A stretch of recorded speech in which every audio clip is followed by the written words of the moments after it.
5 years ago, I stopped showering, at least by most modern definitions of the word. I still get my hair wet occasionally, but I quit shampooing or conditioning or using soap, except on my hands. I also gave up the other personal care products, exfoliants and moisturizers and deodorants that I had always associated with being clean. I'm not here to recommend this approach to everyone. In a lot of ways, it was terrible, but it also changed my life. I'd like to say I stopped showering for some noble, virtuous reason, like because an average American shower uses around 20 gallons of perfectly good water. That water then gets filled with petroleum-derived detergents and with soaps made from palm oil, farmed on land that would otherwise still be rainforest. The body care products transported around the world in fuel-burning ships and trains.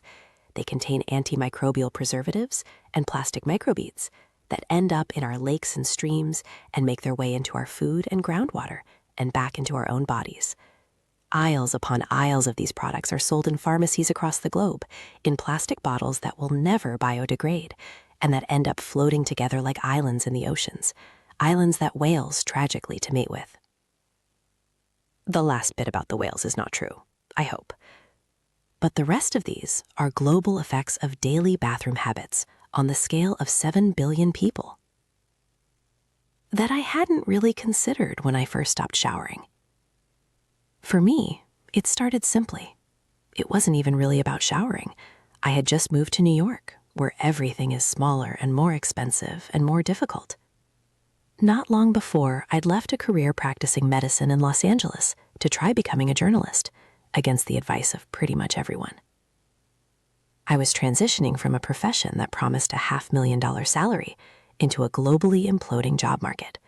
I had moved across the country and was back at the bottom of a professional ladder, in a studio apartment, with no clear path in any direction, much less forward or upward.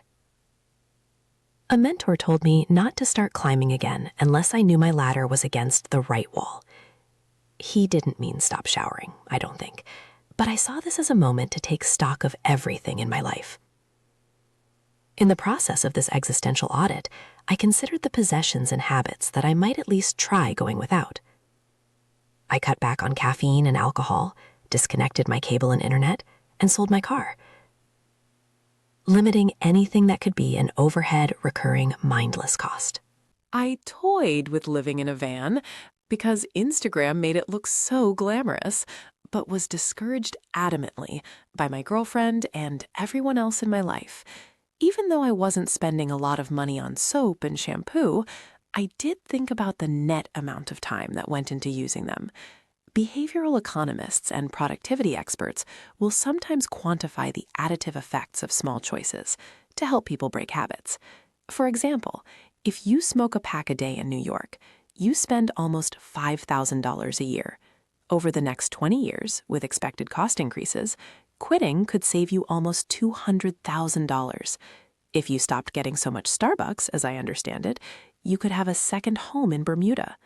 If you spend 30 minutes per day showering and applying products, over the course of a long life, 100 years for purposes of optimism and ease of math, you will spend 18,250 hours washing.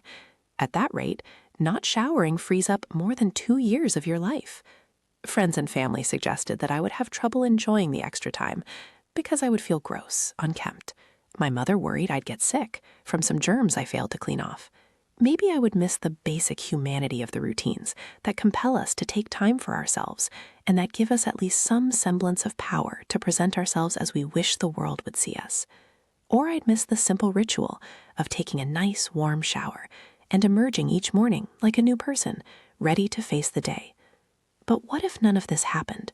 What if I actually got fewer colds and my skin looked better and I found other, better routines and rituals?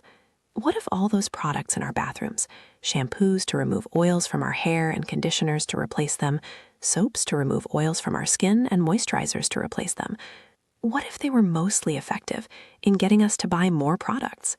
How do you really know if you've never gone more than a couple days without them?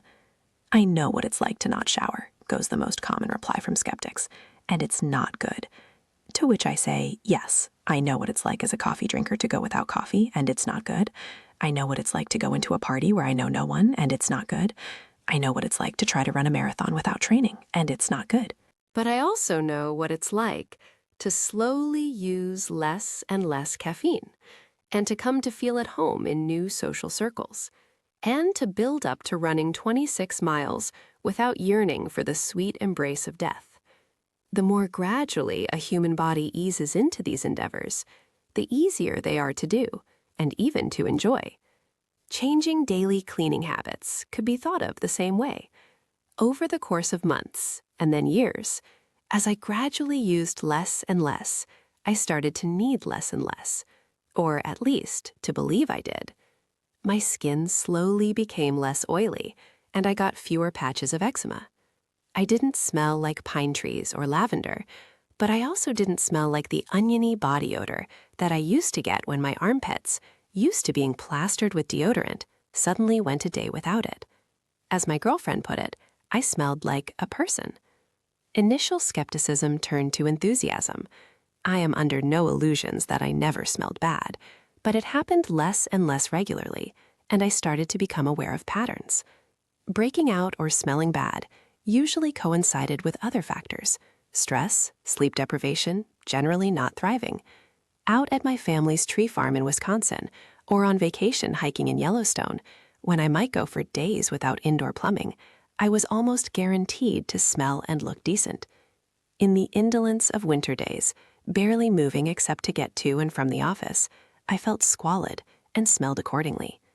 Essentially, I became more attuned to what my body was trying to tell me. It seemed to be telling me not so much wash me as go outside, move around, be social, etc. My body still sometimes trails off and says, etc.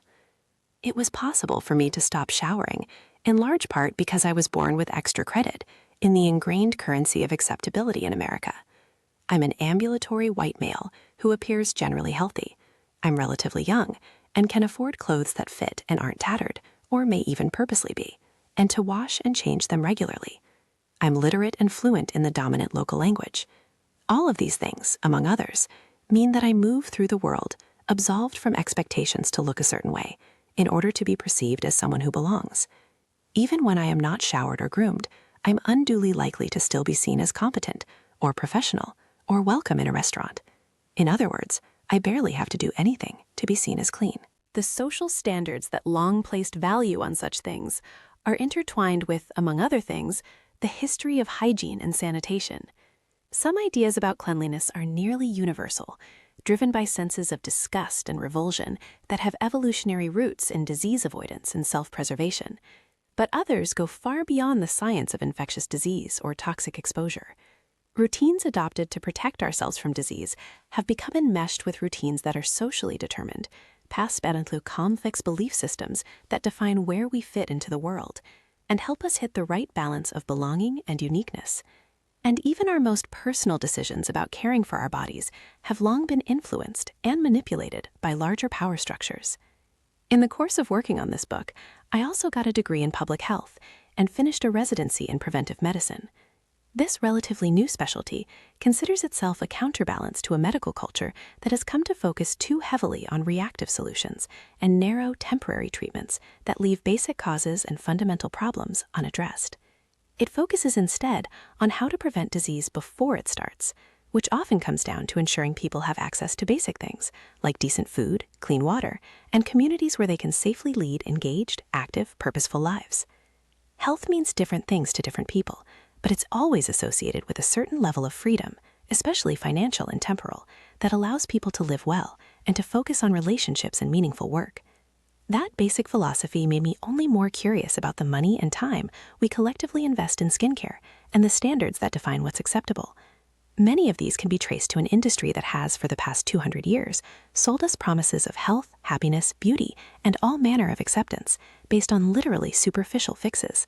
And so I ended up on a multi-year journey through the history and science of soap, deconstructing the fortunes, products, and belief systems it has spawned, from the soap boom of the 19th century right up to the modern skincare industry. After talking to microbiologists, allergists, geneticists, ecologists, estheticians, bar soap enthusiasts, venture capitalists, historians, Amish people, international aid workers, and a few straight-up scam artists, I came to believe that we are at the beginning of a dramatic shift in the basic conception of what it means to be clean. The global market for soaps, detergents, deodorants, and hair and skincare products is now valued in the trillions of dollars. The parade of bottles and tubes and vials that line modern bathtubs and medicine cabinets surpasses the collections of yesterday's monarchs. Much is sold to us, not as luxury, but as necessity. The industry has grown to unprecedented heights, largely on the promise of defending our bodies from the outside world. As the scope and intensity of global cleaning practices has escalated, we've been oblivious to their effects on the trillions of microbes that live on our skin. Scientists are only now learning just how these microbes influence processes throughout our bodies. The vast majority of our skin microbes seem to be not simply harmless, but important to the skin's function, and so to the functioning of our immune systems. The skin microbiome represents a new and important reason to reconsider much of the received wisdom about soap and skincare, and to think deliberately about the daily habits many of us undertake in pursuit of health or well-being. The skin and its microbiome are the interface between our bodies and the natural world. Our microbes are partly us and partly not. Our growing understanding of this complex, diverse ecosystem has the potential to completely change how we think about the barrier between ourselves and our environments. This book, in the end, is an invitation to embrace the complexity of the world around us and on our skin, even if you don't stop showering. I wrote this book in the years before the coronavirus pandemic, which took hold just as we were going to press, so you won't find any mention of COVID-19 in the following pages. The stories and principles I share are no less relevant in this new era of pandemic awareness, as we recover from one and brace for the next. Maybe more than ever, this is an important moment to examine our daily habits and to be deliberate about what we consume and how we relate to the natural world. I'm hopeful that a conscientious understanding of microbial life will serve us well in the years to come. I walk off the elevator into a palatial, sun-soaked office, looming 7 stories over Bryant Park in Manhattan. It's the fall of 2018, some 3 years since I last washed my face. I'm here to see what the effects have been. The herringbone wood floors are decorated with floral bouquets, as tall as any human. The fireplace has a white mantle, and ethereal, flute-based music wafts over me from somewhere. A bed draped in white linens awaits under a chandelier. This is the headquarters of an up and blazingly coming skincare company called Peach and Lily. It's based in the Korean tradition and part of a westernized movement commonly known as K-beauty. That centers on maintenance of one's skin, often through a ritual of cleansing, toning, moisturizing, and sheet masking that can include 10 or more steps. The company's founder, Alicia Yoon, holds an MBA at Harvard Business School. She is also an esthetician. Perhaps best known for her work in popularizing the application of snail secretions to the skin. In just 2 years, Yoon took Peach and Lily from a small internet boutique to a full line of original products distributed at retailers like Urban Outfitters and CVS. The company arrived on the crest of an enormous wave. In South Korea, where K-beauty is based on long-standing tradition, the industry has exploded to more than $13 billion per year. Its newfound popularity in the U.S. has helped make skincare a faster-growing segment of the beauty industry than makeup. Sales of high-end skincare grew 13% in 2018 alone, significantly faster than GDP. I'm greeted at the elevator by a cheery assistant who asks me to disrobe. I explain that I've come to have a facial. She laughs and says she knows that, then hands me a robe and a questionnaire about my skincare routine and leaves me to change. Alone in the space, I turn to the questionnaire, which looks like a form you might fill out in the waiting room of a doctor's office. There is a question about allergies and diet, along with a battery of questions about my skin. What exfoliants do I use? What moisturizers? What serums? What cleansers? How often have I been using each? And in what order and combination? This is a brief exercise for me, since I've been doing nothing. Yoon enters and welcomes me graciously, but the tone shifts when she sees the mostly blank form and learns that I have not simply forgotten to fill it out. "Oh my God," she says, "are you safe to have a facial?" "Yes, of course. Wait, why would I not be?" I hadn't really considered I was at risk before. Suddenly I'm worried. "I don't know. I mean, you tell me." "It should probably be fine. I've just never done this on anyone like this before." She trails off, either sad or disappointed. or maybe both. I lie down and she puts a bright light over my face. She touches my cheek lightly with her fingertip, then a little more firmly. Hesitantly, she says, "Have you ever felt your face?" Funny she should ask. I have made a point of almost never touching my face, ever since I was a teenager with bad skin who was under the now obsolete impression that acne is caused by not cleaning well or aggressively enough. There were times the acne would extend to my eyelid as a sty that would nearly swell my eye shut. Social interaction became impossible because the appearance of my eye sucked all the attention out of any conversation. Even after my skin cleared up in college, I held on to the habit of keeping my hands and the bacteria and viruses they carried away from my face. Not wanting to get into this long backstory, I tell you that I touch my face the normal amount, and she gets to work. Yoon is no stranger to problem skin. She spent much of her life battling severe eczema, at times scratching her inflamed skin until there was no skin left to scratch. I grew up trying everything under the sun, even bleach baths, she tells me, referring to the dubious practice intended to kill any and all microbes on one's skin. But when she attended esthetician school in Korea, she began to experiment with new skincare rituals to calm the inflammation. Finding a routine of gentle, moisturizing products was part of what she has called her skincare breakthrough moment, and the approach she now shares with her clients. Yoon applies Peach and Lily's Glass Skin Refining Serum. The bottle promises translucent and luminous skin, as well as peptides, and Pure Beam Luxe Oil, replenish and rebalance with jojoba oil to my face, as well as a Super Reboot Resurfacing Mask containing blue agave and a matcha pudding antioxidant cream. She recommends to me the original Glow Sheet Mask for home use, as it contains hyaluronic acid. Hyaluronic acid binds water, so it adds volume in the epidermis. Babies have a lot of hyaluronic acid, which is partly why their skin is smooth and firm and plump. Whether putting it on your skin is the same as having it in your skin is an open question. It does no good to cover your car in gasoline or to fill your house with roofing shingles. According to dermatologists I've spoken with, some forms of the acid can sometimes penetrate into the skin, but only the ones that have smaller molecular weights. The Peach and Lily mask doesn't specify whether it's the type that penetrates the skin, but it does purport an anti-aging effect. It is unlikely a coincidence that the skincare boom is happening at a time when people are losing trust in science and medicine, often for good reason. Dermatologists, like many other doctors, are typically scarce and expensive, and many people feel the profession has failed them. If it can ever be said that skin is good or bad, meaning uncomfortable, dry, irritated, itchy, painful, or otherwise causing us distress, then our collective skin is getting worse. Rates of the inflammatory skin condition known as atopic dermatitis, or eczema, are increasing rapidly. According to the World Health Organization, the prevalence of psoriasis more than doubled between 1979 and 2008. Acne continues to afflict people during prime years of social development, and research suggests it is also increasing in adults, especially among women. The causes of these trends are complex, going far beyond the skin itself. For example, a 2018 review of studies in clinical, cosmetic, and investigational dermatology suggested that one reason for the increase in acne in women is the hormonal imbalances associated with metabolic syndrome, the term for the constellation of diabetes, cardiovascular disease, and obesity. High insulin levels can cause the body to convert estrogen to testosterone, which signals growth factors in the skin that lead to more oil being secreted, changing bacterial populations, and fueling a cycle of inflammation whose culmination is a pimple. With elaborate processes like these underlining the appearance of skin, it's no wonder that topical treatments alone, for acne and other common skin conditions, often work incompletely or unreliably. Systemic treatments are rarely less fickle. Oral contraceptives are sometimes prescribed in an attempt to even out an alleged hormonal imbalance.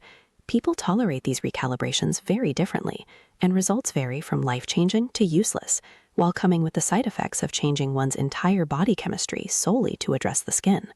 Antibiotics don't reliably help either, and powerful drugs like Accutane carry the potential to cause birth defects, and many users report intense depression.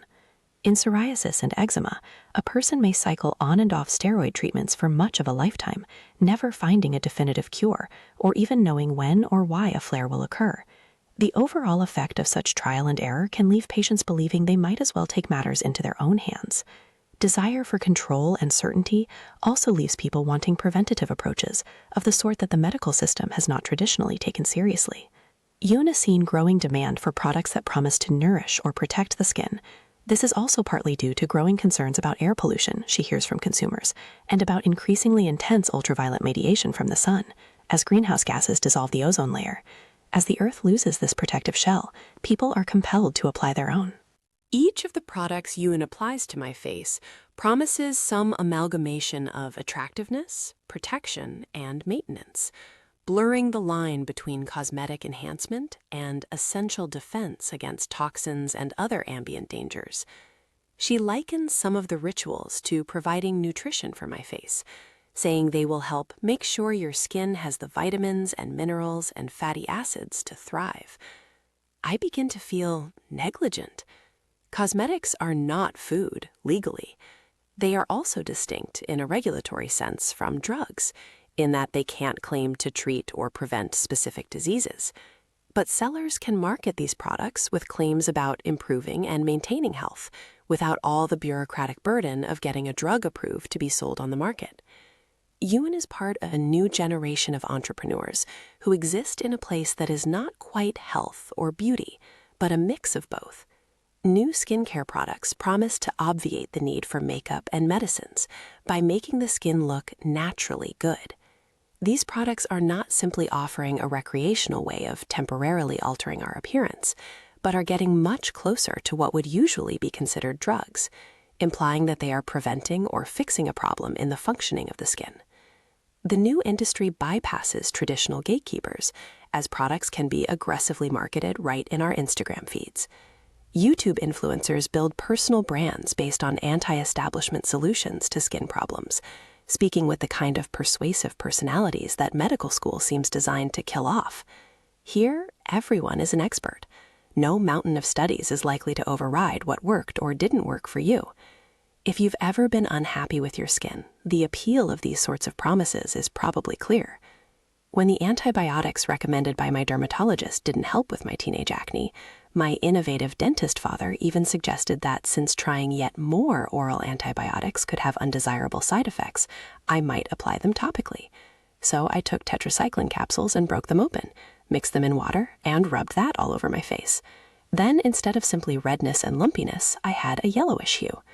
People asked if I had been using some kind of tanning spray, as some Midwestern teenagers did at the time to simulate the appearance of having gone outside. I laughed and told them that was ridiculous.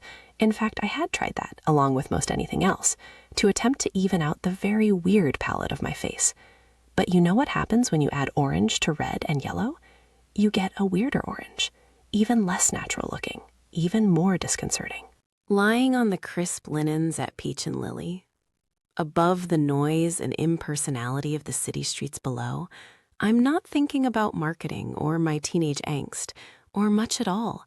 If you have never had your face massaged, let me assure you it is wonderful. More than just the physical sensation of the massage and the application of products, it's an act that takes you instantly out of whatever stressful things are happening in your life, into a feeling of being temporary royalty. Another human is taking the time and effort to rub your face, simply to make you feel and look good. When the renovation is complete, Yoon loads up a bag full of samples for me to experiment with at home. She can't give me any of the glass skin refining serum because it's out of stock everywhere, and even she doesn't have enough. It's sold out instantly upon being announced. You need to take care of your face, she tells me, urging me to at least use a cleanser.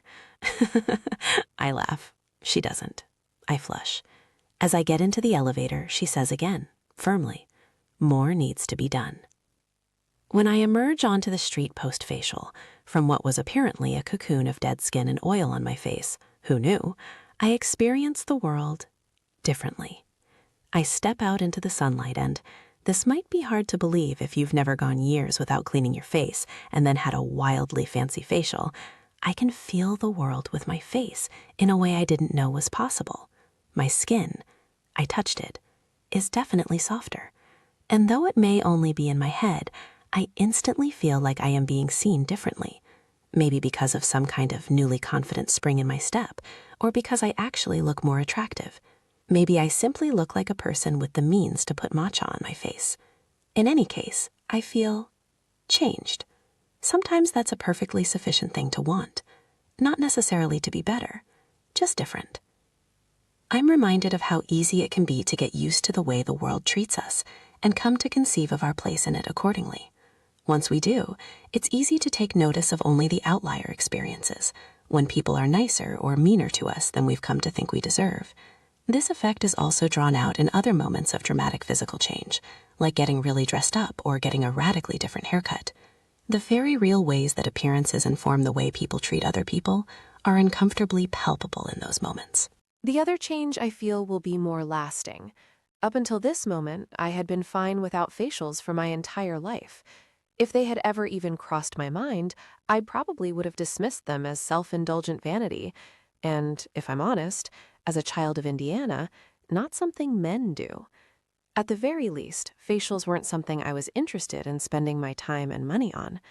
But seeing how something as simple as someone rubbing things into my face could change the way I move through the entire day, the sense of frivolity vanishes. I see how, like so many things that feel extravagant the first time, these serums and oils and masks could lose their initial feeling of luxury and start to feel routine, even necessary. Many of the cleaning habits we now take for granted started relatively recently. Over the course of just a few centuries, social and personal standards for hygiene and cleanliness in much of the world have expanded from an occasional jump in the river to an essential daily shower or bath. Now, to even speak of not showering is, as it's been put to me, not really dinner conversation. Bouncing between worlds of minimalism and maximalism made me curious about an ideal balance. I didn't want to start another expensive habit, and don't the snails need their mucus? But I also didn't want to be missing out on something that clearly brings people a lot of joy and can change the course of day-to-day interactions in meaningful ways. What should I be doing to take care of my skin? How much of what people do is about enjoyment, or at least not disgusting other people or seeming negligent or oblivious, and how much might actually improve my own health and well-being? In any case, it was going to be tough to go back to doing nothing. I've never experienced such a balanced mix of love, disgust, curiosity, and vitriol as I did when I wrote a short article for The Atlantic in 2016 about how I had stopped showering. Readers wrote to me by the hundreds to express feelings across the emotional spectrum, to tell me they'd figured out what I figured out long ago, to tell me I was crazy, and to get a sense of whether what they were doing, hygiene-wise, was medically okay. Some readers hated that a doctor could be so irresponsible as to imply that hygiene didn't matter, as they read it, given the ongoing outbreaks of cholera and annual deaths in the hundreds of thousands from influenza. Others were angry that I had not made it clear that not showering was my privilege as a white male in a wealthy country. Others thought it was totally obvious. A woman from Germany named Patricia wrote, "I couldn't agree with you more." Hers was a compulsory detox. She went to the hospital with excruciating back pain on Easter Sunday in 2007 and was told she had had a stroke. "With 1.5 hands, showering is work," she wrote. "I did ask friends and neighbors to please tell me if it smelled here, but otherwise all was and is fine." Apart from the odd cat wash, showering is reduced to once a month or so. Her feet stopped smelling, and she noticed that her skin and hair seemed to produce less oil over time, allowing her to go longer and longer between washes. An 89-year-old woman named Claire, who wrote from Ontario, said that she and her husband, who died at age 96, never bathed. She saw it as part of a general approach to health, and she attached a photo as evidence that she looks younger than her age. She wore a white visor and shorts and was waving at the camera. "Because of my extraordinary level of exceptional health, maybe because I exercise and eat very selectively, I astonish all who meet me," she wrote. "I shoveled the drive twice yesterday and didn't even feel tired." I wrote back to ask how she came to the idea of not showering. "Well, why were we washing so much?" she asked. "Didn't we have wonderful skin which flakes off all the time and cleanses itself? And doesn't soap take the oil out of our skin?" She saw all of this as part of a basic life philosophy that has become popular of late. She suggested that I eat like a caveman. Yes, Claire was a paleo diet originalist. Her caveman idea came up often in the responses I received. Essentially, that modern life is the cause of chronic disease, and if we followed a paleo diet and ate mostly beef and butter, rejecting technology that resulted from the dawn of agriculture, we'd be fine. Though, of course, during the Paleolithic era, human lifespans were much shorter than they are today, and there were no cows. Paleolithic life was not without its perks. Humans of the time lived in such sparsely populated areas, in such small communities and caves, that they could use the waterways as their toilets without issue. Many could hunt and gather without depleting resources. In the process, they were exposed to the elements, to sunlight and heat and cold, to soil and animals, and to other people who were not in any modern sense clean. This way of living was possible until very recently in the scope of human history. Even as recently as 1600, the entire city of London had around 200,000 people. By World War II, it had increased to 8.6 million. There are that many people today in New York City, too. The indoor area in Manhattan is now nearly 3 times as large as the island itself. Each of these vertically oriented conglomerations of humans is a radical living experiment in concentrating resources and people. Global average life expectancy is now around 72 years. Each of us is expected to regularly use energy and transportation and the products of industrial agriculture, which involve killing trees or burning fossil fuels that fill our skies with smog and particulate matter. This makes its way into the deepest parts of our lungs and is a leading cause of cancers and heart disease. The World Health Organization estimates that inhaling pollution is a cause of 7 million annual deaths. If there was relatively little chronic disease in the Paleolithic era, that was in part because so many people died of infections and injuries. Over the past 2 centuries, in most of the world, the chances of dying of an infectious disease have plummeted. Meanwhile, odds of dying of a chronic disease are vastly greater than they used to be. Globally, the number of deaths due to chronic disease is fast approaching 3 out of 4. For all the benefits of modern medicine and technology, the new systems of living are implicated in health issues that were once much less common. Autoimmune diseases, diabetes, and cardiovascular disease are all on the rise, at least in part because so many people now live longer than in generations past. But these chronic diseases are also afflicting younger people at high rates too, suggesting they are also related to our lifestyles and environments. In recent years, much attention has been paid to the roles of the food system and sedentary lifestyles in chronic diseases. The importance of other environmental factors is less widely acknowledged. Among them is the fact that in much of the world, people now live most of their lives indoors, in climate-controlled environments where there is no dirt and few plants and animals. Windows remain shut, except on the most perfect of days. In these and many other ways, most people are removed from many exposures that were once common. This distance is sometimes necessary.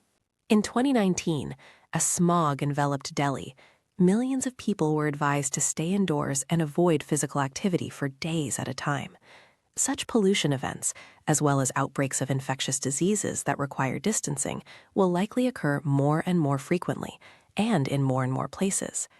Whether by necessity or preference, an increasingly isolated indoor way of living seems to have played a role in altering the functioning of our immune systems and our primary immune organ, the skin, in ways we are just beginning to understand.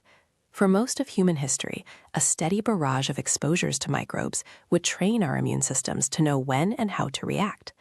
Today, an evolutionarily novel set of environmental inputs has left many of our immune systems confused, unable to distinguish what should and shouldn't cause our skin to flare up.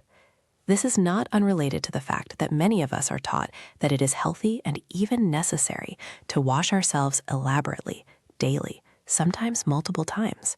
Even in places where the risk of infectious diseases is low, we are taught to maintain undue focus on preventing them. We are expected to carry no visible dirt or mud or dust, lest we be considered derelict, lazy, unattractive, unsophisticated, impolite, unprofessional, in a word, unclean. It's usually in October, when the Canadian air starts drying out, that the men flock to Sandy Skotnicki's office. The men are itching. Skotnicki has a comprehensive perspective on skin. She trained as a microbiologist before becoming a professor of dermatology and occupational and environmental health at the University of Toronto. She has been practicing dermatology for 20 years, always with an eye to the effects of our environments, including microbes, on our skin health. I say to them, "How do you shower?" she tells me. The men want to blame the changing seasons, as if human skin were only meant to function normally in summer. But she makes them talk about their cleaning routines. They take the squeegee thing and wash their whole body with some sort of men's body wash. They're showering twice a day because they're working out. As soon as I get them to stop doing that and just tell them to wash their bits, they're totally fine. I ask about bits. Bits would be underarms, groin, feet, she says. So when you're in the shower or when you're in the bath, do you need to wash here? She points to her forearm. No. Her distress is palpable as she explains how much of her career as a doctor involves pleading with men not to laver their bodies with shower gel. She tells them that moisturizing in many cases becomes necessary only because people are too far into the overwashing cycle. Even the effect of water alone, applied to the skin, is not zero. Water, especially when hot, slowly strips away the oils secreted by our glands to keep moisture in. Anything that leaves the skin drier and more porous heightens the potential for reactions to irritants and allergens. Skotnicki believes this is part of how overwashing harms the skin, making people who have a genetic predisposition to eczema more likely to develop flares. While eczema itself can be debilitating, it often does not travel alone. The condition seems to be part of a constellation of conditions that result from immune system misfires. Roughly half of kids who have severe eczema will go on to develop allergic rhinitis or asthma, part of a cascade of overreactions of the immune system known as an atopic march. The concept was first described by allergists at the University of Pennsylvania and University of Chicago in 2003, when they noticed these patterns in children. Since then, the associations have continued to bear out. Studies have even implicated the recent rise of peanut allergies. In 2010, allergists at King's College London said they were shocked to find out that infants with asthma were more likely than their peers to have peanut allergies. By 2019, the director of the National Institute of Allergy and Infectious Diseases, Anthony Fauci, advised parents that early intervention to protect the skin may be one key to preventing food allergy. The idea of skincare to prevent food allergies is still not fully understood, but recent recommendations now suggest that exposing young children to peanuts, as opposed to sheltering them, may decrease their likelihood of developing a severe peanut allergy. As with the vaccination shots that doctors give to train the immune system to fight various infectious diseases, exposure to small amounts of peanuts is believed to train the immune system through exposure. Yet still, essentially the opposite is done with immune-related conditions of the skin. Many treatment approaches involve immune-suppressing drugs, antibiotics, and of course, aggressive cleaning and moisturizing regimens. Eczema is so common that it's often dismissed as a mild annoyance, which many cases are. But the condition can also render a person acutely miserable. It can affect a person's sleep, most itching happens at night, and livelihood, their basic ability to do anything without scratching. The condition seems to bring together everything that can go wrong with the skin: disrupted barrier function, microbial imbalances, and immune cell amplification. Perturbing the skin barrier by washing or scratching can change the microbial population.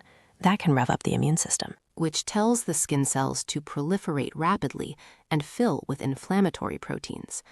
All of this is a self-perpetuating cycle of inflammation, itch, barrier breakdowns, and microbial imbalances. And so what if, Skotnicki speculates, as a society, you actually created eczema by overwashing? The two have at least increased in tandem, and there is evidence that their rise is not unrelated. Instead of increasing our exposures, allergies and hypersensitivities have only led us to do more cleaning and sterilizing of our environments.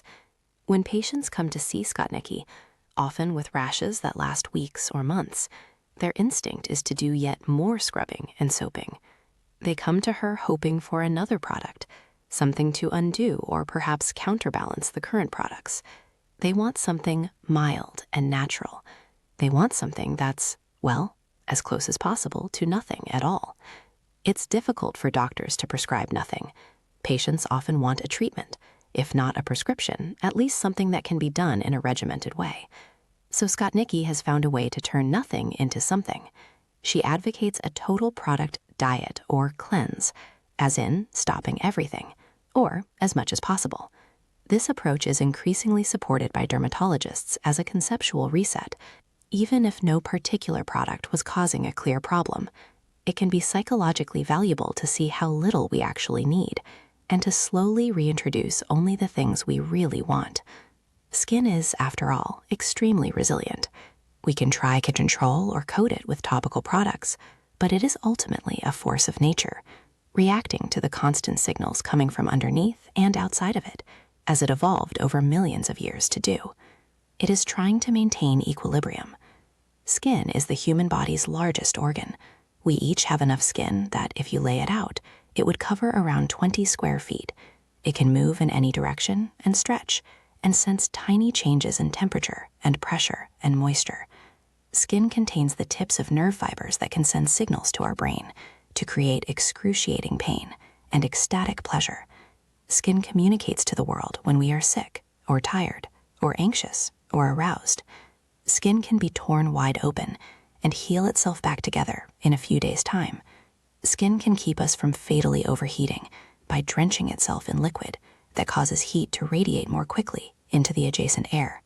Skin is no less vital than our heart or spine or brain. Without it, the fluids that compose us evaporate, and the outside world pours into us and infects us, and we quickly die. So skincare is extremely important. But effective skincare goes far beyond applying things to its surface. The textbook understanding of how skin works, and what I was taught in medical school, is that skin consists of 3 anatomical layers. The bottom one is mostly fat and connective tissue.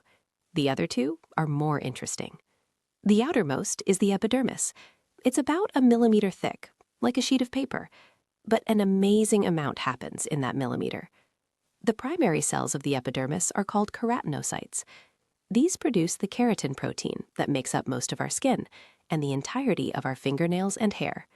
Intermixed with these proteins is a collage of immune cells and tiny nerve fibers, as well as cells that produce the melanin that gives all skin its color. All of these cells are extremely sensitive to our environment, and they react and change accordingly.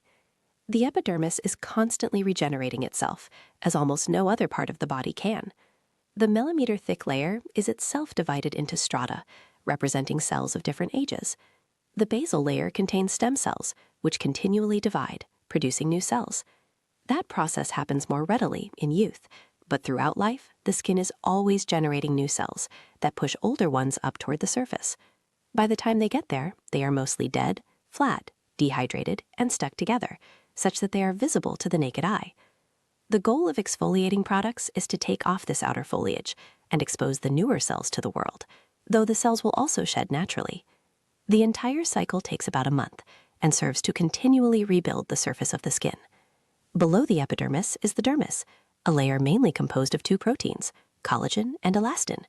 Woven together, they give skin its elasticity and strength. Leather, for example, is pure dermis.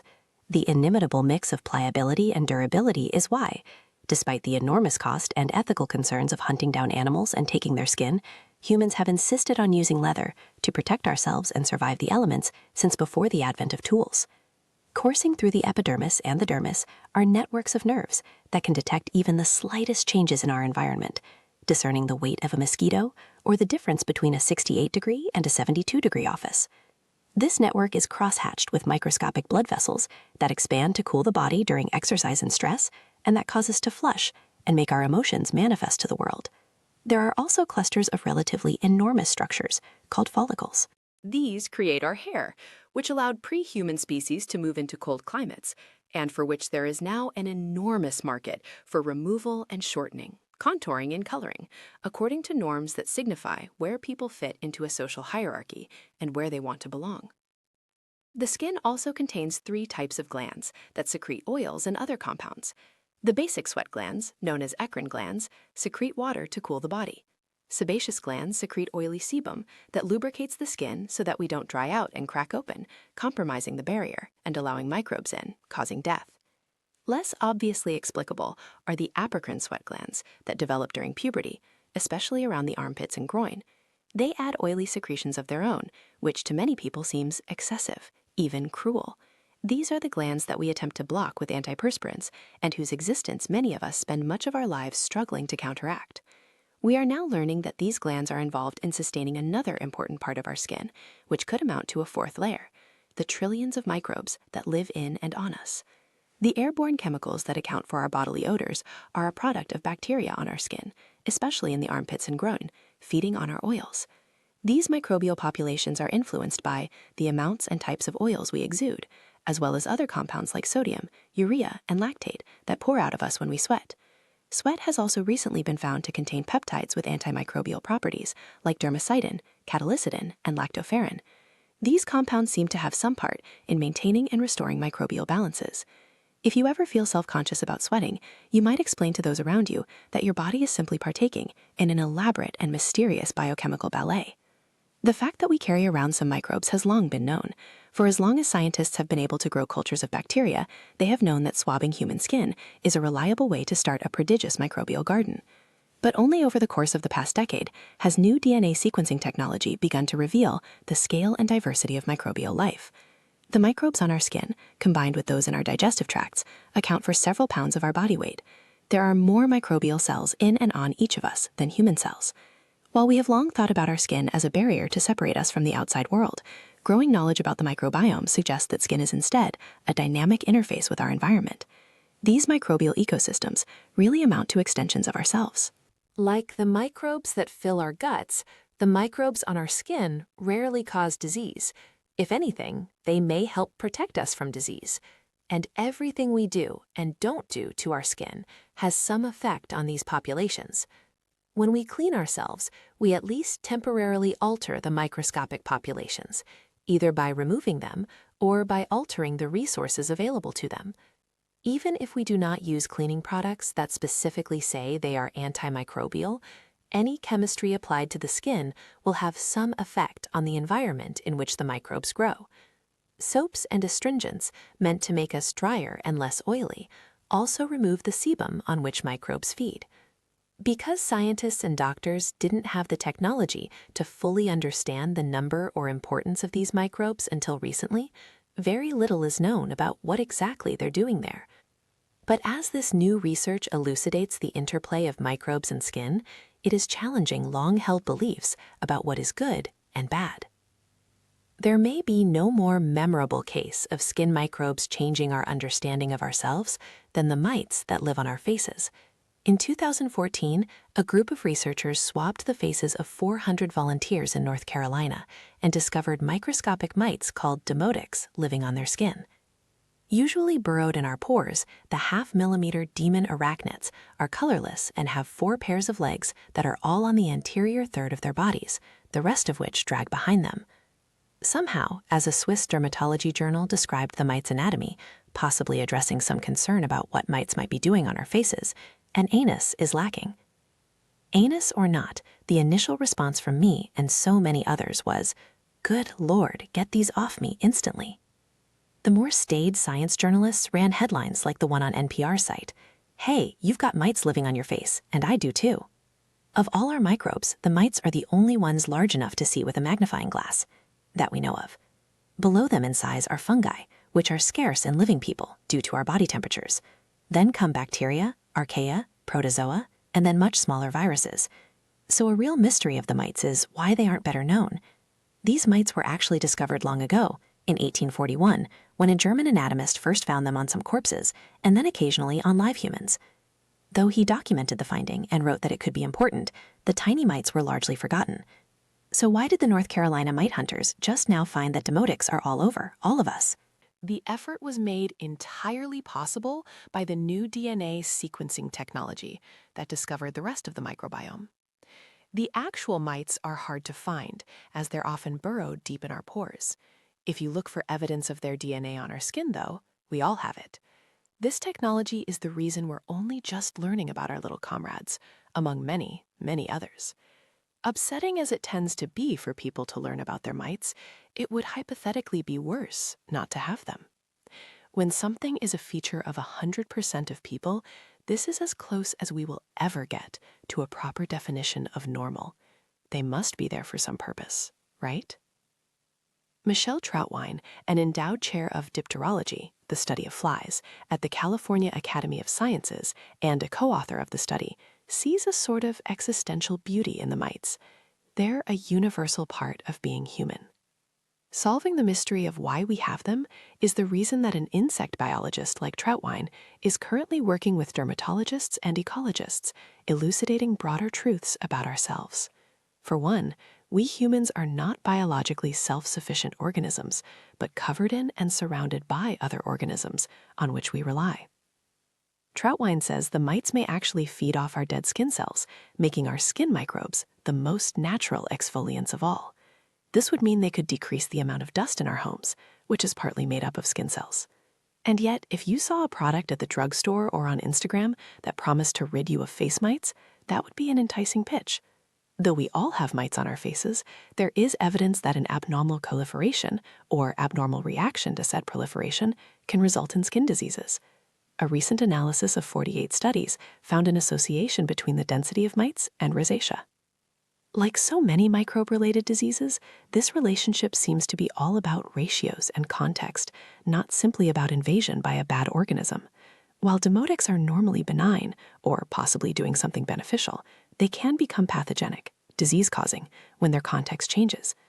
It's sort of like how people are rarely born with an inclination to harm other people, but many will not hesitate to kill when dropped into an active combat zone and ordered to open fire.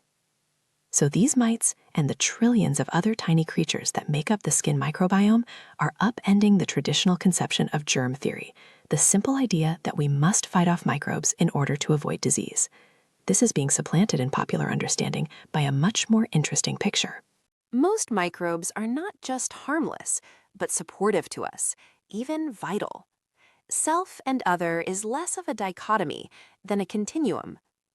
Though babies develop in a sterile environment, the uterus is without microorganisms, a newborn emerges as a sort of squalling bacterial sponge and begins picking up microbes that contribute to its health and ability to survive immediately upon its passage through the birth canal. The skin is populated then by the mother's bacteria, some of which will remain for life in the pores, mediating interactions with all the other microbes the person encounters. From that point on, the health of skin is all about context. The microbes are influenced by the outside world above them and the skin below, and the skin is influenced by the microbes above it and the bodily functions beneath it. Research into the microbiome seems poised to overturn even our most basic assumptions about how to take care of our skin, and its implications are far from superficial. Take, for example, a recent study led by University of California, San Diego dermatologist Richard Gallo. His team covered a group of mice with the bacterium Staphylococcus epidermidis, which normally occurs on most human skin. They cleaned other mice so they had no such bacteria. Then they gave both groups of mice suntans. Those with the bacteria got fewer skin cancers.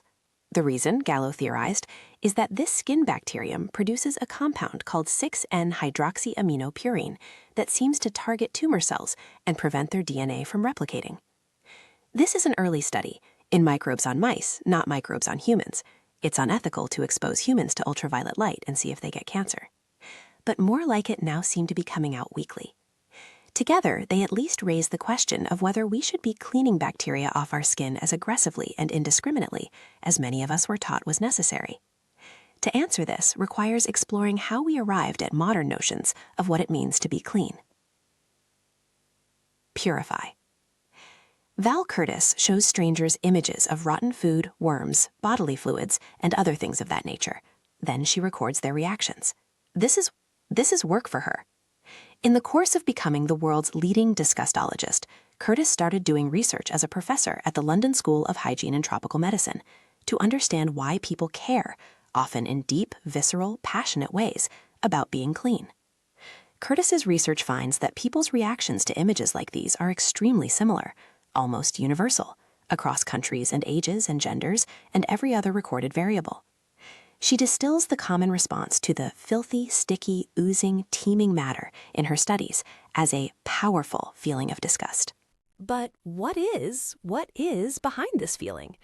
Curtis deployed a consumer research technique called laddering, which is used to help people articulate their deeper motives. The technique involves simply asking, in the manner of 3-year-olds everywhere, why? Why? Why? When you ask a person in a restaurant why they ordered a particular salad, for example, they might say, "It sounded good."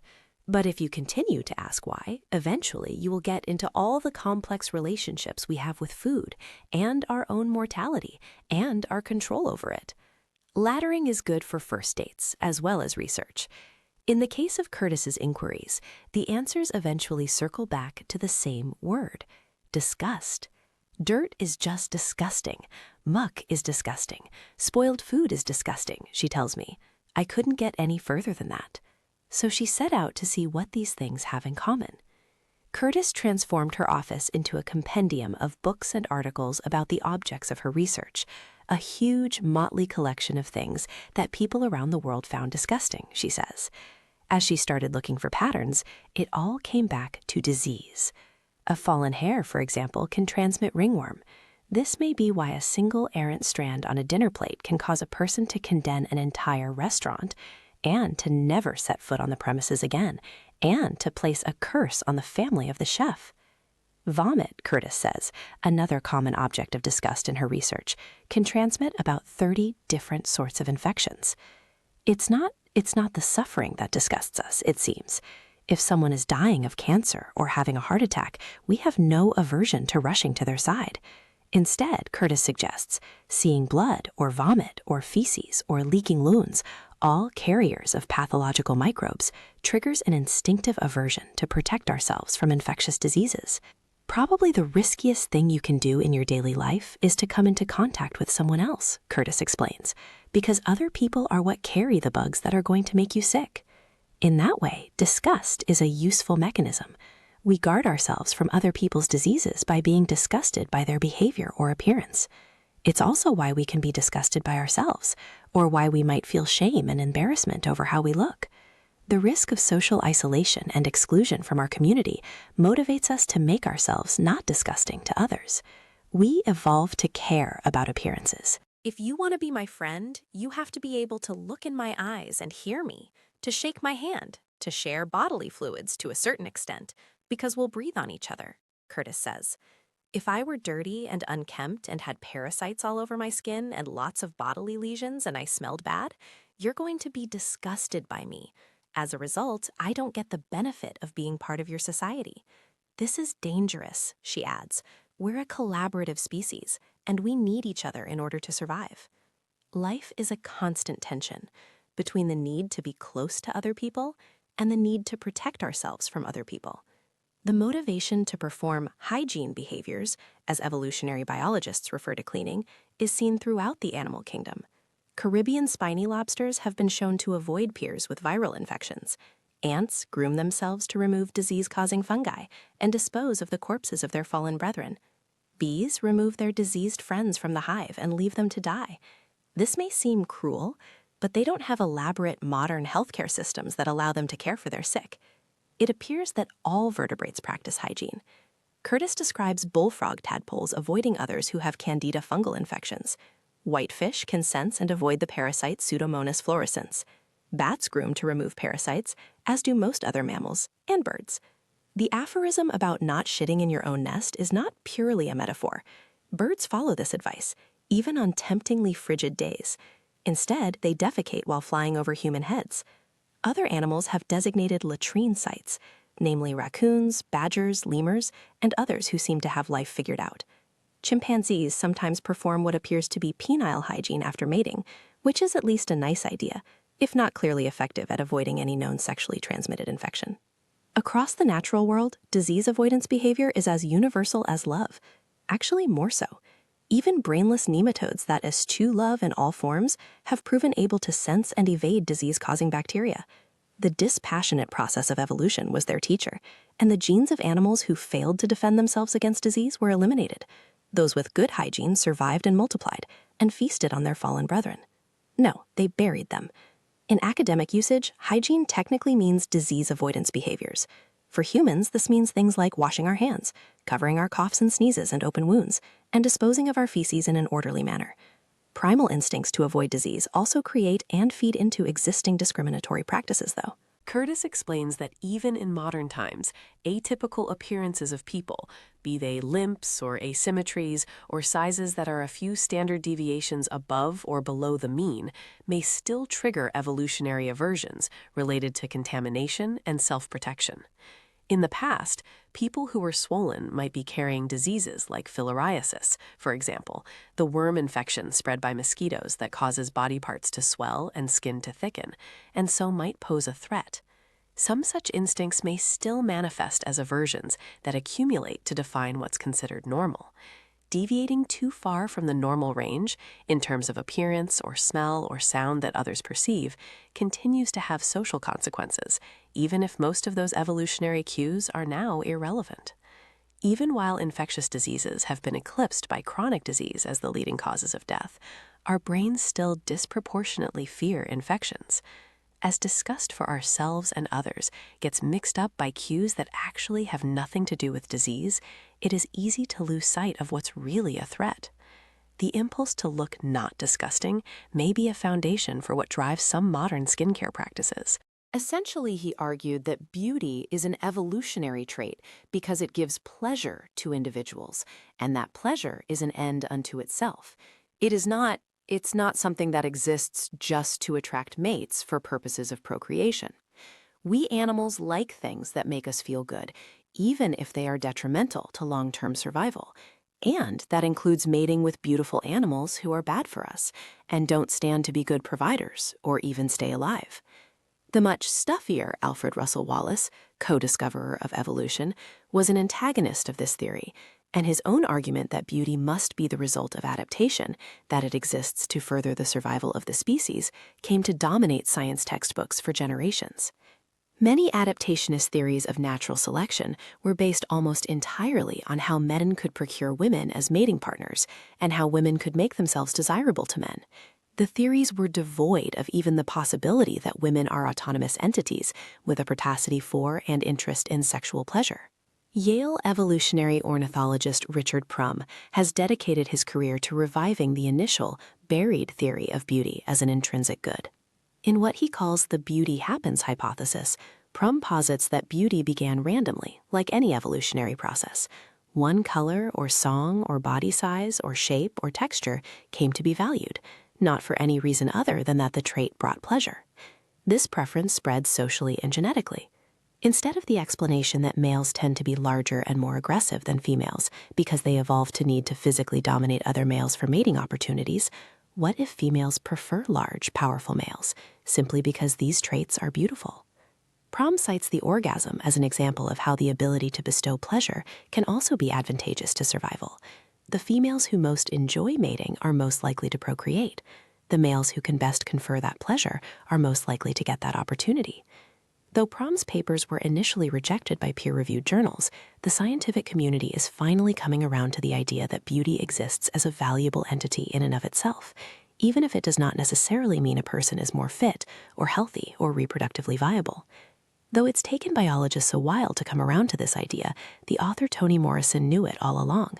She said in a 1993 interview with the Paris Review, "I think of beauty as an absolute necessity.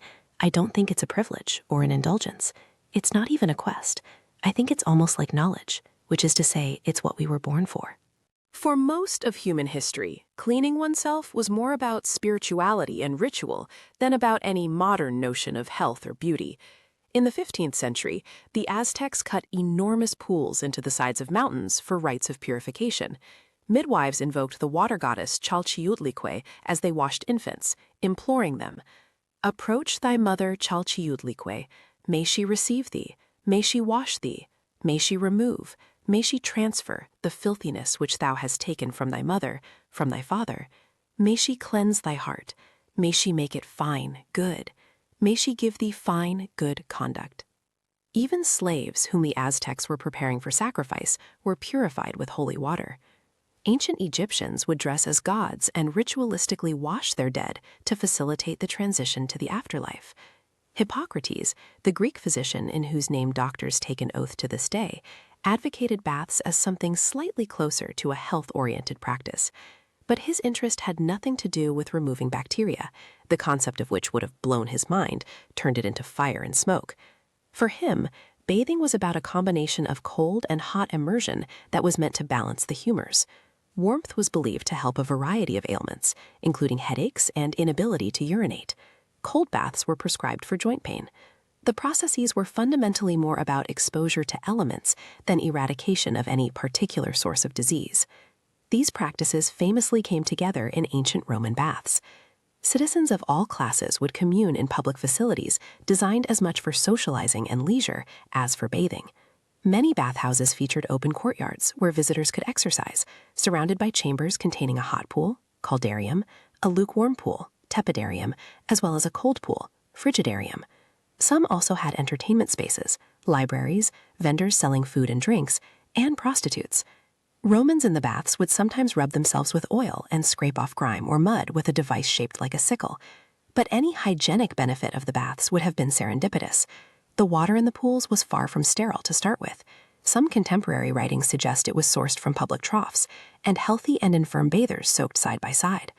The philosopher Celsus prescribed baths for myriad conditions, including inflamed intestines, small pustules, and diarrhea. Without modern chlorination or circulation systems, pools were likely filmed with scum, a layer of dirt and sweat and oil shimmering on the water's surface. Taken together with the indolence and the nudity, the scene made the baths a flashpoint of the culture wars of the time. The philosopher Seneca saw the decadent facilities springing up in his hometown as evidence of its moral decline. Bathing would also be discouraged by the early Christian church. Jewish law around the time of Jesus emphasized the importance of one's body by way of dietary and hygienic ordinance. Ancient Hebrews had laws about washing your hands before and after a meal, and your hands and feet before entering the temple. A rabbinical saying that translates to physical cleanliness leads to spiritual purity has been cited as the origin of the cleanliness-godliness adjacency aphorism. Early Christians began to move away from the ethos of regimen and restriction, many leaving behind strict Jewish laws about forbidden foods, circumcision, and keeping the Sabbath. Their Messiah, Jesus, was a relative minimalist when it came to ritual purification. Artists would later render his skin and hair free of grime or knotting, but like so many people who develop loyal followings, Jesus was also vocally unconcerned about his personal aesthetic. In the Gospel of Matthew, he scolded those who put religious ceremony before inner purity. Cleanse first that which is within the cup and platter, that the outside of them may be clean also. Elsewhere in the New Testament, he and his disciples shocked the Pharisees by eating bread without first washing their hands. In the 4th century, St. Jerome ordained, "He that is once washed in Christ needeth not wash again." Apart from the symbolic practice of baptism, Christianity was an outlier among major world faiths in terms of bodily cleansing. It stands apart for its lack of bathing or hygiene requirements. Islam, by contrast, prescribes ritual washing before prayer 5 times a day. The need for water at mosques gave Arabic cities reason to build elaborate water systems that the Europeans lacked.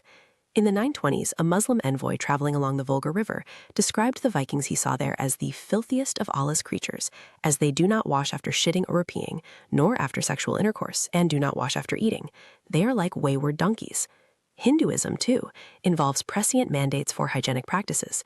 Centuries before Western germ theory, people were to wash their hands after defecation. Only the left hand was to be used in attending to such tasks, and only the right for eating. When the Italian traveler Marco Polo visited India in the 13th century, he was taken aback by how fastidiously everyone drank water. They all had individual flasks, he mused, and no one would drink out of another's flask, nor do they set the flask to their lips. Even more astonishing to him, the people of India regularly bathed. Polo had been similarly fascinated in China, where he noted, "There is no person who does not frequent the warm bath at least 3 times in the week, and during the winter daily, if it is in their power. Every man of rank or wealth has one in his house for his own use." Such was not the case in his home of Venice. When the various groups later known as barbarians overthrew Rome, they destroyed many of the aqueducts and baths. A lack of infrastructure combined with the Christians' skeptical stance on hygiene to render the Middle Ages, as they would come to be called, 1,000 years without a bath. This came to a head in the mid-14th century, when dark, festering lumps began appearing in the groins, armpits, and necks of Europeans. Giovanni Boccaccio's book, The Decameron, describes them as being as big as eggs or apples. 3 days after these growths appeared, the person would die. As this Black Death tore through Boccaccio's home city of Florence, he described mothers abandoning their own children and no respite anywhere from the smell of corpses. In spite of prayers and processions, the disease spread unchecked. 3 years later, about 1/3 of Europeans would be dead. The lumps were swollen lymph nodes overwhelmed with cells of the immune system, sent into emergency overdrive by exposure to the plague bacteria. But this process wouldn't be understood for another 500 years. So Christians blamed Jews, accusing them of spreading poison around every city. Given the choice between being burned alive and being baptized in the name of Jesus, some Jewish prisoners confessed and were cleansed of their supposed sins. Others were not.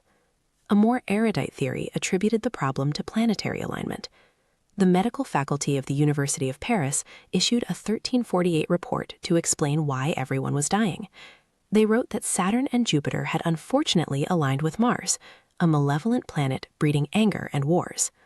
Because Mars was in retrograde, it, quote, attracted many vapors from the earth and the sea, which, when mixed with the air, corrupted its substance. This idea of vapors causing disease was known as miasma. Though it sounds not unlike our modern ideas of airborne contagion and pollution, miasma was about spiritual contamination. In Paris, the doctors warned that, quote, the bodies most likely to take the stamp of this pestilence are those which are hot and moist, but also those bodies bunged up with evil humors, because the unconsumed waste matter is not being expelled as it should. Those following a bad lifestyle with too much exercise, sex, and bathing. Avoiding these horrible vices did not guarantee safety, but they assured panicked citizenry, those with dry bodies, purged of waste matter, who adopt a sensible and suitable regimen will succumb to the pestilence more slowly. Fearing hot water did not help the already horrendous hygiene situation. When the land to bury corpses in Avignon ran out, the Pope declared the river consecrated space. Families heaved their dead into the Rhone with consciences clean. The same cannot be said of the waterways. Everywhere, people carried fleas that carried plague, which recurred somewhere in Europe almost every year until the start of the 18th century. Officials shuttered bathhouses over concerns that they spread disease. The journalist Catherine Asenberg recounts that as a result of the panic and lack of understanding of the bacteria, the 16th and 17th centuries were among the dirtiest in the history of Europe. The rates of death did not make a compelling case for city life. One was safer in the country, and there was more work to be had. This shifted with the Industrial Revolution. Before the 19th century, major cities would consist of a few 100,000 people. There were no high-rises or factories to create the hallmark urban haze that now hangs almost constantly over cities like Los Angeles, Hong Kong, and Delhi. By 1801, London's population had surpassed 1 million people. It reached more than 2 million by 1850. Paris and New York would soon follow, as people poured into cities. They did so faster than infrastructure could be built. Sudden crowding made environments visibly dirty.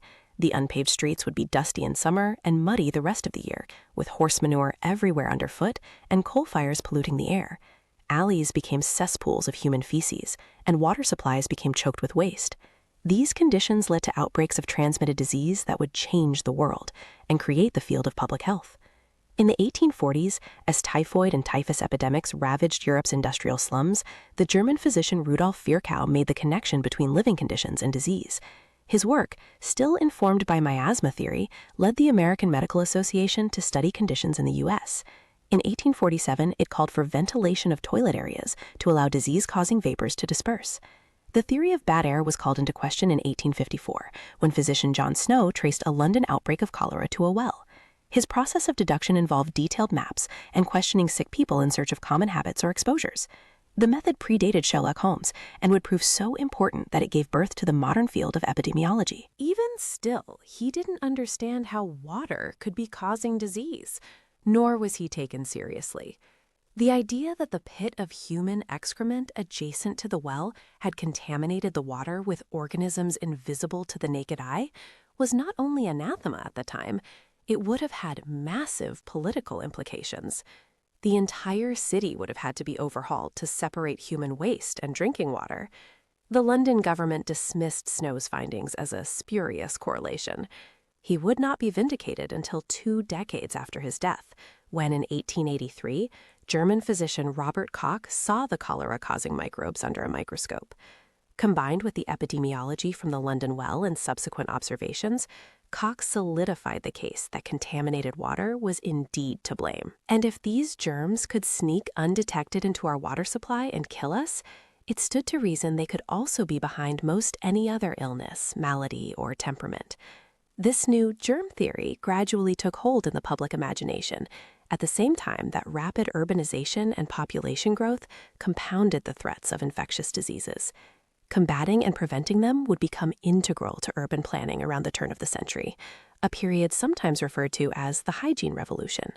It was a direct result of its better-known industrial predecessor. Public health arose as a newly necessary field to promote basic sanitation and hygiene in Europe and the United States. The past political expediency of denying germ theory gave way to urgent investment in preventative infrastructure. Priorities included pathogen-free drinking water, sewage systems, and getting people to wash their hands after defecating, as other people around the world had been doing for millennia. Until these changes, occasional decimation of entire neighborhoods or cities had been accepted as a fact of life. The understanding that this could be prevented was revolutionary. Ideas about personal hygiene also rocketed to the center of consciousness. A person's cleanliness could be taken as a marker of who was or was not dangerous. To appear ungroomed suggested that you could not afford to wash, and that your toilets were the excrement pits and alleys adjacent to your tenement. You may be one of the disease carriers. On the other hand, appearing groomed with washed clothing, combed hair, and smudge-free skin was a signal of safety. Though grooming was not a guarantee that a person washed their hands or didn't have fleas, the actual disease-causing concerns, appearances and hygiene became conflated. As these concepts of cleanliness and dirtiness became more concretely tied to health and death, respectively, divisive connotations also spread. To appear clean required resources, money, and time. Indicators of hygiene became proxies of status, and more was often seen as better. It was no longer sufficient to simply avoid appearing or smelling physically repulsive. A person was to smell actively good. Such demonstrations of cleanliness became ever more of a gatekeeping mechanism for certain professions and social circles. The working classes became known as the Great Unwashed. Upward mobility depended on the pit-adjacent workers being able to dress for the non-pit-adjacent jobs they wanted, not the pit-adjacent jobs they had. In the early 1900s, people in Manhattan's middle and upper classes began to wash in their bedrooms. Even in impoverished tenements, families might bring out a basin once a week and fill it with water to bathe the children on the kitchen floor. This meant carrying buckets of water up multiple flights of stairs and heating it on a wood stove. These were the lengths to which people would go, and some still do, simply to appear clean.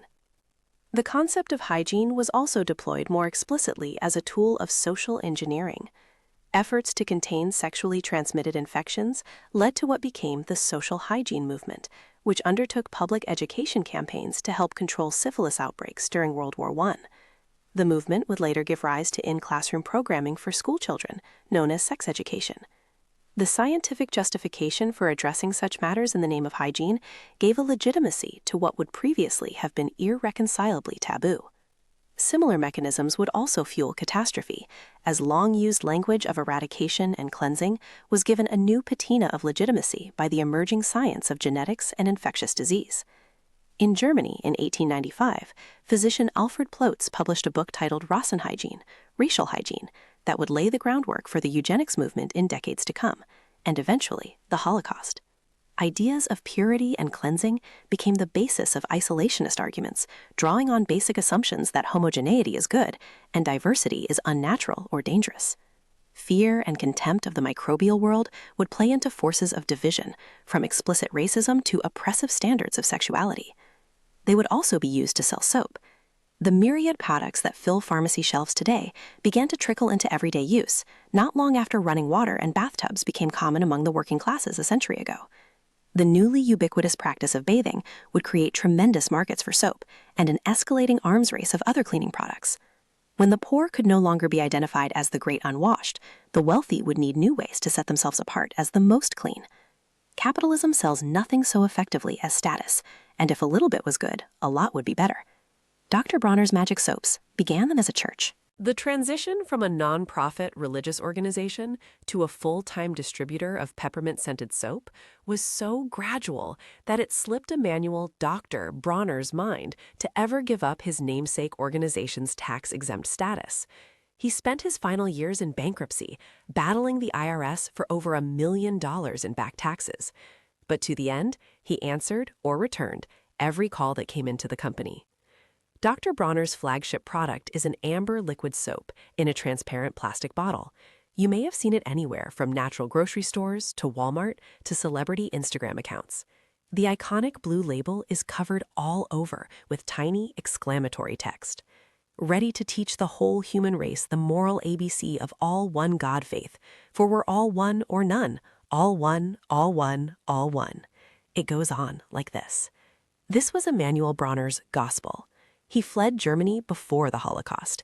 He traveled across the U.S. in the 1950s to spread a message of peace and unity. He would recite his message to passers-by on street corners in Los Angeles from the top of a literal soapbox. He offered soap for sale to help him fund his mission. People didn't especially care what he had to say, but they did seem to like the soap. So Bronner started printing his sermon on the soap labels. Eventually, people got word of this strange man's peppermint soap, and demand to buy it rose, even though all he'd intended was to use it as a vehicle for his message of love and unity. So it was important to his grandsons, who revitalized the brand and turned it into the ubiquitous product it is today, to keep the label as close as possible to how he wrote it, despite the inherent marketing challenges. The brand has swept from niche indie markets to major mainstream distribution in recent years. After half a century of relegation to incense-burning hippie shops, Dr. Bronner's products are now prominently displayed in major retailers, from pharmacies to groceries to boutiques and fashionable hipster enclaves, next to high-end beauty products. Over the past 2 decades, since David Bronner and his brother Mike took over the company, sales have grown more than 30-fold. The first thing David Bronner does when I meet him is offer to give me a foam bath in a trailer, but not in a weird way. We're in the parking lot of his company's headquarters in Vista, California. They relocated a few years earlier after outgrowing their previous space. He and his employees bring the shower trailer to mud runs and events like Burning Man as a communal showering experience. David, now CEO of the company, has been going to the festival since before it was cool. And when he took over the company, he thought it would be a good place to involve the brand. Though there's no advertising allowed at Burning Man and no business can technically sponsor it, Dr. Bronner's does put together elaborate displays and interactive exhibits that convey the ethos of the company. They sponsor a safe space for people who are having bad psychedelic trips, and also put on performances by their in-house performance artist troupe, whom I am fortunate enough to meet. "Hey, do you like to dance?" one of the bearded men asks me. As I recall, all the troupe members had long beards, but it's possible they were just scruffy. This is one of those situations where memory fails, because it was early and I was on almost no sleep and had already had a pint from their kombucha keg. "No," I say. They were clearly expecting me to say yes. Someone turns on a boombox and they all line up in 2 rows. "Okay, right on. Well, we'll dance for you." 8 grown men do a dance for me in the middle of the warehouse. They watch my face for a reaction, and I genuinely appreciate the effort, though it jangles me to be danced upon like this. They smile the whole time and high-five one another and me when they finish. Then they stand around in a circle and ask me about the skin microbiome. Some of them tell me they also rarely shower. And as I talk about the idea behind the book, they act as if their minds are physically imploding at the conceptual awesomeness. It is like being the first human to give pizza to the Ninja Turtles. The employment of non-showering Gen X artists at a soap company might seem paradoxical, but the company's growth has been a result of developing a strong brand with which their presence is totally consistent. This brand, based on a general vibe of egalitarian activism, has given Dr. Bronner's an edge in the marketplace, especially among corporate skeptical millennials. Though the product had a loyal following for decades, it only recently began to turn a significant profit. I decline the public bath because, while it could be fun, I suppose, as part of a group after a Tough Mudder, this would just be me in a parking lot surrounded by public relations staff who are quite insistent that I have a good time. So I hop in David Bronner's minivan, and he drives me around the campus. He also owns a Mercedes that runs on grease as an alternative fuel source, but he uses the van for work, a larger vehicle being technically preferable if it allows carpooling, he explains. David Bronner doesn't take a salary greater than 5 times that of his lowest paid employee.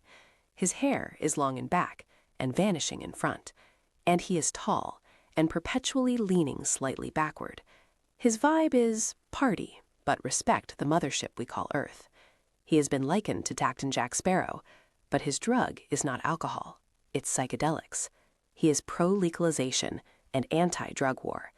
This would surprise no one who saw him, unless you knew he was the heir and CEO of one of the fastest-growing soap companies on the planet.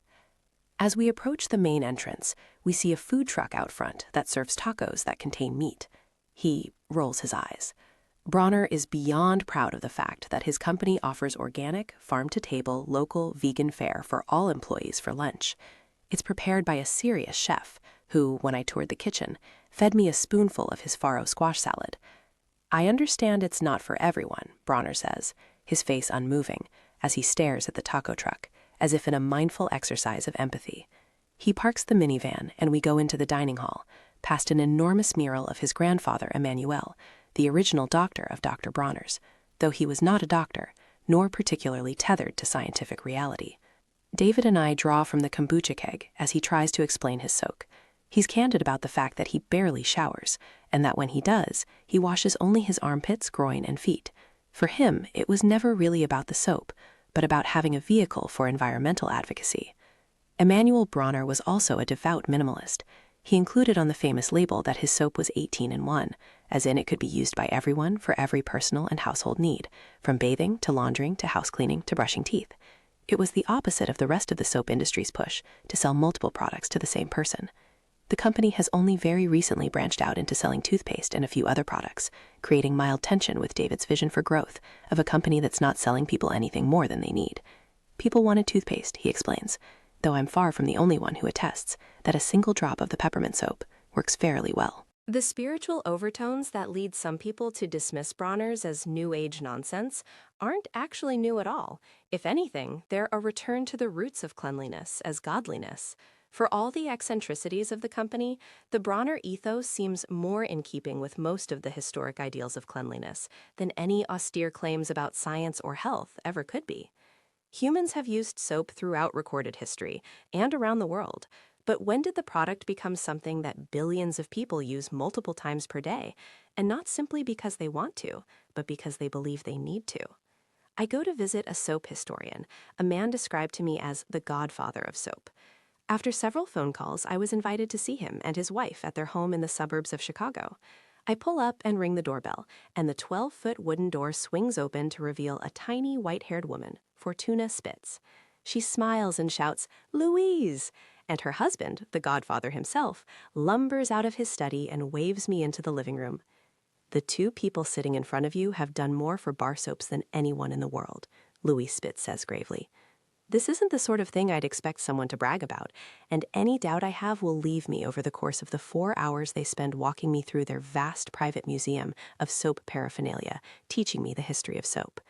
Louise, who is 83 years old when I meet him, was educated as a chemical engineer and entered the soap industry with a job in processing at the Dial Corporation.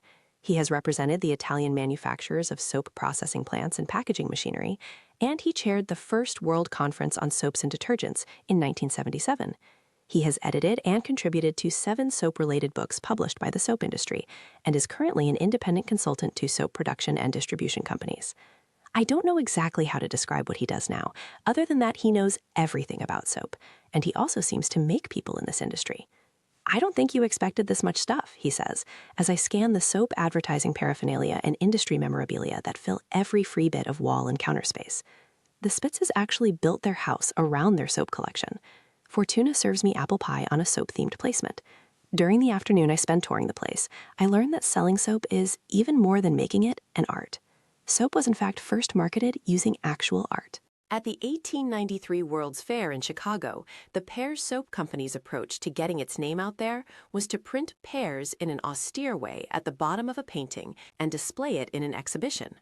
The upper floor of the Spitz's home is a gallery of 19th century color prints, chromolithographs, that you would never guess were ads for soap.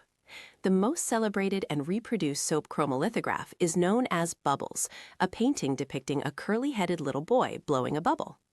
This high-minded, innocent approach to advertising could not last when the soap boom hit. The crowded marketplace meant more aggressive approaches to distinguishing a product, including slinging mud at others, creating insecurity in consumers, and making claims far beyond what any soap could ever actually do. This was necessary because, in truth, most soaps are nearly chemically identical. By definition, there isn't too much room to change the product. Otherwise, it's by definition not soap. The basic process of making soap is on the level of high school chemistry and has been known for centuries. Soap is made up of the surfactant molecules, or surface active agents, that result from combining fat and a water-soluble basic compound, or alkali. Fats, whether derived from animals or from plants like olive or coconut oil, are made up of triglycerides. As the name suggests, this means 3 fatty acids and a glycerin molecule. When the triglyceride is combined with an alkali, such as potassium hydroxide, also called potash, or sodium hydroxide, also called lye, and heat and pressure are applied, the fatty acids break away from the glycerin molecule. The potassium or sodium then binds to the fatty acids, and this is soap. A surfactant is a simple molecule. It works because one end binds to water and the other binds to fat, the oils that stick to our skin and don't wash away with water alone. For example, assume your clothing is soiled with mud. Water alone won't remove it. But if you add a surfactant soap to the mix, the surfactant's oil-loving, lipophilic end is attracted to the oil in the soil, and the water-loving, hydrophilic end is attracted to the water. These opposing forces loosen the mud and suspend it in the water to be rinsed away. Though no one knows exactly how or when soap was first discovered, Spitz says apocryphal tales abound. According to a Roman legend, soap was discovered at a place called Mount Sapo, where they sacrificed animals to the gods. The ritual left behind both ashes and fat from the animal, and when rain came and mixed them together and swept them down the mountain and into the river, the people washing their togas realized it was going way better than before. "What the hell is this, some kind of cursed water?" they all screamed and fled. No, they reverse-engineered the process and started making soap. Since the chemistry of soap is simple, the process was certainly discovered in various places, and approaches varied depending on what materials were available. In places around the Mediterranean, olive oil allowed for a high-quality product that could be used regularly. Marseille, France, emerged as a bastion of soap artistry. Industries popped up in Savona, Italy, and Castile, Spain, which for centuries would remain destinations where people traveled to obtain the soaps of the masters. Though the process of making soap was straightforward and ingredients all but identical, there was a clear learning curve and distinction between the homemade product and the professional. Into the late 19th century, and later for much of the world, store-bought soap was a luxury good. My own grandfather grew up in a farm town in Indiana where his parents and neighbors wouldn't dream of buying soap. They would make it themselves after slaughtering a pig. They took the skin and cut it into strips and put it into a big cast-iron rendering kettle and put the kettle over the fire. My grandfather's job was to keep the fire going. The white fat would melt off the skin, and the pigskin strips would curl up and brown in the boiling lard, turning into a delicacy called cracklings, the eating of which he recalled with visceral nostalgia. The lard was used around the farm for cooking, seasoning pans, treating wounds, keeping tools from rusting, and lubricating stuff. My grandfather said his mother would collect rainwater and mix wood ash and lard with it to make soap.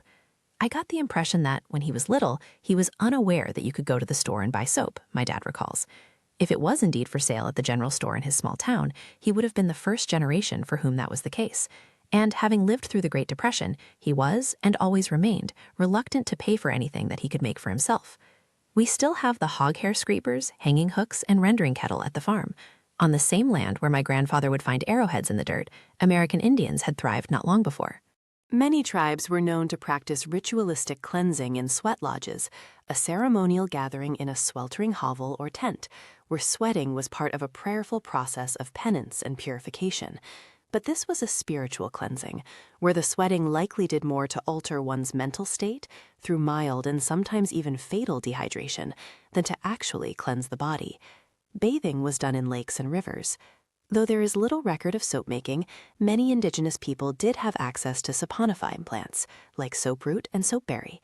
Even earlier, Aztecs used 2 vegetable products, the fruit of the copaxcotl, which the dirty Spanish marauders would call soap tree, probably just before trying to kill it, and the root of a plant that would be classified as Saponaria americana for its soapy properties. These were not named arbitrarily. They produce saponins, which appear to be part of a self-defense mechanism. These are surfactants, just like those that are produced during soap making. When these and other plants, like agave or yucca, are peeled, pulverized, and mixed aggressively in water, the process will generate suds. The mildness of the resulting soap would be in demand today. Soapberry suds would be much closer to popular modern cleansers, like Cetaphil, marketed for sensitive skin, than the early soaps were. Putting store-bought soap on one's skin was, for most of the history of the commercial product, not regular practice. That's because making the soap required a base, and the cheapest and most readily available was often lye. The resulting product was highly basic and could parch or even burn the skin. Like any tool, this early soap had its place. If you were covered in grime or goo that wouldn't come off with water, using some soap might be necessary. Until the late 19th century, though, the primary use of soap was laundry. There were soap makers in Jamestown in the 17th century, but early colonists more often made the same thing themselves out of surplus animal fat and lye, applying it only in cases of extreme filth. Washing regularly was not simply expensive, but also ate away at clothes and skin alike. The process slowly improved and made soap more tolerable. As some soap makers began to use a new base, potash, bathing with soap became more common. A method of processing the ash became the first patent in the United States. The one-paragraph document was approved by Thomas Jefferson and signed by George Washington in 1790, giving rise to a patent process that would shape the future of capitalism. Intellectual property rights would become central to the growth of the soap industry. In Britain, monopolies kept manufactured soap scarce, and a soap tax kept it expensive. When Chancellor William Gladstone finally repealed the tax in 1853, the sudden affordability of soap unleashed an industry that would work tirelessly to overturn the idea that bathing was a vaguely sinful luxury. Quite the opposite, it was a necessary element of basic decency. Through the power of marketing and advertising, the industry would redefine the concepts of health, beauty, and cleanliness. Lingering European taboos around washing regularly would totally reverse themselves. Over the course of just a few decades, it would become taboo not to. I'm riding on the top of a fire truck around Dr. Bronner's headquarters. As the company has grown, they say they are now required for liability purposes to tell me to hang on. The truck is equipped to shoot foam instead of water. As with the shower trailer, the company brings it to festivals and keeps it around the premises as part of the brand experience. It plays loud music, which feels especially out of place in this suburban office park. The publicists are wearing bright red and blue jumpsuits, reminiscent of Oompa Loompas. It is a jolt back to reality as we swing around to the loading docks where tanker trucks deliver the oils. Much of this cargo shipped all the way from Ghana. Towering garage doors open onto the production floor, which is a stark contrast to the groovy vibe of the rest of the place. Pristine and industrial, with enormous stainless steel tanks for high-pressure saponification towering overhead. There is a hall of fragrance silos 30 feet tall in all the colors of their corresponding Bronner's labels. A plastic jug labeled citric acid, added as a preservative, is taller than I am. The centerpiece, where the saponification happens, is called the reactor, a 1,500-gallon tank with a hatch on top that is shut by turning 12 separate bolts and a maritime steering wheel to lock it into place. The enormous vessel is connected to two equally large ones that contain hot and cold water, and to an emergency pressure release valve that drains into a monstrous emergency collection tank. Temperatures reach into the thousands of degrees, and apparently the potential for a massive explosion exists. I climb some scaffolding up to the top of the reactor, where the technician tells me not to fall in, and a horrible death scene flashes before my eyes. The fundamental principles of soap composition and performance apply to all soaps. Apart from fragrances and colors, the main difference among soaps is what kind of fat is used. That depends on what kinds of plants or animals provide the fat. All fat consists of a chain of carbon molecules. Some are fully saturated with hydrogen, saturated fats, and others have empty sites where hydrogen could bind, unsaturated. Both work well, and most soaps contain mixtures of the two. The conventional wisdom is that soaps from unsaturated fats are more effective as cleansers, but more drying. Soaps made with a greater proportion of saturated fats generate more lather. Dr. Bronner's distinguishes itself by using only organic plant oils. The label adds that the soap's ingredients are ethically sourced and fair trade, and do not involve genetically modified GMO crops. Before writing this book, I had no idea that these terms could honestly apply to soap. But production of palm oil, one of the most commonly used oils in soap, has been a leading driver of deforestation in many equatorial countries. Environmental advocacy groups like Greenpeace regularly call attention to the environmental impact of palm oil in consumer goods. Soap companies that deal in palm oil have also been implicated in human rights abuses, such as child labor, by organizations like Amnesty International.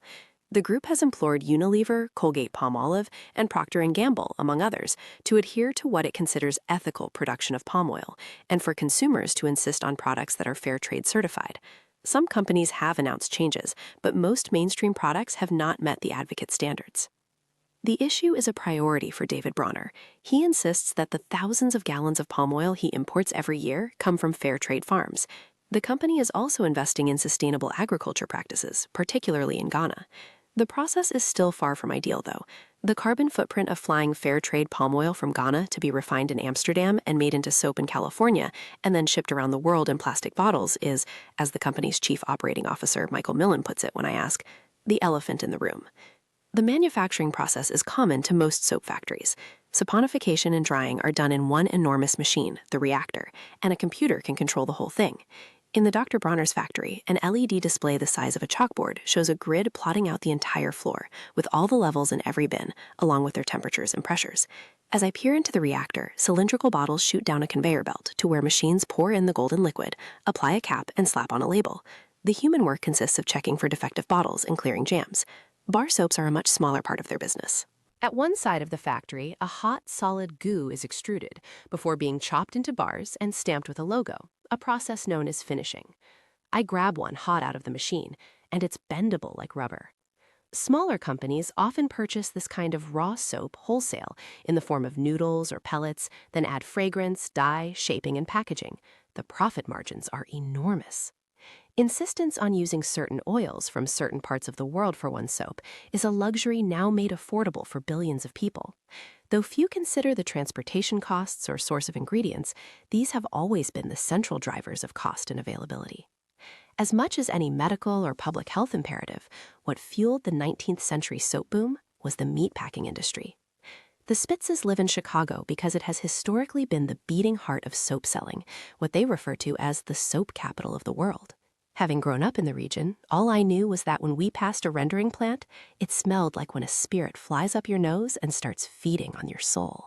As Chicago's stockyards started overflowing with excess lard that would often be thrown away, young entrepreneurs took notice. Where others saw piles of decaying animal fat, they saw the American dream. They flocked to the city to get into the soap business, much the same way that 49ers had gone to California in search of gold, or that tech entrepreneurs go to Silicon Valley today in search of something. Among these early soapers was William Wrigley Jr., who came to Chicago in 1891 to sell the soap his father made in Philadelphia. To help promote the soap, he gave away premiums like baking powder and chewing gum. The latter caught on better than the soap ever did. By 1895, Wrigley's changed its branding from a girl bar of soap to an illustration of juicy fruit that read, "Manufacturers of Chewing Gum." The iconic Wrigley Building and long-cursed Wrigley Field would not be so named were it not for soap. A more successful soaper was James Kirk, who built a 5-story factory near the mouth of the Chicago River, covered in soaring signs advertising his company's 4 soaps: Jap Rose, White Russian, Juvenile, and American Family. This was an early example of segmenting a product by consumers, Spitz explains, selling not 1 but 4 soaps by marketing and packaging them as though they were for very specific people and purposes. The Chicago soaper, Nathaniel Kelleg Fairbank, who had bought a lard and oil refinery and started making soap only to avoid wasting excess lard, took this to the next level. In a shotgun approach to branding, he created brands that read like a drug dealer's euphemisms: Copco, Claret, Chicago Family, Ivory, Mascot, Santa Claus, Gold Dust, Fairy, and Tom, Dick, and Harry. Differentiating these products all came down to marketing. Fairbank published illustrated booklets called Fairy Tales that featured poems and innocent puns, like "People with common sense pay but 5 common cents for a soap with no common sense. That's fairy soap."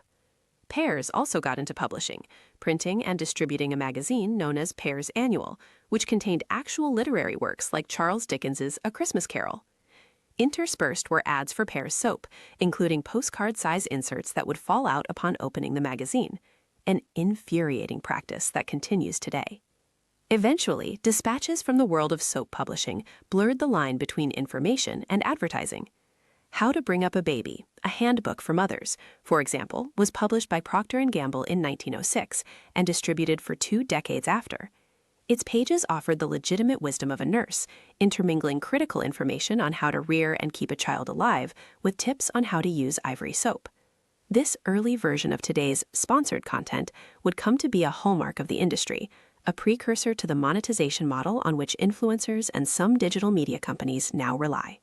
Of the hordes of entrepreneurs who would spring into existence during the soap boom, desperate to make a name for a new bar of soap on the wings of clever marketing and media strategy, two brothers stood apart from the rest.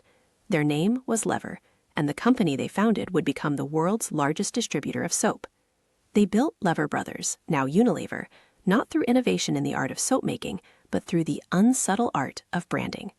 They sold soap as a health product that would save your life. James Lever's older brother, William, was born in 1851. William gets all the credit for the business they technically started together. William Lever entered his father's grocery business in Lancashire, England, at 16. His job was to cut and wrap soap.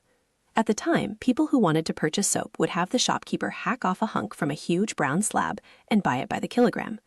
This soap was somewhere between the caustic homemade lye soaps and the luxury toilet soaps of Castile, something that could be used on skin, at least occasionally, as some people were starting to do. Lever took over the grocery business and by age 33 was already a wealthy man. Listless and feeling he had fully explored the potential of that industry, he wanted to continue growing in business. The Industrial Revolution was underway, and urban areas were pulsating. Lever recognized that the challenges of city life were also an opportunity to create demand. A new middle class was being paid and educated well enough to care about emerging concepts of health and hygiene. As cities accumulated tall buildings that blocked out the sun and factories filled the skies with smog, his mind returned to soap. This was a product that could conceivably be in every household. In 1884, Lever registered the trademark Sunlight. In an innovative move, he wrapped each bar of his new product in imitation parchment, boldly printed with the Sunlight name. At first, Lever didn't even make the soap. That was done by outsourced manufacturers. His role was in branding and selling it, and this he did with the fire of 1,000 suns. Lever didn't advertise so much as paint the world with his brand, Spitz recounts. He commissioned famous illustrators to design ads, hung sunlight plates in railway stations, plastered colorful posters all over the city, launched a newspaper called Sunlight Almanac, and distributed puzzles, pamphlets, and a book called Sunlight Yearbook that contained health advice. Hint, use more Sunlight soap. All of this worked.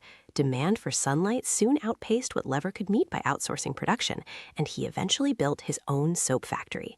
But even that process was an opportunity to do something grander. He built houses for workers and ended up creating a whole town just across the river from Liverpool. He dubbed it Port Sunlight. It opened in 1889 and quickly became the largest soap manufacturing facility in the world. Lever envisioned it as a sort of utopia, a business model he called prosperity sharing. By providing affordable housing and a tight-knit community built around soap making, he believed he could achieve maximum loyalty and productivity, presaging the omnibus campuses of Google and Facebook, where there are so many amenities that leaving work seems, well, silly. Mechanization played a major role in making soap widely accessible. The 1904 World's Fair in St. Louis debuted a new soap mill, which Colgate and Company purchased to increase production efficiency. The company differentiated its luxury soap, Cashmere Bouquet, by advertising it as a milled soap. An ad in the Ladies' Home Journal explained that it is hard milled, which means that it is put through special pressing and drying processes that give each cake an almost marble firmness. It is not the least bit squetchy. This special hardness is what makes it safe. And so, used every day, it keeps skin young and lovely. The idea that soap had previously not been safe was based on nothing.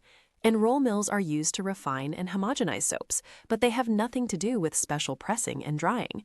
Spitz explains that there is no soft or hard milling. This was empty marketing jargon from the very beginning.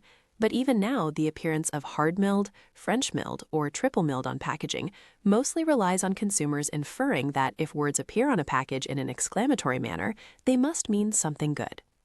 The technologies that truly increased the use of soap, more than any hand-washing campaign ever could, were the automatic soap presses and wrapping machines of the 1910s.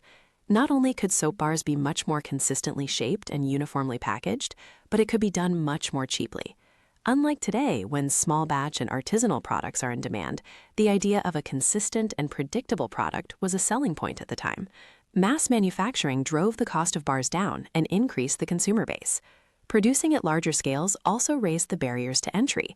Buying all the equipment and employing a large staff meant not everyone could simply get into the business on a whim. To leverage advantages of scale, companies merged into the multinational behemoths they are today. Lever would become Unilever in 1929, when Lever Brothers merged with the Netherlands-based Margarine Union. As the soap market flooded, producers needed to distinguish their products still further from those of competitors and from their own existing lines year over year. This led to the labeling of soaps for ever more specific uses or desired outcomes. The idea that some soaps are beauty products and some are health products, for example, or that some are for men or women, or children, or dogs, or various types of skin, is much less a product of scientific innovation than marketing genius. The most storied day in soap history may never have actually happened. As the tale goes, one morning in 1879, an operator at the soap plant owned by William Procter and James Gamble left a soap mixer running during his lunch hour. This led to an airy mix that was lighter than normal. Seeing no reason to waste a viable product, Procter & Gamble sold it as a novel soap that would float. This was the story, anyway, until 2004, when a company archivist discovered that Gamble's son had written in a notebook years before the supposed accident, "I made floating soap today. I think we'll make all of our stock that way." In any case, customers took a liking to this new white soap. It floated in water, which made it easy to keep track of in a wash basin. The accidental invention sold so well that Procter & Gamble decided to start making it intentionally. This may also have been a rare case of a product being created before its branding strategy. As the story goes, William Procter's son Harley was in the throes of searching for a name for the product when he had a revelatory moment during a Bible reading in church. Psalms 45:8 read, "Alsha, out of the ivory palaces whereby they have made thee glad." The next day he christened the soap Ivory. While other soaps alluded to purity and godliness through cleanliness, Ivory drew directly from Scripture. Keeping with the theme, Procter & Gamble decided to advertise it as a pure soap. The company went to great lengths to have its purity measured. 5 universities and independent labs compared Ivory soap to Castile soaps, which were then considered to be the standard of purity. Many still consider it to be. Dr. Bronner's signature product is marketed as a pure Castile soap. The results showed that Ivory had just 0.11% free alkali, 0.28% carbonates, and 0.17% minerals. Procter & Gamble subtracted that total from 100 and started advertising the soap as 99, 44, 100% pure, despite the fact that other soaps were almost certainly comparable and that additional minerals and carbonates weren't necessarily bad things. Sales boomed as the religious and idealistic overtones combined with the appeal of a white soap in the post-Reconstruction era United States. This message was subtle compared to the marketing of some competitors. The most famous product of Chicago's Fairbanks Soap Company was called Gold Dust Washing Powder, and its ads featured illustrations of the Gold Dust twins, Goldie and Dusty, 2 children with pitch black skin, precocious musculature, extremely white smiles, and exaggerated lips, often sitting in a wash basin or doing household chores. They became the symbol for the Fairbank Company. Magazine ads urged, "Let the Gold Dust twins do your work." The homage to slavery is not subtle. The product was so popular that Lever Brothers licensed it for national distribution and eventually purchased the brand in the 1930s. It is, for obvious reasons, no longer being manufactured. But as I write this, a metal sign that says, "Let the Gold Dust twins do your work" is for sale on eBay for $3,249.95. Other advertisements promised clean hands and racial domination in a single product. An 1899 advertisement for Pear's soap showed a naval officer washing his hands in a gleaming bathroom against a backdrop of colonial imagery. The first step towards lightening the white man's burden is through teaching the virtues of cleanliness, the ad read. Pear's soap is a potent factor in brightening the dark corners of the earth as civilization advances. Racist tropes would become more explicit in later Ivory advertisements, too. A promotion from the 1920s told the tale of white children who came across a savage village of thatched huts and dark-skinned natives who believed in right to dirt and smudge besmearing sin. The young heroes then scrubbed the natives until all the village smelled like ivory and rain. In a move that holds up better to time, Procter & Gamble chose as the product mascot an infant, who would become known as the Ivory Baby. Slogans centered around the theme and began to veer toward the medicinal.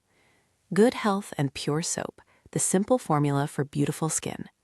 If you want a baby clean, baby smooth skin, use the baby's beauty treatment, Ivory soap. Keep your beauty on duty. Give your skin ivory care, doctors advise. The beauty treatment of 10 million babies. Even though the claims were awkward and nonsensical together, Harley Procter's ultimate success, and the one for which he is most remembered, was simply to combine his two most popular ad campaigns into what Spitz describes as the top marketing slogan of all time. Approximately 99, 44, 100% pure. It floats. This monstrosity of a slogan has its own trademark. It was elegant compared to the acrostics and cryptic parables of the time. Procter & Gamble transformed from a 3-person advertising team into a voracious gobbler of brands. By 1890, the company was bringing in a profit of some $500,000. By 2017, profits would top $15 billion. As the floating soap trend swept the country, Milwaukee's B.J. Johnson Soap Company sought to break into the novelty market. In possession of palm and olive oils, the company named its soap an oily portmanteau, Palmolive. The product was on the market for a decade before a breakthrough in 1911, when a copywriter in a company meeting said he'd heard these were the preferred oils of the legendary beauty Cleopatra. If Cleopatra was known for any beauty trend, it was milk baths. According to multiple accounts, she used donkey milk. It was long believed to have special anti-aging effects.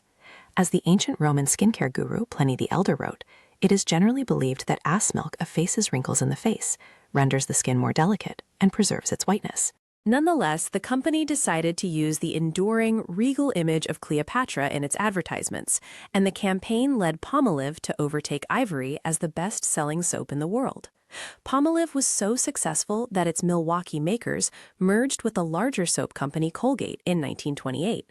The new company, Colgate-Palmolive, poured even more money into advertising. Their ads ran in magazines like the Ladies' Home Journal and Woman's Home Companion, with illustrations painted by famous artists. Cleopatra eventually became a generic beautiful woman, the Palmolive girl. Beauty and soap fully merged into one idea with the 1924 birth of the slogan, "Keep that schoolgirl complexion." This was a time when almost no women were admitted to institutions of higher education, so schoolgirl didn't mean looking like a caffeine-addled grad student. Palmolive's slogan proffered the cleanliness and purity, and impossible standard, of returning to childhood. By the 1960s, the messaging became more aggressive and less artful. New, Continental Palmolive Care can help you be younger looking. And though other soaps made medical and health claims, Palmolive was among the first to invoke doctors. A 1943 ad proclaimed, "Doctors prove 2 out of 3 women can get more beautiful skin in 14 days.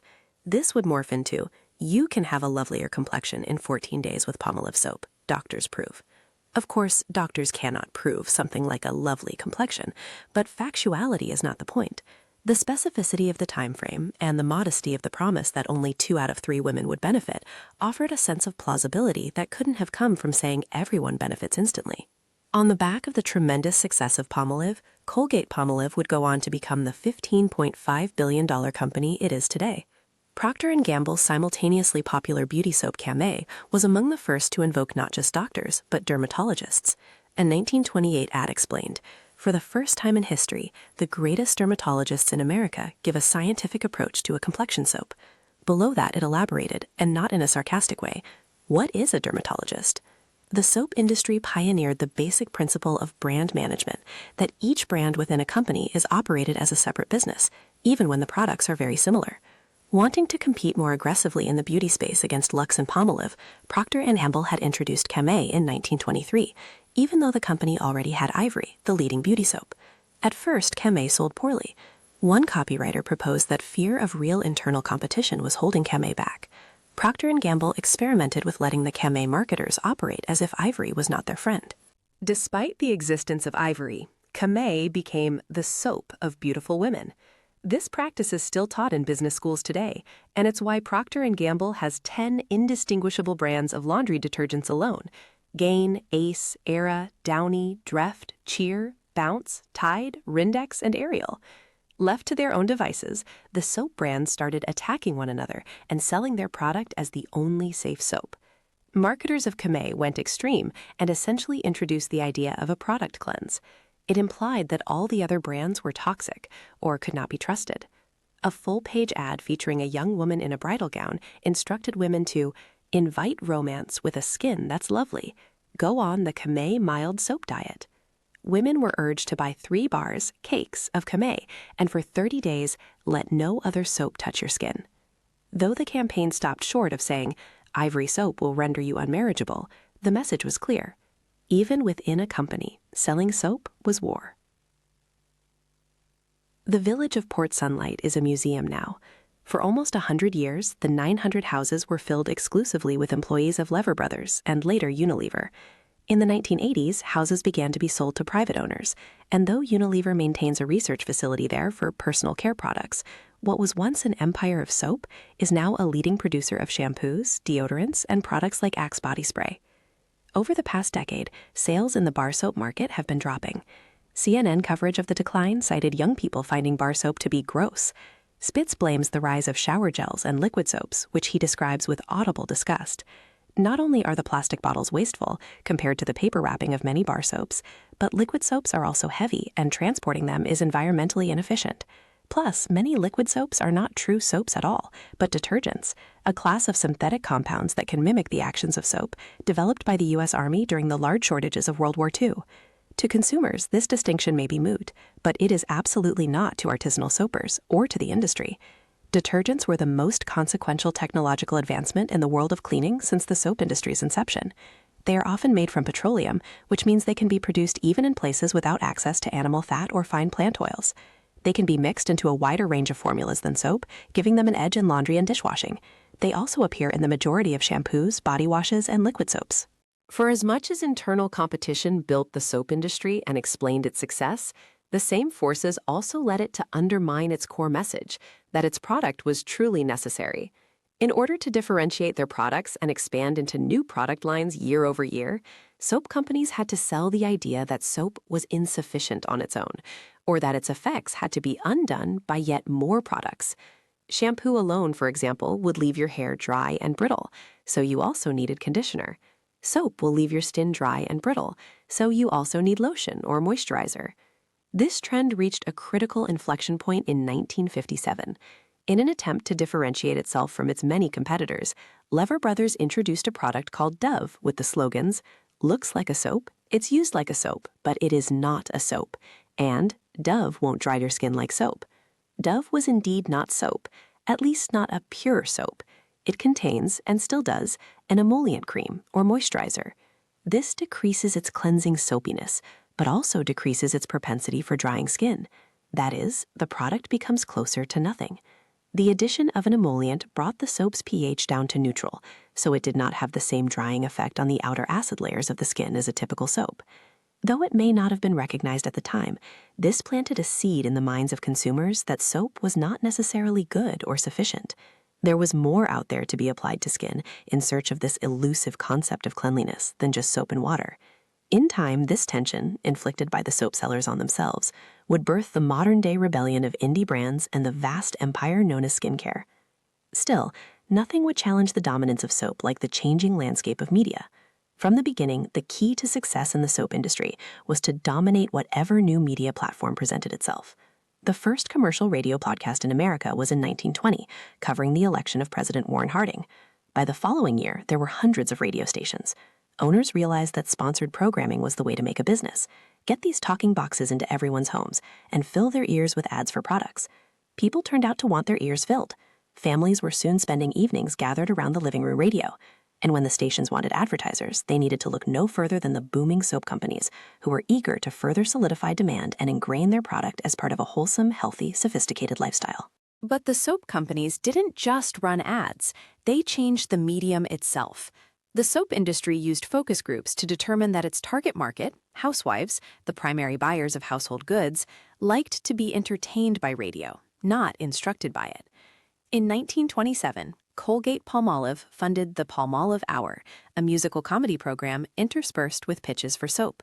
The program's success led to Clara, Lou, and M, a radio show sponsored by Super Suds fast-dissolving soap beads, which promised 3 gossiping housewives chatting about relatable things every night of the week. In addition to delivering proper entertainment to a target demographic, the women also conveniently mentioned Colgate-Palmolive products. The show was so popular, it would go on to become the first daytime serial on a radio network. Not to be outdone, in 1933, Procter & Gamble took to the air to sell Oxydol granular laundry detergent with Oxydol's own Ma Perkins. The protagonist, Ma Perkins, was a widow in financial straits, the sort of woman who didn't have the time or energy to fuss about laundry. Luckily, there was a detergent product that made her life manageable, Oxydol. Though the program may not have been particularly artistically ambitious, informative, dramatic, or funny, it stayed on the air for 27 years. This meant the show met the criterion for good American radio. It sold ads.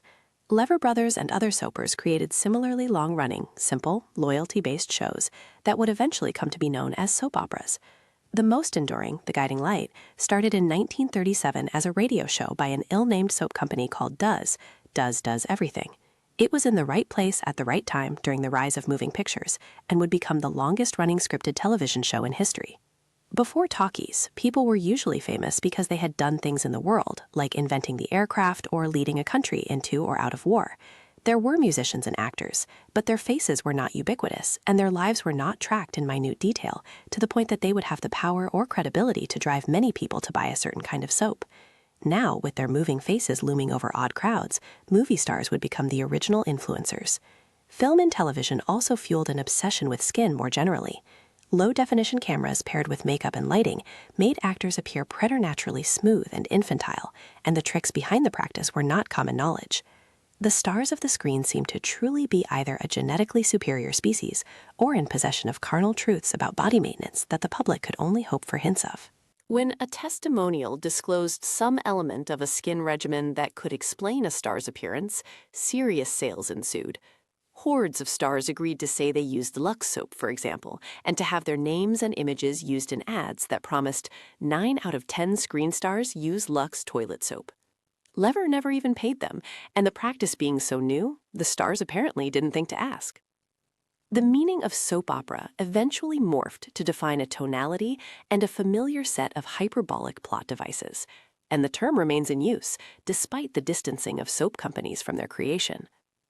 When Guiding Light was canceled in 2009, an end marked by jokes like Stephen Colbert's hefting an ostensible DVD box set onto his desk that was about 6 feet long, the New York Times and the BBC heralded it as the end of an era.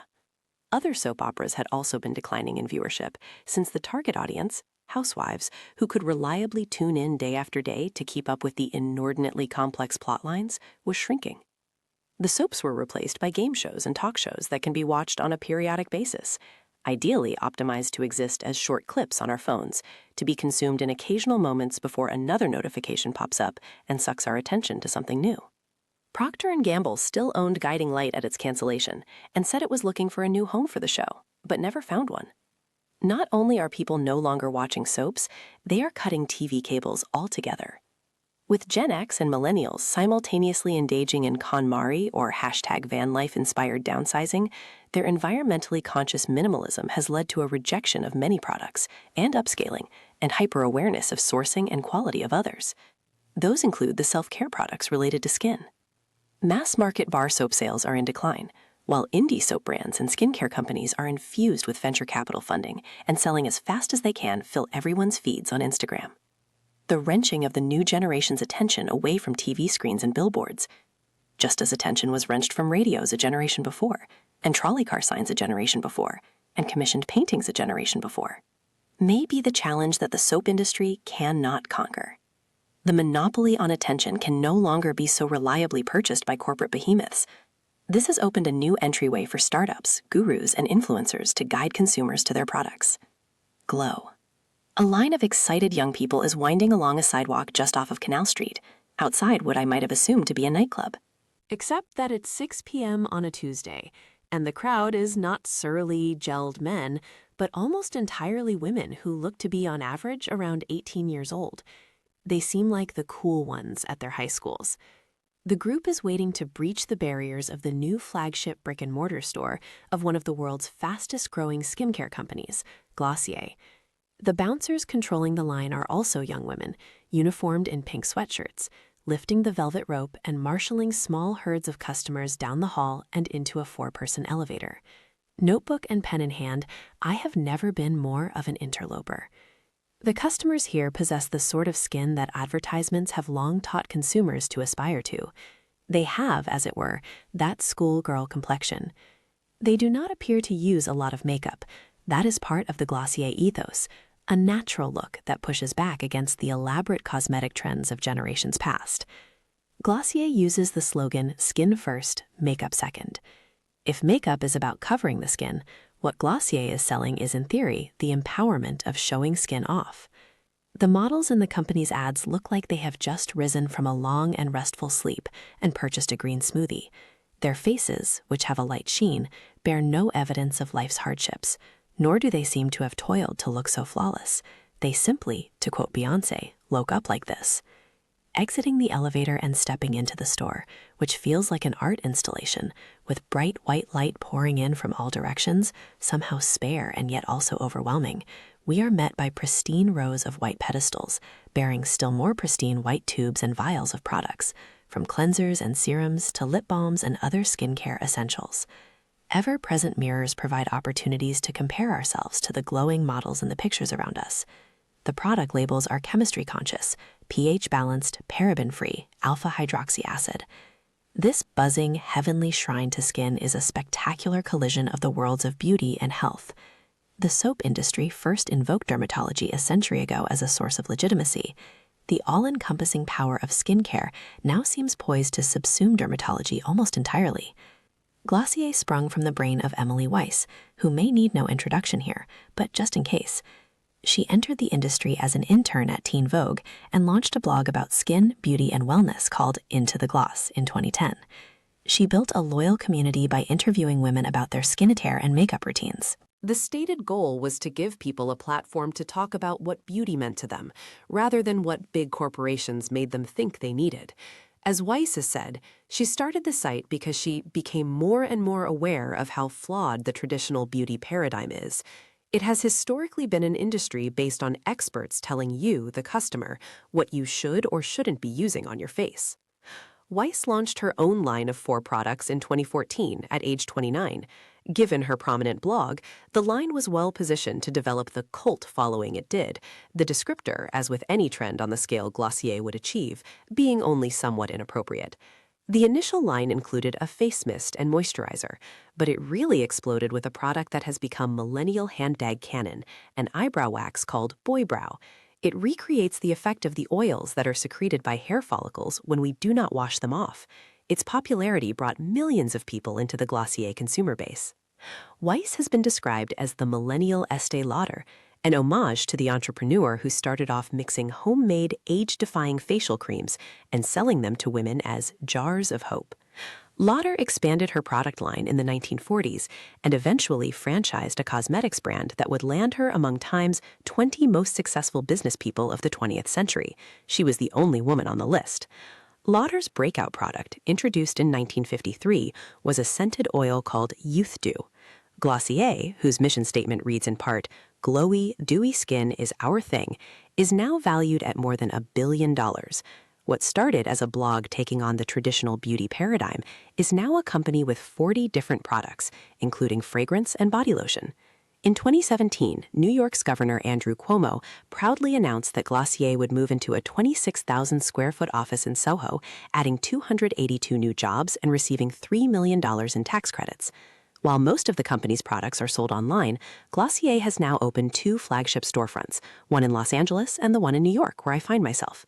I'm accompanied at Glossier by my friend Leah Finnegan, who writes about consumerism, online culture, and feminism, among other things.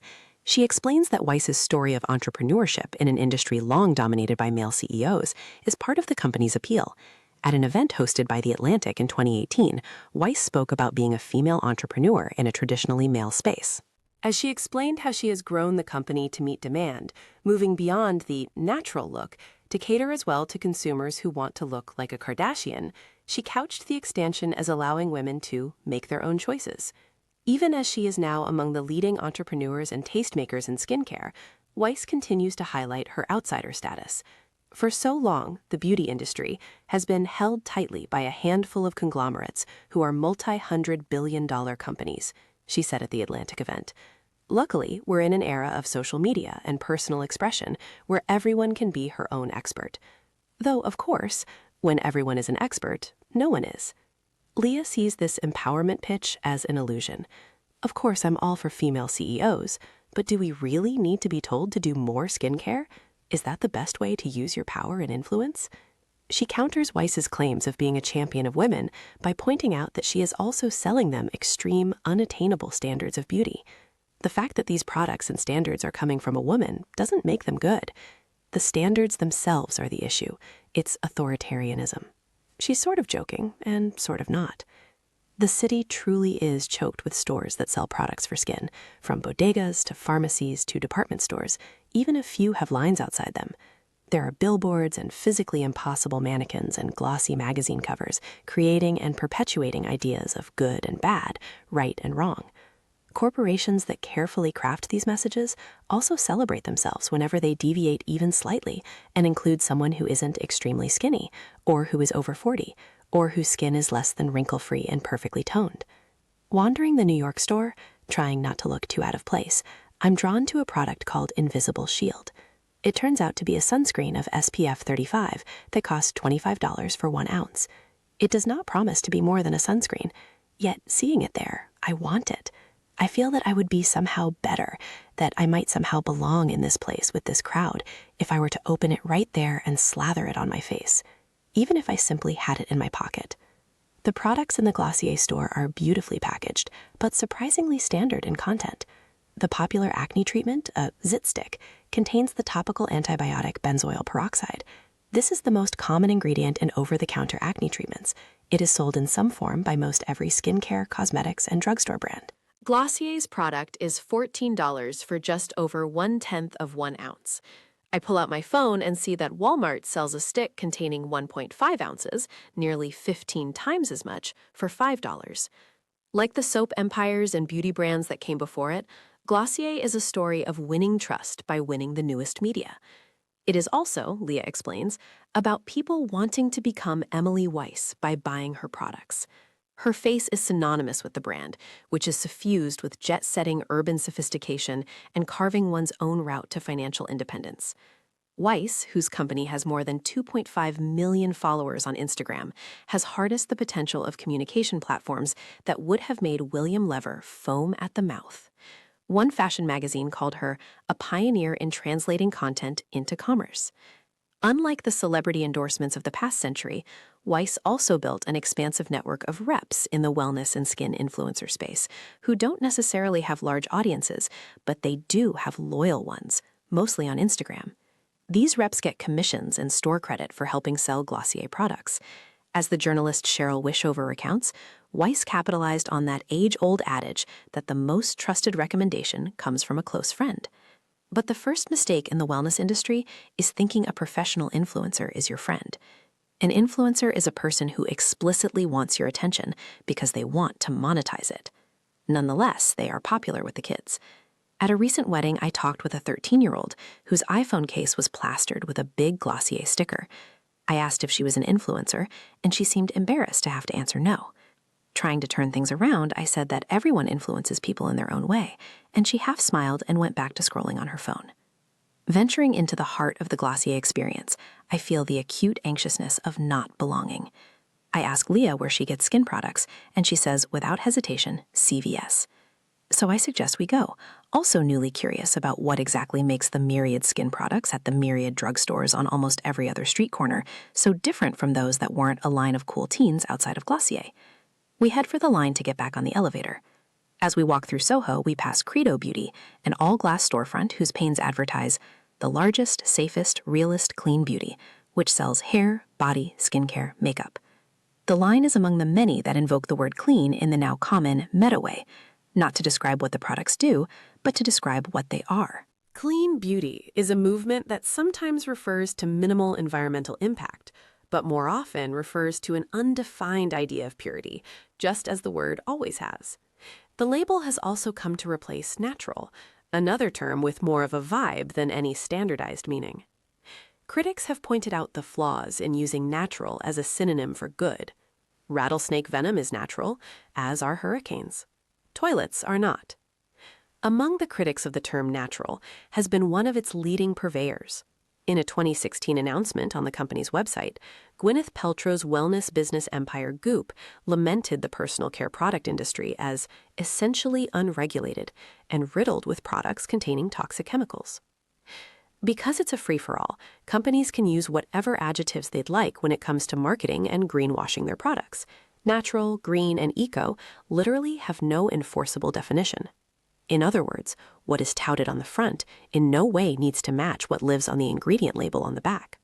At Goop, we are creating a new standard of beauty, one that we simply call clean. Today, Goop continues to distribute all manner of products labeled natural. A search of the company website finds 762 posts and products for sale, from premium natural toothpaste to natural Pilates and an all-natural scented iPad. But Paltrow has also been a pioneer in selling the same vaguely puritanical ethos under the term clean.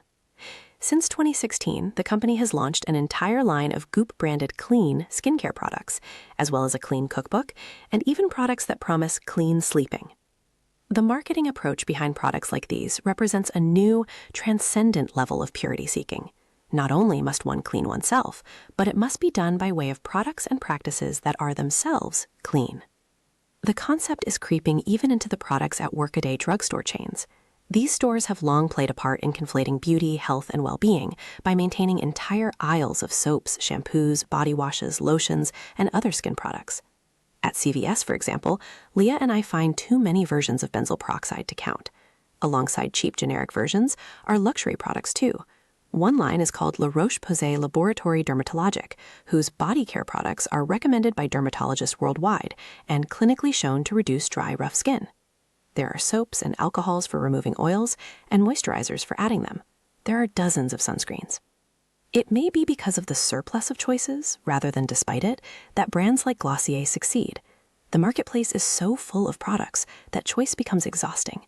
Glossier offers curation. If a product is at this amazing store and Emily Weiss uses it, then it must be good, or at least safe. Dispirited and sweaty, Leah and I ride the F train back to Brooklyn. It's one of those summer commutes when people are literally shoulder to shoulder in a steel box that feels about 90 degrees, and one is inevitably reminded that people are sacks of metabolically active organic matter. I'm truly grateful to be sandwiched by people with effective hygiene regimens. The cars are plastered with ads for a line of hair, skin, and nail vitamins marketed by the supermodel Heidi Klum. She smiles down at us with blinding white teeth. Her skin is dewy, her hair is inexplicably blowing while her dress is not, and the brand she is selling is named Perfectil. The slender hipster cowboy behind the bar is wearing a several-gallon hat and a bolo tie.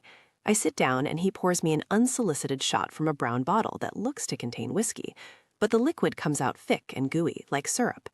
If this were the Old West, I'd have probably shot the man on the spot. But this is the Indie Beauty Expo, the world's largest annual gathering of independent beauty brands, so I hold my tongue and let him explain himself. What he poured from the bottle, he says with a grin, soap, for men. The proprietor seems desperately happy to have someone to talk to. His products appear to be of little interest to the crowd of mostly women streaming past us to other booths. His brand is called 1821 Man-Made. The numbers are in homage to the 18th and 21st Amendments, which respectively prohibited and unprohibited alcohol. I gather the name was not meant to make analytical sense, but to appeal to the basic instincts of free association, things men are assumed to like and feel comfortable consuming. The word man is right there in the brand name. It is also in the tagline. Premium grooming provisions that the Society of Men will take pride in owning. The whiskey soap bottles look fully drinkable. The whiskey theme is common among skincare products marketed to men.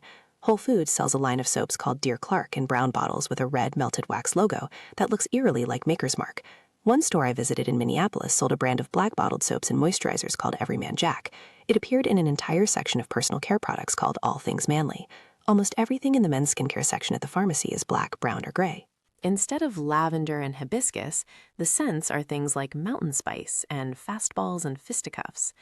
Differences between these products and their feminine counterparts, which reliably cost more, tend to be fragrance, color, and packaging. These things seem to matter now as much as ever. Skincare for men is a growing market, up 7% from 2018 to 2019, and expected to reach $166 billion by 2022. But it remains a novelty in the overall industry. The 18 to 22 demographic has also shown unprecedented interest in gender-neutral products, according to a 2019 market research report. But short of offering any truly new innovation, sellers often try to break in by defining and articulating who their products are for. Specificity is key. If you are selling a product that is for everyone, you are selling a product for no one.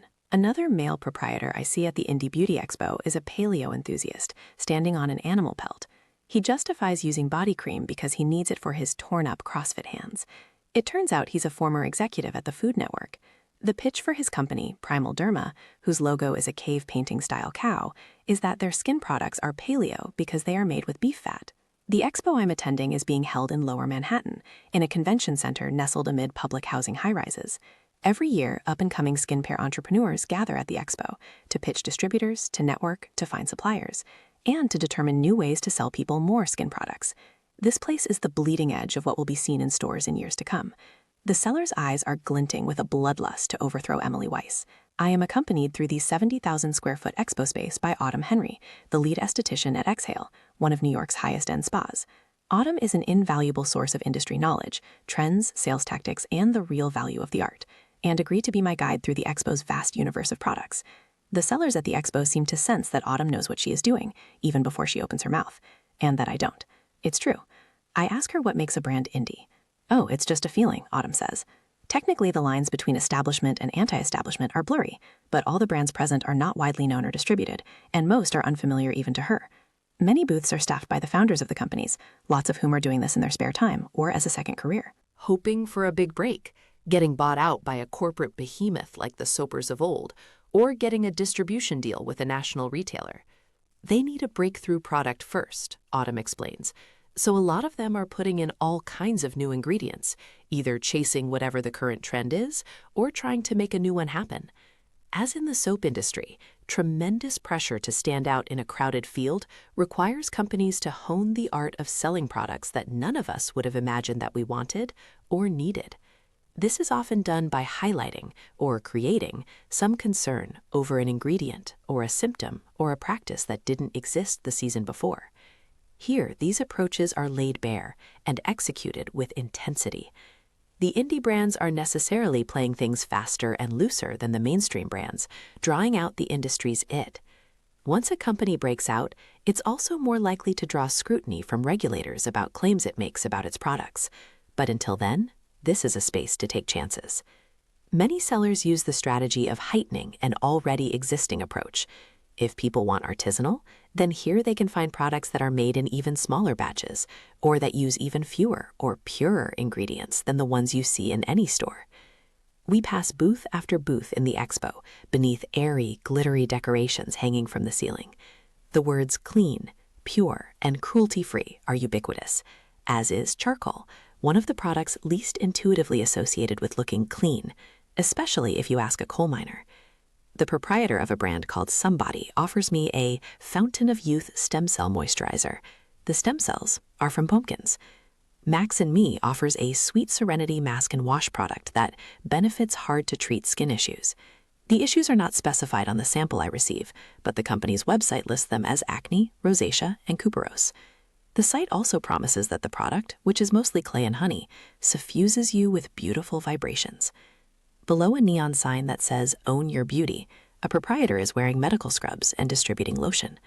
The medicinal vibes that pervade the conference hall seem not to be accidental. In the imagery, the pitches, and the products themselves, the light-hearted artistry is also subtly imbued with a sense of life and death. The relationship of the skincare industry to science is complex, but here I glean some rules of engagement. It is okay to say that products and ingredients are scientifically proven, and that studies have shown your product is good. But it's not okay to ask where the study was published or how many people were in it. Unlike mainstream science, which many people here and elsewhere distrust or believe has failed them, indie science is less concerned with methodology or statistics. This science is about lived experience and personal expertise. It's the kind of science where a study might turn out to mean that everyone at the company tried the product and absolutely loved it. Autumn laughs and rolls her eyes at many of the products, but she also spends her life caring for people's skin because she truly believes in the importance of skincare. these products purport to physically change the functioning of our largest organ. People experiment with this stuff as if it can't hurt, but they also think it might help, she says. If it's truly doing anything, if something has the potential to help, it also has the potential to make things worse. Take the popular product Lotion P50. Made by the French company Biologique Recherche, it is, as beauty blog Into the Gloss explains, not a lotion at all, but a French water weight exfoliating toner. Toner is a buzzword that has no agreed upon meaning, nor does water weight. The product is an exfoliant and a chemical one, so it burns off the dead skin cells instead of scraping them off with physical force. I'm told that my descriptions of these processes are less enticing than those in the marketing copy, but this is just the literal truth of what happens.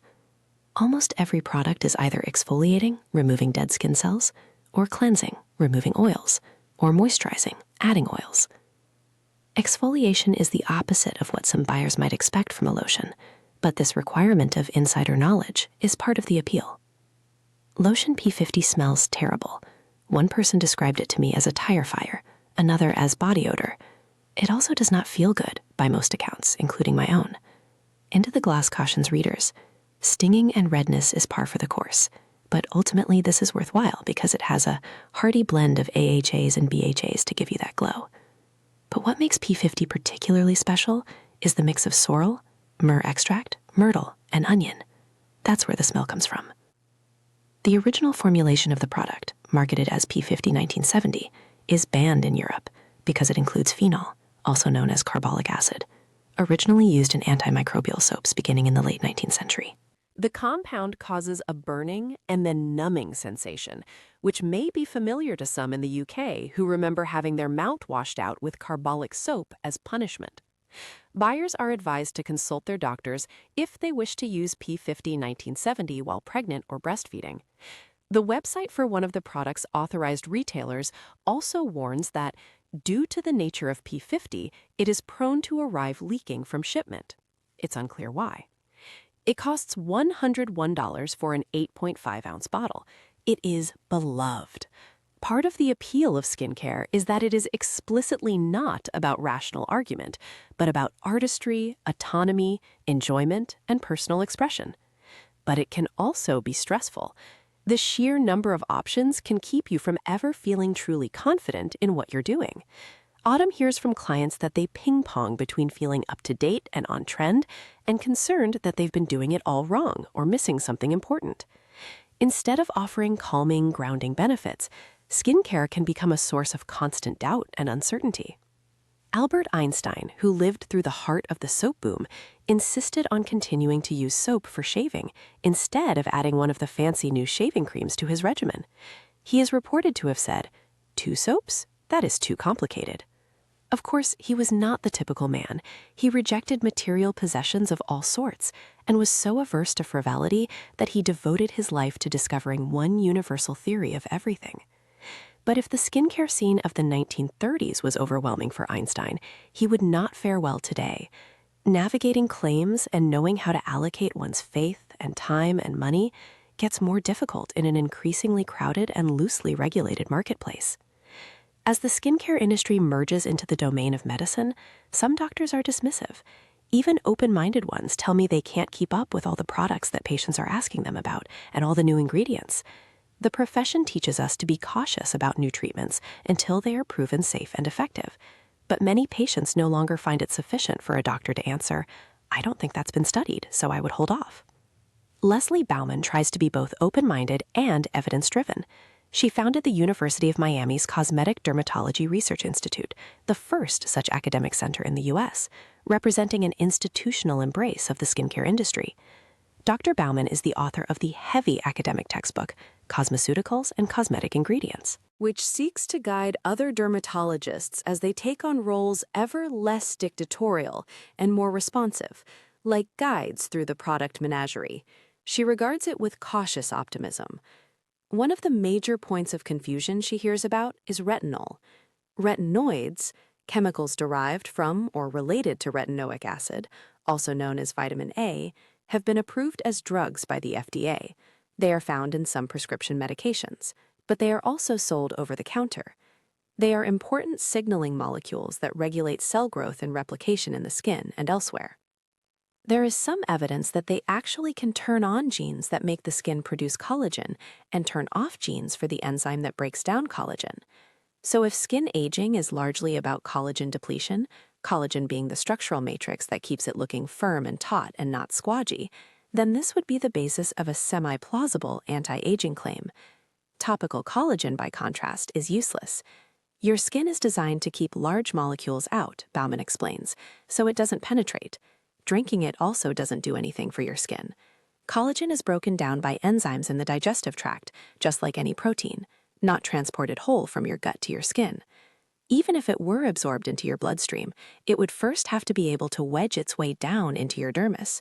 It's like if you needed new tires and you put rubber into your gas tank. Yet collagen is everywhere at the Indie Beauty Expo, where I am told that it will firm and clump up and smooth out and really just bring to life my skin. Though this is a dagger of a thing to say to a person, since these are not disease-curing claims, they are perfectly legal. Making new collagen does require vitamin C, ascorbic acid. A person who is deprived of vitamin C for a few months will start to bleed from the eyes and gums as the connective tissue in their blood vessels breaks down, a condition known as scurvy. Bauman tells patients that just eating one of those chewable vitamin C pills is much, much, much more effective than those expensive collagen drinks. The definite way to get vitamin C into your body cells is the less trendy, time-tested option of eating fresh fruits and vegetables. These also contain other elements like fiber that benefit the microbiome. The stomach contains strong acids your skin lacks that are made to absorb nutrients like vitamin C. There's some evidence that topical vitamin C can change the skin too.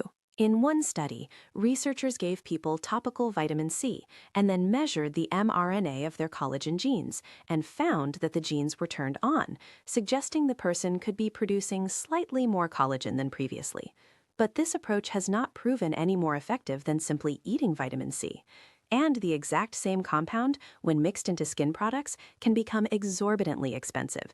The extremely popular product, CE Ferulic, costs $166 for a single ounce.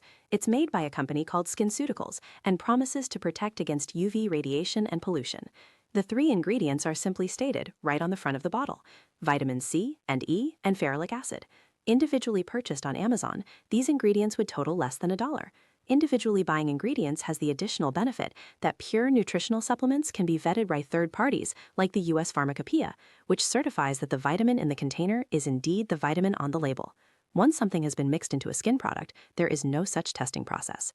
All the same, users of CE Ferulic pushed back against my suggestion that it might be fun to make at home.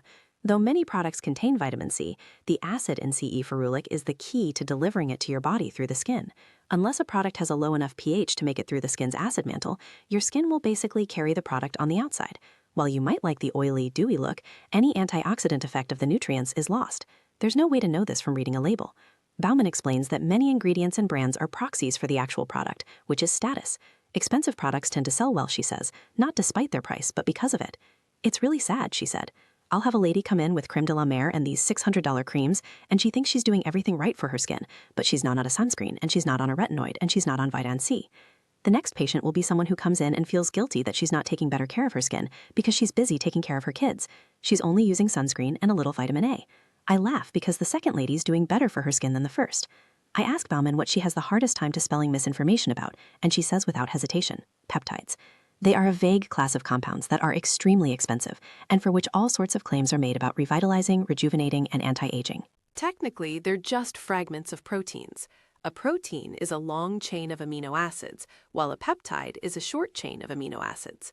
When you eat proteins, the long chains are digested into shorter chains, called peptides, from peptos, Greek for digested. There are almost infinitely many different potential lengths and combinations of amino acids, so it's impossible to say that no peptide ever has any effect. But the term is also so broad as to be meaningless. While they represent an enormously profitable line of products, the claims are extremely difficult to prove, and they can interact with other ingredients when mixed into a facial cream or serum. They also don't penetrate well, says Bauman. It's really a hoax. There is also hype around growth factors, she adds, with consternation. These are a broad class of small molecules that cells use to communicate with one another.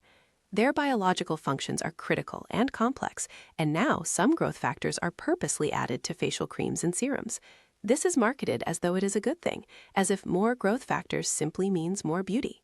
While this class of molecules serves vital functions in human tissue, each type of molecule works through elaborate signaling cascades and feedback loops in concert with hundreds or thousands of other signaling molecules.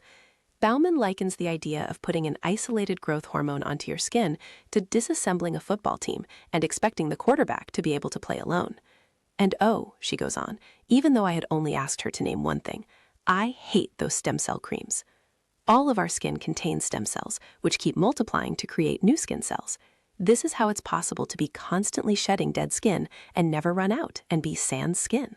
The idea of putting stem cells on your skin is ostensibly that having more stem cells will make your skin even more lively, or something of that nature.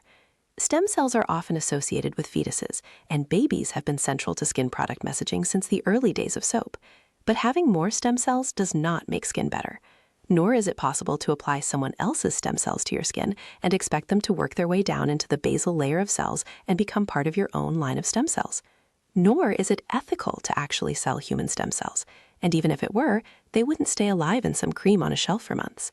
The overwhelmingness of these and other ingredient claims may be intentional. They often sound familiar and basically reasonable, but also cryptic enough to make you feel like you're simply ill-equipped to fully understand them. In truth, anyone would be. Consumers are urged to be their own expert, but information asymmetry and minimal lack of regulation of marketing claims make that impossible. It's as if, by design, the consumer is supposed to simply throw up their arms and try the product. No scientific data or explanation is as powerful as one's lived skincare experience. When buyers do have questions about physiology or pharmacology, or which product would be best for certain circumstances, there are few independent sources equipped to give an objective answer. There are, however, swarms of entrepreneurs ready to dispense answers to questions we didn't even know to ask. In January 2018, while I was working on this book, The Outline published a divisive story called The Skincare Con. The writer, Krithika Varagar, observed, "It's normal today for people in certain circles to brag about spending most of their paycheck on serums. The latest skincare trends have a reassuring scientific cast. Peptides, acids, solutions, and other things with clinical suffixes that are typically sold in small quantities for large amounts of money. But all of this is a scam," she continued, arguing that there was very little evidence and a lot of manipulative marketing being used to sell people on the idea that they need to be improved, when in fact, beauty standards are culturally determined.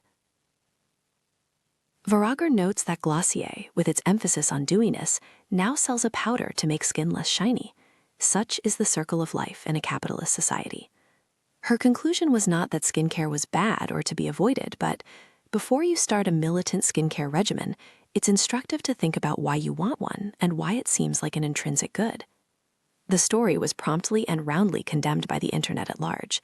Here's just a small cross-section of the Twitter discourse. "Lol, just give this piece to someone who has battled acne for the better part of a decade and tell them skincare isn't important." 1.4K likes. "You can pry my serums from my incredibly supple hands." 1.1K likes. "I'll never forget that one time I spent money on my skin and improved its texture and appearance and felt more confident and happy. What a waste. I was duped. A terrible decision. I should not be trusted to recognize and address my own needs." 2.9K likes. Leah was the editor of the story, and she was completely surprised that people were so protective of what she sees as a clearly predatory industry. Why is it not cool to call it out?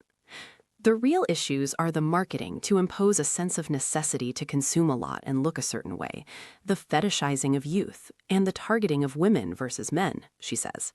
It would be less of an issue if men and women were held to the same standards, but ideally, neither would be. Curious to see how the story was received offline, without any alleged effects of social contagion on Twitter that can amplify negative responses, I assigned it in the class I teach on public health media. The reaction was the same. As one student put it, the story seemed to be telling readers that their own experiences with their own products were misperceptions, essentially making you feel gaslit, like you're being told you can't trust your senses. The class nodded in unison. The basic issue with any sweeping critique of people's spending on skincare is that the many good and well-liked products are lumped in with predatory scams.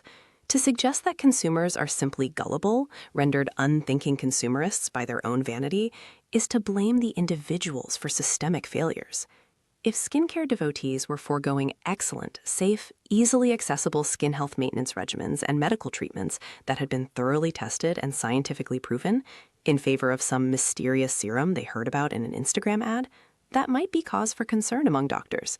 But many people come to the skincare space because the medical establishment has failed to address their concerns, and the regulatory apparatus has failed to oversee marketing and advertising, such that consumers have little way of knowing what to believe. The skincare industry promises hope and a sense of control. The entirety of human history has shown our inclination to abandon skepticism on the off chance that a product or creed or practice delivers on such a promise. That was the case with Maya Dusenberry, a journalist who spent much of her life with serious acne. Her dermatologist had her try all the various prescriptions, including astringents to dry the skin, oral and topical antibiotics, and eventually heavier-hitting medications like spironolactone and Accutane. The latter is sometimes known as the drug of last resort because it has been linked to serious side effects like suicidality and inflammatory bowel disease. She went on birth control to try to modulate whatever hormonal imbalances might be fueling the acne. If traditional medicine would prescribe it, I'd try it, she told me. Nothing worked. Then, at 26, just 2 weeks after starting another round of oral antibiotics, she developed pain in her joints that made it almost impossible to move. She was diagnosed with rheumatoid arthritis, an autoimmune condition often described as the body attacking its own joints. Still trusting that doctors would figure out the best treatment, Dusenberry started seeing rheumatologists who put her on medications to suppress her immune system, including methotrexate, a drug used in chemotherapy. It helped, but she started losing her hair. She had to get tested every month to make sure the drug wasn't destroying her liver. Acne is one of the most common reasons that antibiotics are prescribed. Some patients take them for months or even years, despite a very low likelihood that they would be of any benefit and clear evidence that overuse is dangerous. That sort of chronic, unnecessary use of antibiotics renders them ineffective in cases when they're actually necessary. It also disrupts our gut and skin microbes. Such changes are clearly linked to changes in the functioning of the immune system. They seem to play a part in causing and exacerbating autoimmune disease. Maya started to suspect that the oral antibiotics she'd been taking had something to do with her developing rheumatoid arthritis, so she started looking for other remedies for her acne. She scoured the internet. She tried skin brushing, a popular trend where the skin is brushed like the hair, ostensibly, among other purported benefits, to stimulate the immune system. She spent $90 on little botanical things. She tried oil cleansing, oral and topical vitamins, and myriad other trends. It's not like people are rejecting proven treatments. These are desperate patients. I know that if you're sick, you'll try anything to get better, Dusenberry told me. I was not inclined to alternative treatments at all, but as soon as I was sick, I was like, yeah, of course I'll try all of this crazy shit. It shifts your calculus. Occasionally, these things made small differences, and her skin vacillated between mildly angry and ambivalent. But ultimately, she found that the most intriguing alternative approach was to do less, much less.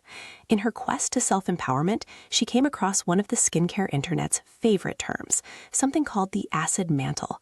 Though the term is controversial, some people think it's a bigger deal than others do, it has its basis in fact. The compounds we carry on our skin are oily and so acidic. On the pH scale, where 7 is neutral, skin tends to be around 5.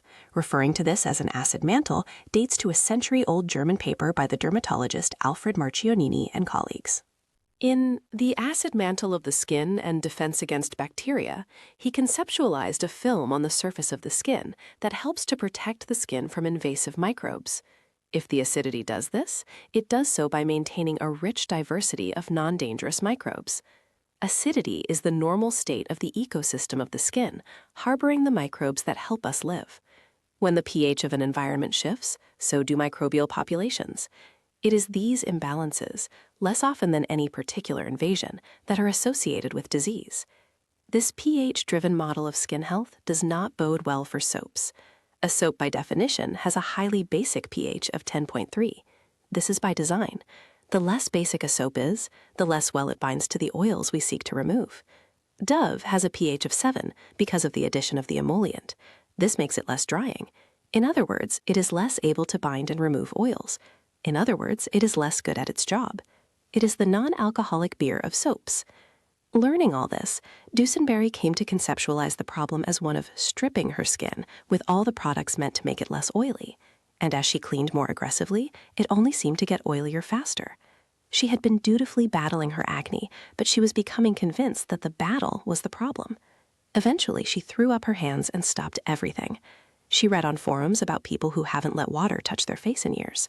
Feeling this was extreme, possibly even pathologic in itself, she kept showering, but without soap or shampoo. The only thing that touched her face was a microfiber cloth and the smallest possible amounts of water. It got much worse before it got better, she told me, grimacing. But after 2 wearying months of oiliness, things started clearing up. There were no longer drastic swings from dry to oily. Her skin remained in more of a constant, steady state. This is a common observation among people who start using less soap. Though there isn't convincing evidence that sebaceous glands actually compensate by secreting more oil when skin is dried out by soaps and astringents, those products do affect microbial populations. The constant washing away of oil-consuming bacterial populations would mean the skin is likely to appear oilier. The lesson in stories like Dusenberry's is that prescribing antibiotics and steroids often amounts to a well-intentioned shortcut. These drugs can be hazardous to the microbes we need. This shotgun, shut-it-down approach may soon be considered among the relics of medical history, as archaic as miasma theory. I don't want to say my skin is great, she told me, but I get maybe a couple small zits a month.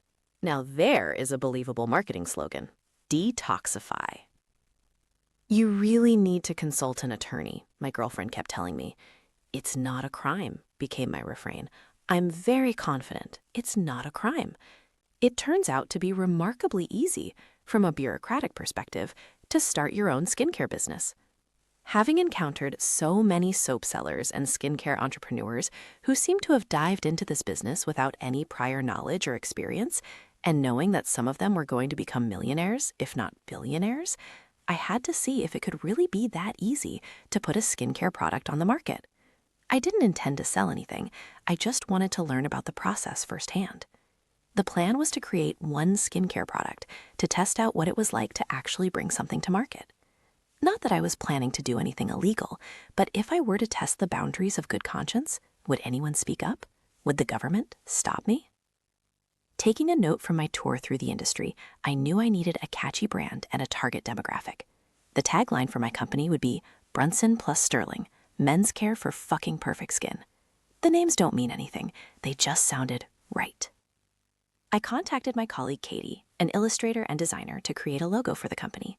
We met for lunch at a fast casual salad place in DC, which turned into a 2-hour strategic bonanza, after which we had a spreadsheet that included costs of bulk packaging, a customized website, and Instagram advertising assets. The goal was to combine a minimalistic aesthetic with extreme machismo and as many buzzwords and hot ingredients as possible. What could we technically put into this product? Could we say it was natural, organic, healing, age-defying, age-reducing, age-sucking? The answer is yes to all of these things. While I couldn't claim that the product could cure specific diseases, just about anything else is fair game. I notified the government agency that oversees the industry, the Food and Drug Administration, that I was going to be selling a product, and I gave my address, which is all that's required of new vendors. I didn't have to say what's in the product or provide any evidence that it was safe or that it had any effects at all. Next, I turned to the recipe. Many, if not most, skincare products can be made from ingredients available at any pharmacy or grocery store. So that's where I started. I went to Whole Foods and bought an array of trendy ingredients: jojoba oil, vitamin C, collagen, acacia fiber, a prebiotic, turmeric, shea butter, honey, coconut oil. I mixed them in a bowl in my kitchen and poured the mix into some 2-ounce brown glass jars I ordered from Amazon, printed labels on stickers, and posted the product on a Squarespace website. The process took an afternoon and cost around $150. Brunson plus Sterling's flagship product, Gentleman's Cream, was born. I decided to make no claims about what it does, only list the ingredients and use a vaguely masculine color scheme: casual elegance, mindful minimalism. I also decided not to try it on myself or anyone I knew. If we did end up making some sales, plausible deniability could be important. I had no reason to believe anything I was selling was dangerous. In isolation, all of these ingredients are what the FDA considers generally recognized as safe. But if I did test the product and found any hint of evidence that Brunson plus Sterling Gentleman's Cream had zero effect or was harmful, ethically, I'd have to abandon my project. If I found it did work, that it increased collagen production, for example, and so truly had anti-aging effects, I would have the additional guilt of knowing that I was selling a product that messed with people's genes. I wouldn't be able to mention the gene thing on the label without registering the cream as a drug, meaning putting it through all kinds of testing for safety and then requiring buyers to get a prescription. I listed a 2-ounce jar of my Gentleman's Cream for $200. Skincare products are regulated in one or more of 3 categories: soaps, cosmetics, and drugs. These distinctions are more than just bureaucratic line drawing. They define how these products are regulated, how they are marketed, and how we use them on our bodies. First, there are soaps. Not every product marketed as soap meets the FDA's definition. The FDA interprets the term soap to apply only when a product's cleaning properties come from the combination of a fat and an alkali, as opposed to a synthetic detergent, and the product is labeled, sold, and represented solely as soap. These products are regulated by something called the Consumer Product Safety Commission, along with various other household items such as toys and tools. This commission requires manufacturers to comply with safety standards, but lacks the capacity to inspect each one of the millions of consumer products before they reach the market. Instead, it largely reviews products retroactively after a dangerous problem has occurred. For example, in October 2018, the Commission asked Walmart to recall all Ozark Trail camp axes after the Commission received reports from consumers that the axe head can detach from the handle, posing an injury hazard. The Commission's stated goal is protecting the public from unreasonable risks of injury or death associated with the use of the thousands of types of consumer products. This is the sort of regulation that is touted by many conservative politicians as bad for business, even though consumer product-related injuries, deaths, and property damage are estimated to cost the nation around $1 trillion every year. And if axes do not need to go through an approval process before going to market, why should soaps? Of course, soaps are an increasingly small share of the skincare market. Personal care products containing detergents, though they often still say soap on the label, are considered cosmetics, which are, like food and drugs, overseen by the FDA. The Federal Food, Drug, and Cosmetic Act defines cosmetics by their intended use as articles intended to be rubbed, poured, sprinkled on, introduced into, or otherwise applied to the human body for cleansing, beautifying, promoting attractiveness, or altering the appearance. This includes moisturizers, perfumes, fingernail polish, makeup, shampoo, permanent waves, hair colors, and deodorant. Drugs, by contrast, are articles intended for use in the diagnosis, cure, mitigation, treatment, or prevention of disease, and articles, other than food, intended to affect the structure or any function of the body of man or other animals. Products claiming to restore hair growth, reduce cellulite, treat varicose veins, or regenerate cells are supposed to be regulated as drugs. The intended use, of course, varies. It refers to the intention conveyed to the consumer through labeling and advertising claims.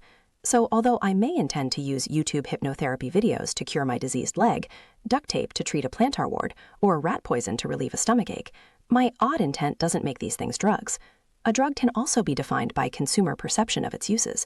This is why cannabis is a drug, for example, even when sold in the form of a cookie that simply has a picture of a bud on it or something, and doesn't promise to get you high or nicely toasted, or even invoke the word groovy. The public perception is already there. Most skincare companies get into trouble only when they are selling a product that makes drug claims, but is not registered as a drug. It's up to the seller which path they want to take. The claims made by new skincare products are veering ever more in the direction of drugs.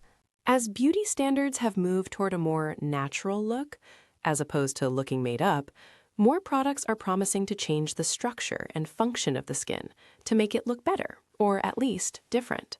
These constitute a growing category of products that could be considered cosmetics and drugs. The FDA gives the examples of anti-dandruff shampoo and moisturizers that claim to provide UV protection.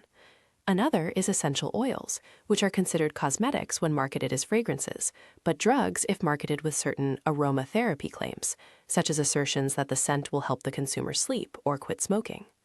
Though the line between cosmetics and drugs is blurring, the difference in regulation is vast. Before drugs can be taken to market, they require years of clinical trials that cost millions of dollars to accumulate evidence that the product is safe and effective. Cosmetics require no approval or proof of safety. This discrepancy comes to national attention occasionally. In 2017, for example, major news outlets reported that hairstylist Chaz Dean's popular cleansing conditioner product, Wen, which is marketed as extra gentle with no harsh chemicals, allegedly caused a young child named Eliana Lawrence to lose her hair. Photos of the girl spread on social media and came to the attention of Senators Dianne Feinstein and Susan Collins, who met with Eliana. She reportedly told them how scared she was when her hair started falling out and that she was still teased at school for lingering bald spots. The FDA had begun investigating Wen in 2014, but only after the agency received 127 customer reports of adverse reactions. By 2016, the number was up to 1,386.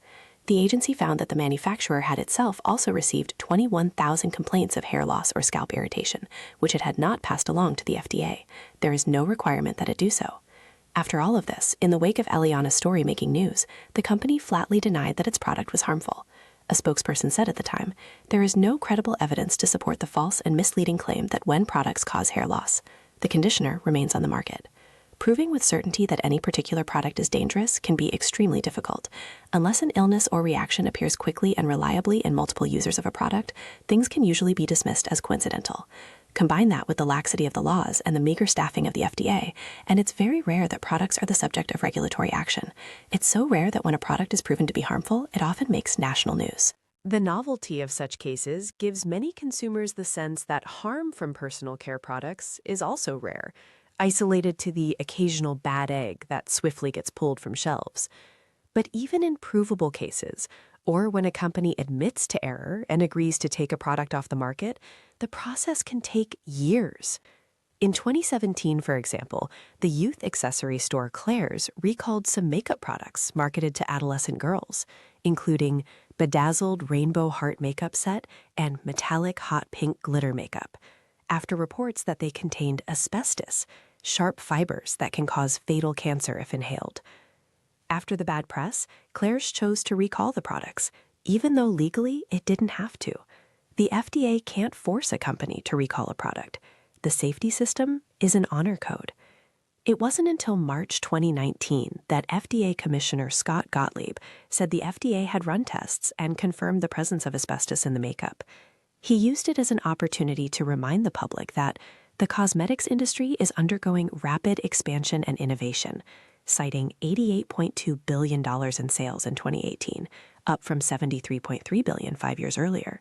And yet, at the same time, the provisions in the Federal Food, Drug, and Cosmetic Act have not been updated since it was first enacted in 1938. Until the early 1900s, drugs were lumped in with cosmetics and soaps, and anything else you might find at the general store. As far as the government was concerned, self-care products fell under the umbrella of patent medicines. Nothing required a prescription from a doctor. Tonics and elixirs containing powerful narcotics often bore no label at all. If they did, there was no guarantee that the list of ingredients was accurate. In 1906, Theodore Roosevelt put an end to the party when he signed the Pure Food and Drug Act. The law forbid the manufacture, sale, or transportation of poisonous or deleterious foods, drugs, medicines, and liquors in interstate commerce. It also outlawed misbranded and adulterated products. More importantly, the law started to define drugs. It listed 10 active ingredients, including cocaine, cannabis, opium, and heroin, that manufacturers of patent medicines would be required to disclose to consumers. These ingredients were still legal, but they had to be listed on the label. No one should be buying heroin, Roosevelt apparently reasoned, without knowing that they're taking heroin. Once a product is known to be dangerous or addictive, the question arises, should companies be selling it at all? The Pure Food and Drug Act was simply a law of transparency. But it opened the door to efforts to outlaw certain drugs that were not safe, followed by efforts to outlaw those that were safe but not effective.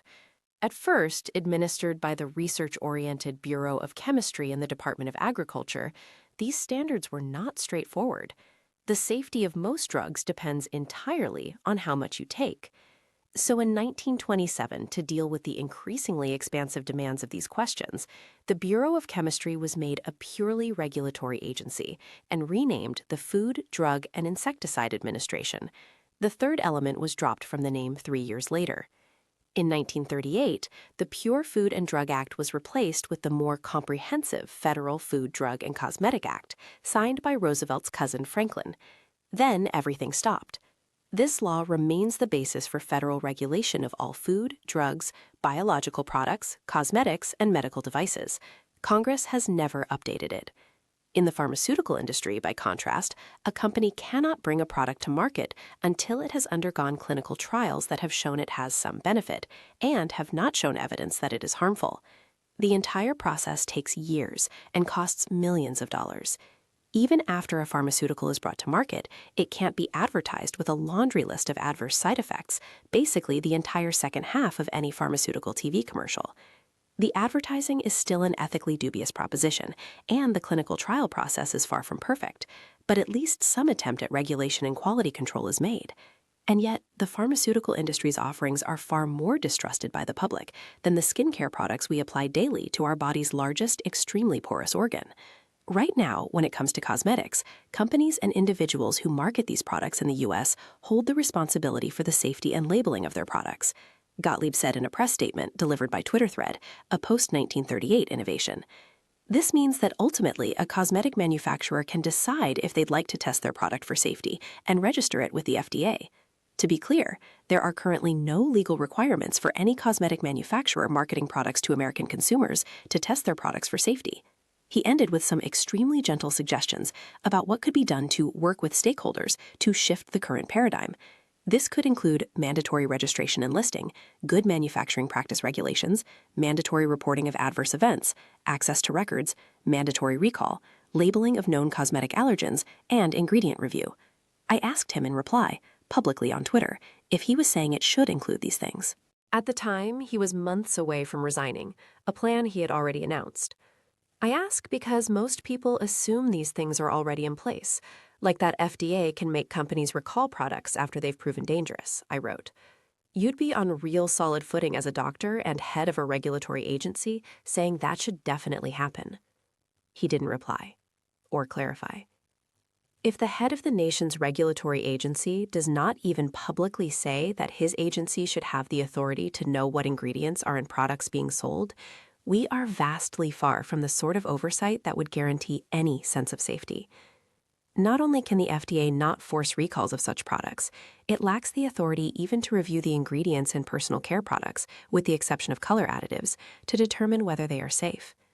As a result, in the U.S., where economic growth has long taken priority over consumer safety, only 11 substances are banned or restricted from use in personal care products. Meanwhile, the European Union and Canada have been reviewing ingredients in personal care products for decades. More than 1,500 chemicals are banned or restricted from these products in the European Union, and some 800 are banned or restricted in Canada. California state lawmakers proposed a bill in 2019 that would ban the inclusion of lead, formaldehyde, mercury, asbestos, and many other potentially harmful compounds from personal care products, which, if enacted, would be the first legislation of its kind in the United States.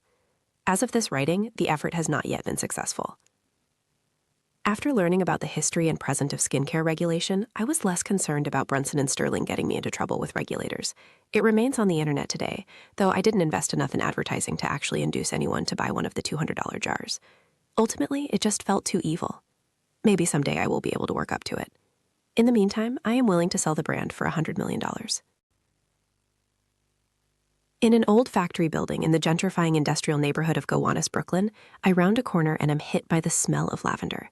It's coming from down a long hall, behind a door that I buzz, and Rachel Winnard answers in a chef's smock.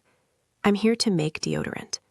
Winnard is the proprietor of Soapwalla, a small line of gender-inclusive, conscientiously marketed, minimalist skin products. It's 9 a.m., but she's been at it for a while, in a space the size of a large studio apartment that serves as the company's test kitchen, production facility, and distribution center. 4 employees busy themselves with various tasks as Winnard and I head past the punching bag hanging by the door, she boxes, and into the industrial kitchen, where a large mixing bowl full of off-white powder sits on a counter, like a cake mix about to become batter. She acknowledges the cheesiness of the ritual before blessing the powder in gratitude for the opportunity to share it with the world. As we talk, she adds water, stirs, and ladles the mixture into 2-ounce jars. I screw the lids on and place the jars in the fridge so the mixture can harden. The recipe for Soapwalla's eponymous deodorant is top secret. Winnard tells me this with a smile, but she means what she says. It's the reason she prepared the ingredients before I arrived.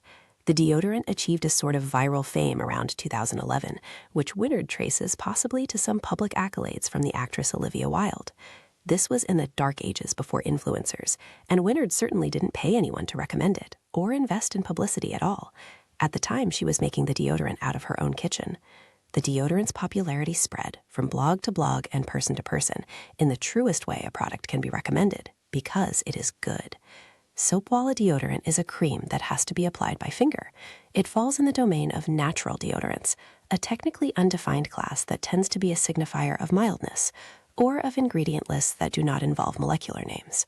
Natural deodorants also tend not to include the traditional antibiotic compounds long used in stick deodorants, and instead employ essential oils that can mitigate odor, in part by smelling good, and in part because they have antimicrobial properties. Instead of the aluminum used in traditional antiperspirants to impede our glandular functions, natural deodorants may rely on blends of clay or other powdered substances that may absorb sebum. Despite the simplicity and basic commonalities among natural deodorants, Wynard seems to have hit on a standout product. For many people who have felt adrift in disastrous experimentation with natural deodorants, Soapwalla shines like a long-awaited lighthouse at the port of freshness. I used it while transitioning off a typical stick, and it worked just as well. But what really sets the product apart to me is the way it's sold. The package is inconspicuous, and the marketing almost non-existent. Soapwalla does have an Instagram account, but it operates totally outside influencer culture. In fact, it does not feature any humans, ever, out of concern that this would create some idealized conception of who the products are for and what bodies should look like. Wynard's entrance into the skincare industry was an unlikely one. At age 12, she was a professional concert violinist traveling the country. She graduated from high school at 16 and left home on the West Coast to attend Juilliard. While she loved performing, she couldn't countenance the commercial side of making a living in music. Just as decisively as she came into music, she got out. She took the LSAT and went to law school at Columbia. Her second day of law school was September 11th, 2001. In the weeks and months after, she would volunteer at Ground Zero. As with many others who helped in the response, inhaling the remains of all that had become dust, her health took a turn for the worse. It was around this time that, as she put it, her body started attacking itself. Whether it was due to some exposure there, or the emotion of it, or totally coincidental, she can't be sure. But within weeks, she went from a picture of health to being barely able to get out of bed. She was completely sapped, her energy gone. It didn't feel like depression, she says, but like life had simply been sucked out of her. It started with her skin. I didn't have acne as a teenager, never had any dry or oily skin issues, she told me. But a blotchy red rash that appeared on her face and arms that fall progressed to joint pains and fevers. It took a year of seeing various doctors before she was diagnosed with lupus, an autoimmune disorder notorious for its varied manifestations. I think the skin can be sort of the canary in the coal mine, she said. Like when you have more systemic issues happening, you'll see it on your skin before you necessarily feel it, or understand that what you're feeling is something that should maybe be acknowledged. She gently corrects my lid screwing technique. Wynard went on all the standard immune-suppressing drugs to treat the lupus, and the symptoms sometimes got a little better, but her skin just kept getting worse, redder and itchier, burning and painful. When it was at its worst, I couldn't let water on my skin, she recalls. And so I was that desperate consumer who would scour the shelves, looking for anything that said it was hypoallergenic or for sensitive skin, natural, organic, all of this terminology that was just starting to be used then in 2003. Still, as she tried to get cleaner and cleaner to rid herself of whatever was causing this, it only seemed to get worse. Until one night, out of utter desperation, when I couldn't sleep because I wanted to rip all my skin off, I thought, well, I'm going to have to make something because I can't live like this. She started mixing and iterating, attempting to find something mild enough that she wouldn't smell bad, but would give her skin a break. In the process, she hit upon the formulation of her now beloved deodorant and started using it. During this period of self-exploration, she also took a sabbatical from law and went to India for a year to reset. She started doing yoga and became more conscious of what she ate. Somewhere in the mix of it all, she says, her skin cleared up and her health returned. It was as if her immune response went back into normal gear. She doesn't attempt to distill the explanation to any single change, to stopping the ultra-aggressive washing, starting to apply her minimalist concoctions, or to the existential catharsis of leaving New York. She suggests the answer involved all of the above and more. Disorders of the immune system tend to be inseparable from stress, sleep, physical activity, and the overall mix of what we put in and on ourselves. It's an experience familiar to many people with chronic diseases who go through periods of remission and health, sometimes for no apparent reason. The good periods become a sort of North Star.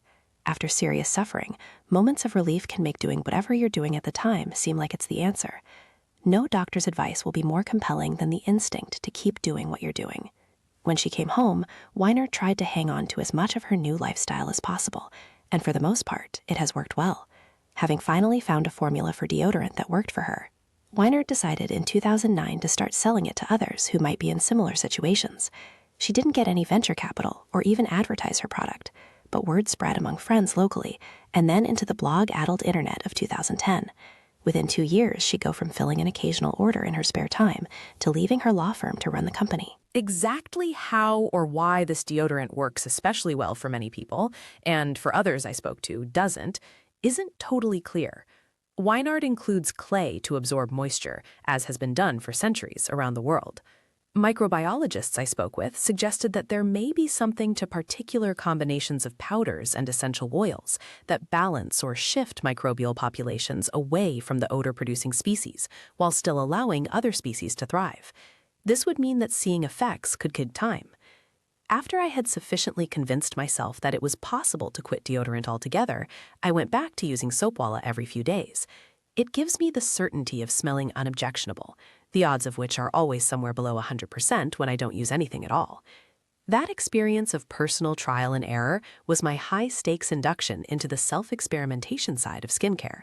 When a product works, there's truly no going back. But more important than creating a beloved armpit cream, Weidard's most salient contribution to the skin landscape might be her way of existing in an industry where there are so many ways to go astray. She seems to be a kind of proof that it's possible to exist in the beauty or wellness industry, and others, without selling people on an idealized standard of what they're supposed to look or smell or feel like. There are other models for entrepreneurship that don't involve encouraging people to apply more and more products, or to look a certain way, or to live in constant pursuit of an unobtainable standard. The minimalist movement in skincare is gaining momentum. Adina Grigore is another breakout star from the New York indie scene, and an especially unique case because she both gave up showering and started a skincare company. It's called SW Basics, and the philosophy of the company is that most people should be doing way less to their skin.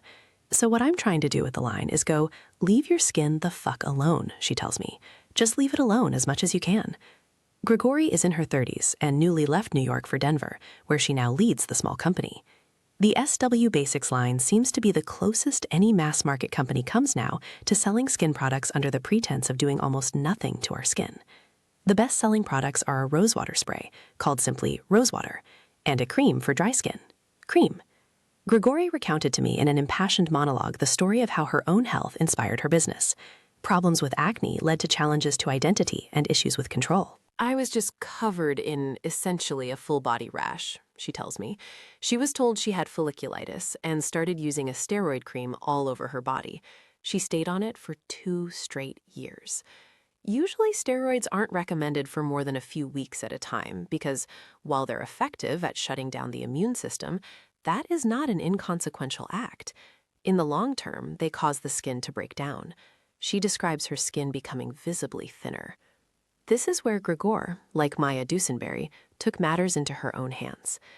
I can no longer handle waking up with bloody sheets because I'm scratching my skin in my sleep. Out of desperation, I was like, that's it. I've spent all this money and done exactly what they told me. Now I'm ditching literally everything. I'm not putting anything on my skin. Within a matter of days, she recalls, everything was better.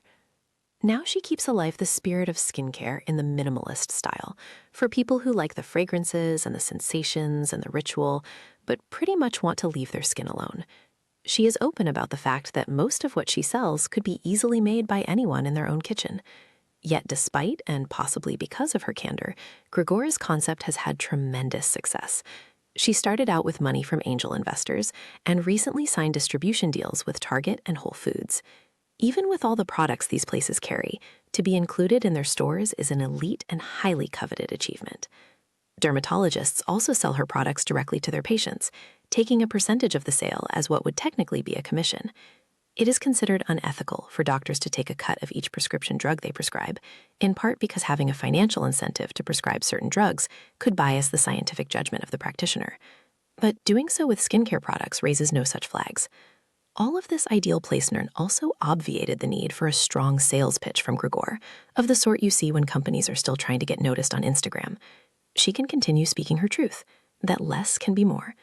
As she put it to me, the things that you think might work for you because everyone else says they do just might not. People aren't patient enough with themselves and with their bodies. And then they're actually being told by literally everyone, no, you don't need the patience. I'm the thing that'll fix you overnight. Once she stripped down her routine, Grigori became especially attuned to the other things in life that affected her skin: food and sleep and stress. These effects become easier to appreciate when there are fewer variables being applied. As she describes the experience, cutting back on products put her in touch with this less talked about side of skincare, caring for everything inside of one's skin, what might be called self-care, or simply health. If it seems redundant or odd that so many people start their own lines of skincare products, the instinct to do so may trace to the deep-rooted distrust of the current marketplace.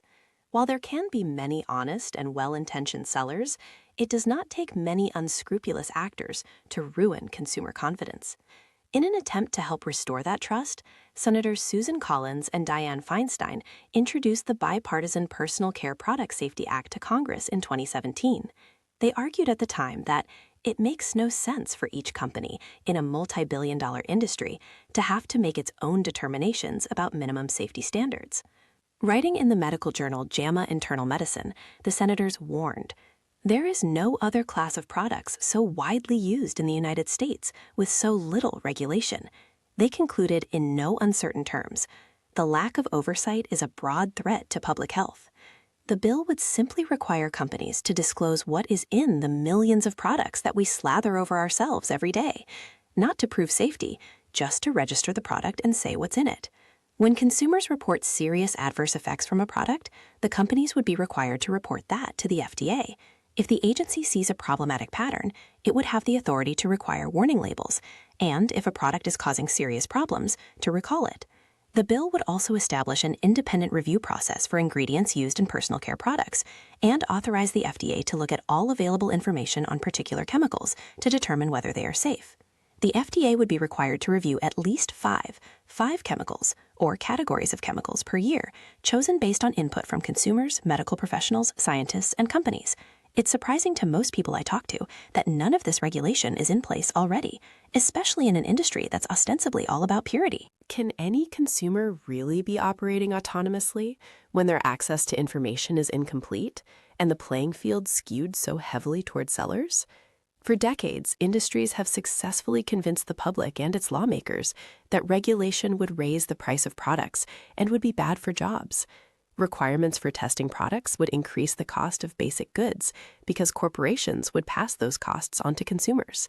This would amount to an archaic and even dangerous tax on soaps, which society deems vital to public health. At the same time, others worry that regulation would also raise the barriers to entry and keep new competitors from breaking in. This is what many people love about skincare, a feeling of meritocracy and low barriers to entry. Small companies produce small products, and what's good should genuinely rise to the top by word of mouth because something actually works. Skincare is the forefront of a widespread democratization of health, a shift away from centralized medical authority. Legally, anyone can enter.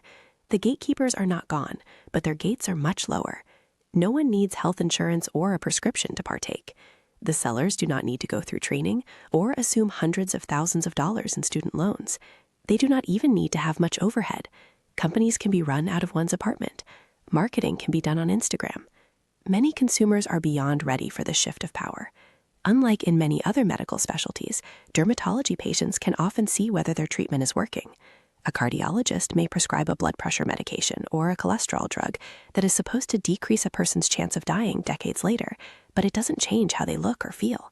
Likewise, only an oncologist can assess just how well chemotherapy is eradicating a cancer, but anyone who looks in the mirror has an instant set of meaningful data points about the state of their own skin.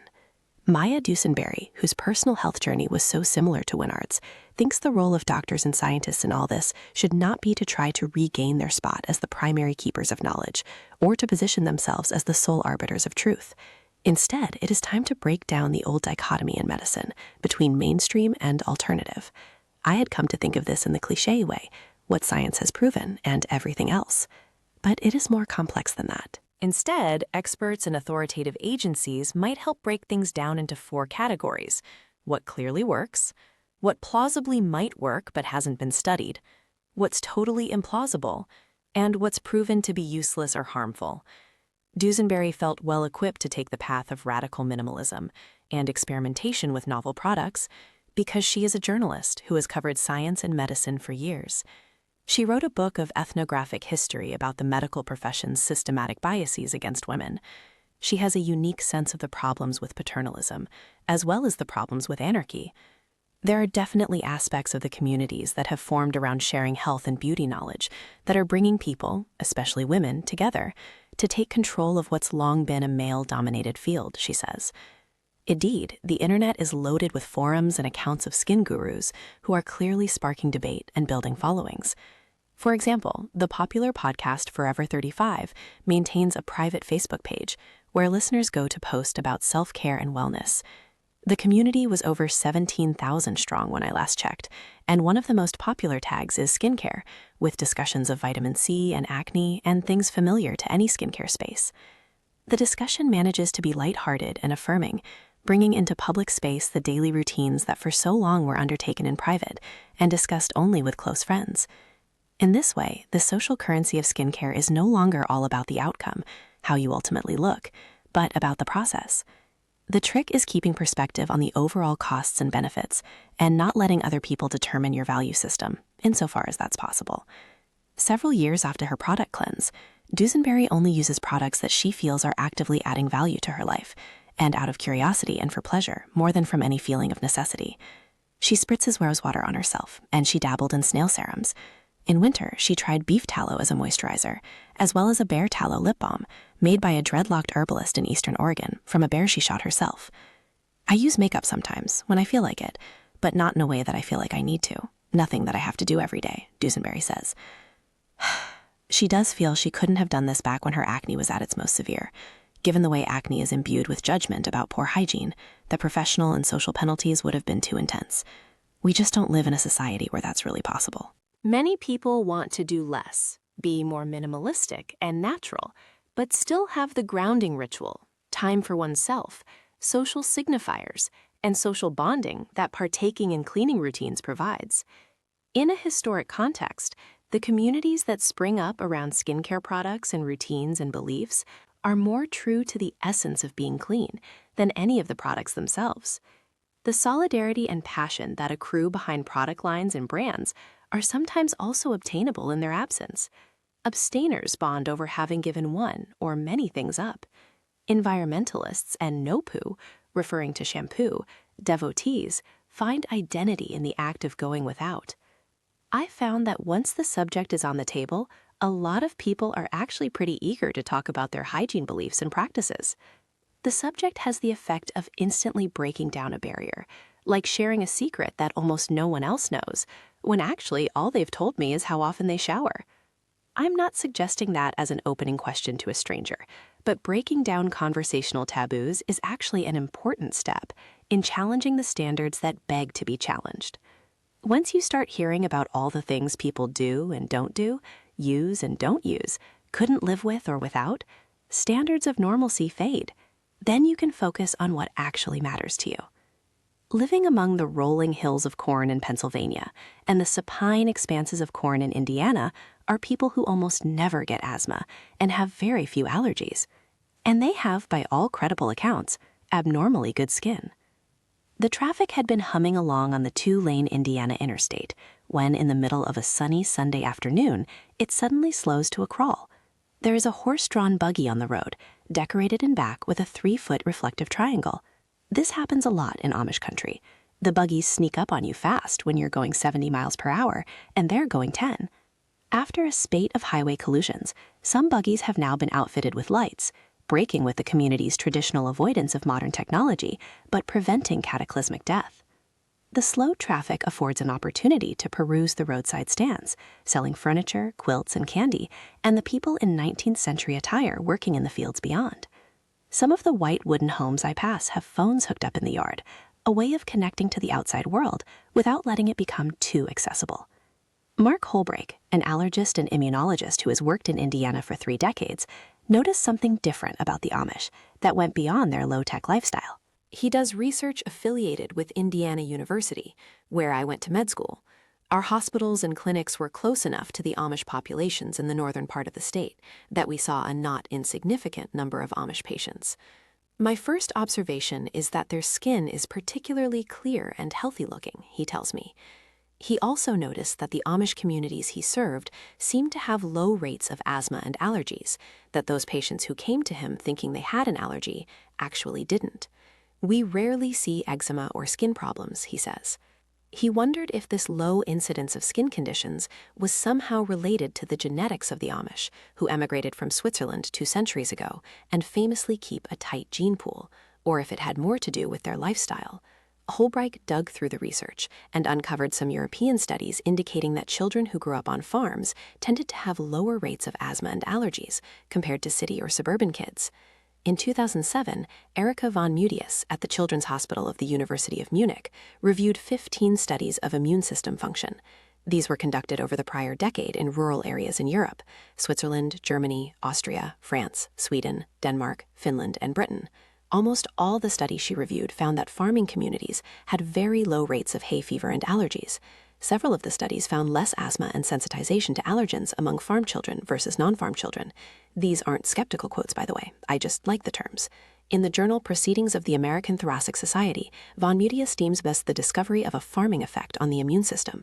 When Holbreich tested over 100 Amish children in his Indiana clinic, he found rates of asthma and allergies that were not just low by U.S. standards, they were even lower than rates in Switzerland.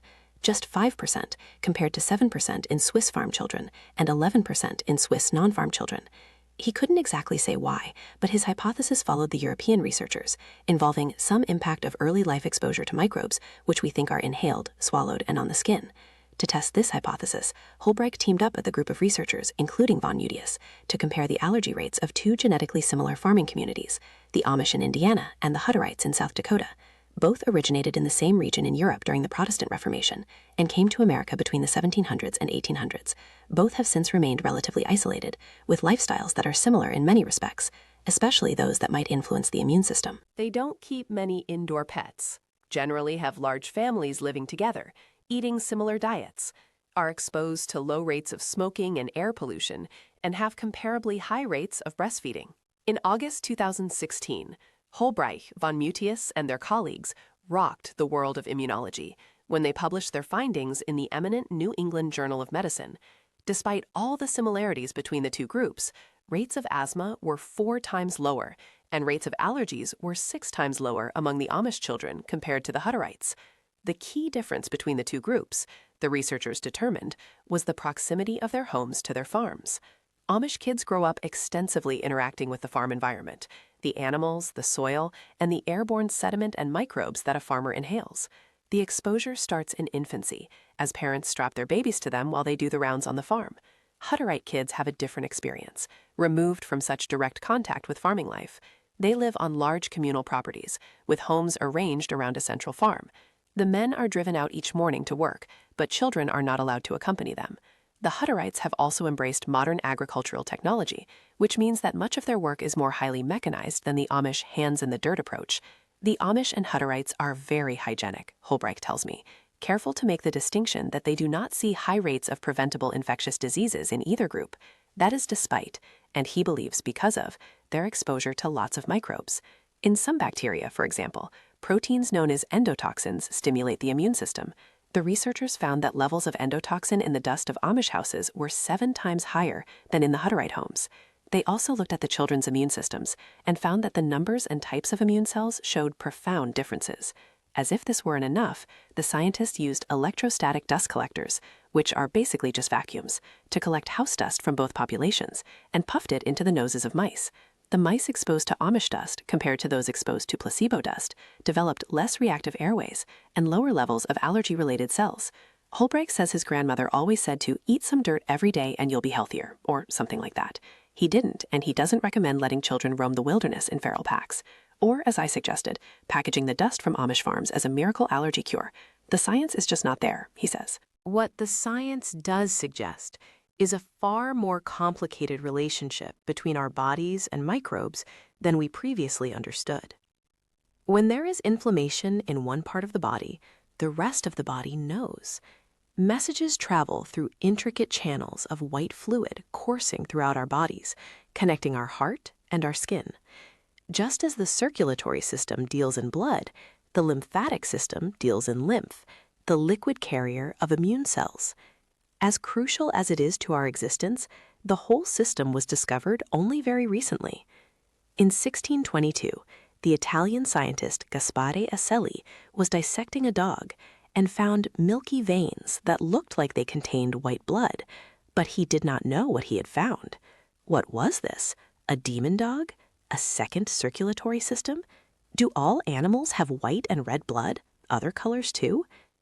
His contemporary, the physician William Harvey, proposed that humans also had an entire system of vessels carrying white fluid. It ran in parallel to the blood vessels, and it would be called a lymphatic system, but he couldn't actually explain it.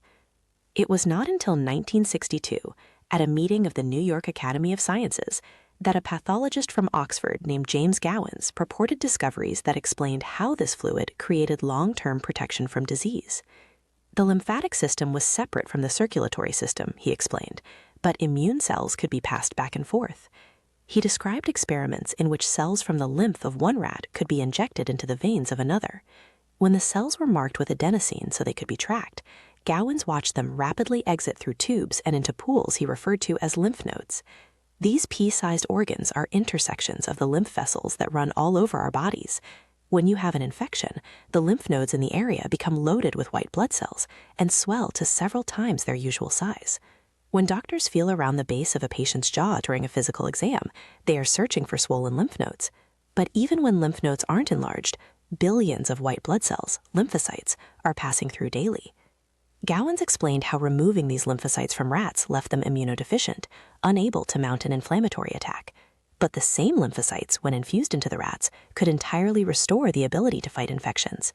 Lymphocytes are sometimes in our blood and sometimes our nodes, but most often they are out in the tissues of the body, essentially doing surveillance. They are looking for antigens, often described as foreign material, microbial or otherwise, that gets into or onto our bodies. The lymphocytes then catch a ride in the lymph back to the nodes to drop the hot gossip. If all is clear, they stay quiet and simply go back out. But when they found something, they gather a furious crowd of other lymphocytes to go out and attack the source of the antigen. This process is referred to as inflammation.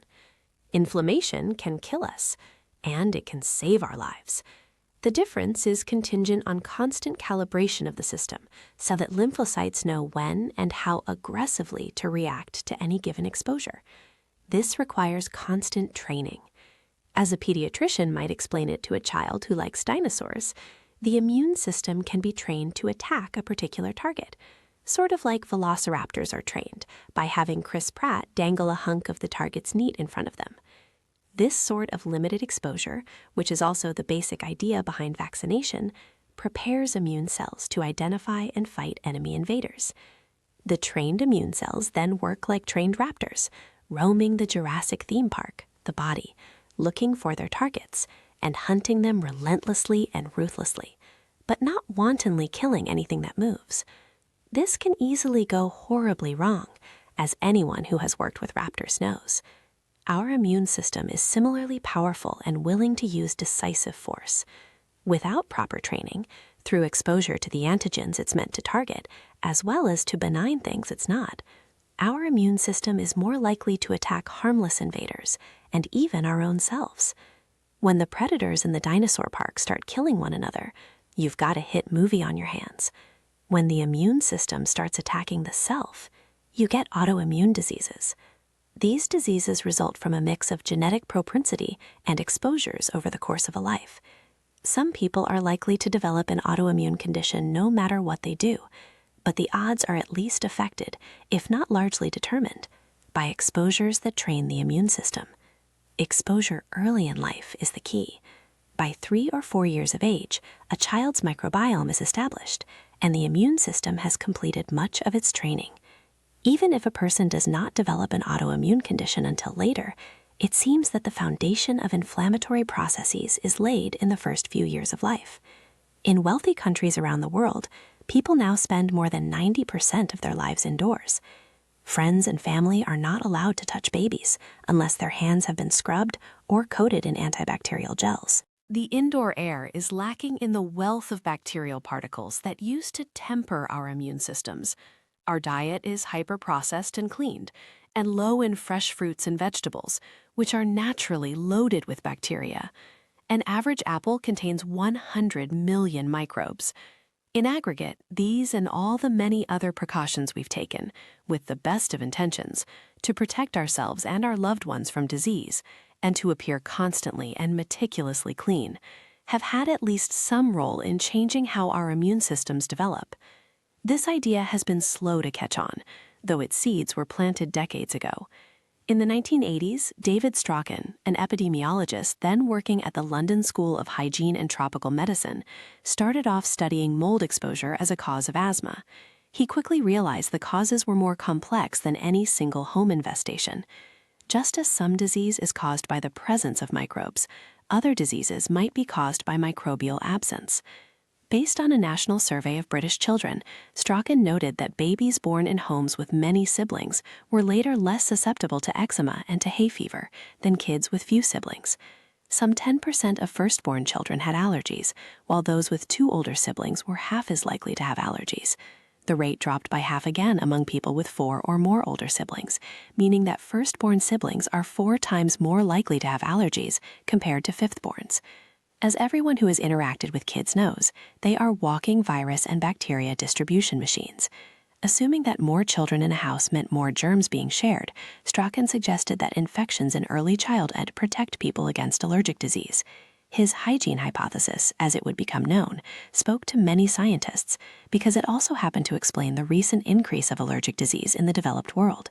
Families were getting smaller and more isolated, the rates of childhood infectious disease were dropping, and most people were practicing hygiene and cleanliness at levels never known in human history. Antibiotics were a revolution in health and made us able to survive infectious diseases that would have once been a death sentence. They are part of the reason that over the past century, the leading causes of death and disability have shifted heavily toward illnesses like cancers, cardiovascular disease, diabetes, and other metabolic diseases associated with obesity and sedentary lives. At the same time, some chronic conditions seem to be fueled by the fact that so many of us are now not being exposed enough to the world. The basic idea is that as our immune systems encounter fewer benign triggers to teach them how to function, they are attacking our bodies more often than they did in the past. This is offered as a contributing explanation for things like the apparent rise of peanut allergies and gluten intolerance. Today, there are places where 1 in 4 kids has eczema. Hay fever was once so rare as to be fashionable, a sign of status and affluence. The condition was almost exclusive to isolated elites, while farmers, who were regularly exposed to higher levels of pollen, almost never got it. Since the 1950s, rates of hay fever, as well as multiple sclerosis, Crohn's disease, food allergies, type 1 diabetes, and asthma have all roughly tripled. Immune and allergic conditions clearly appear to have increased in tandem with industrialization. Today, the prevalence of food allergies in preschool children is as high as 10% in Western countries and is on the rise in rapidly growing countries like China.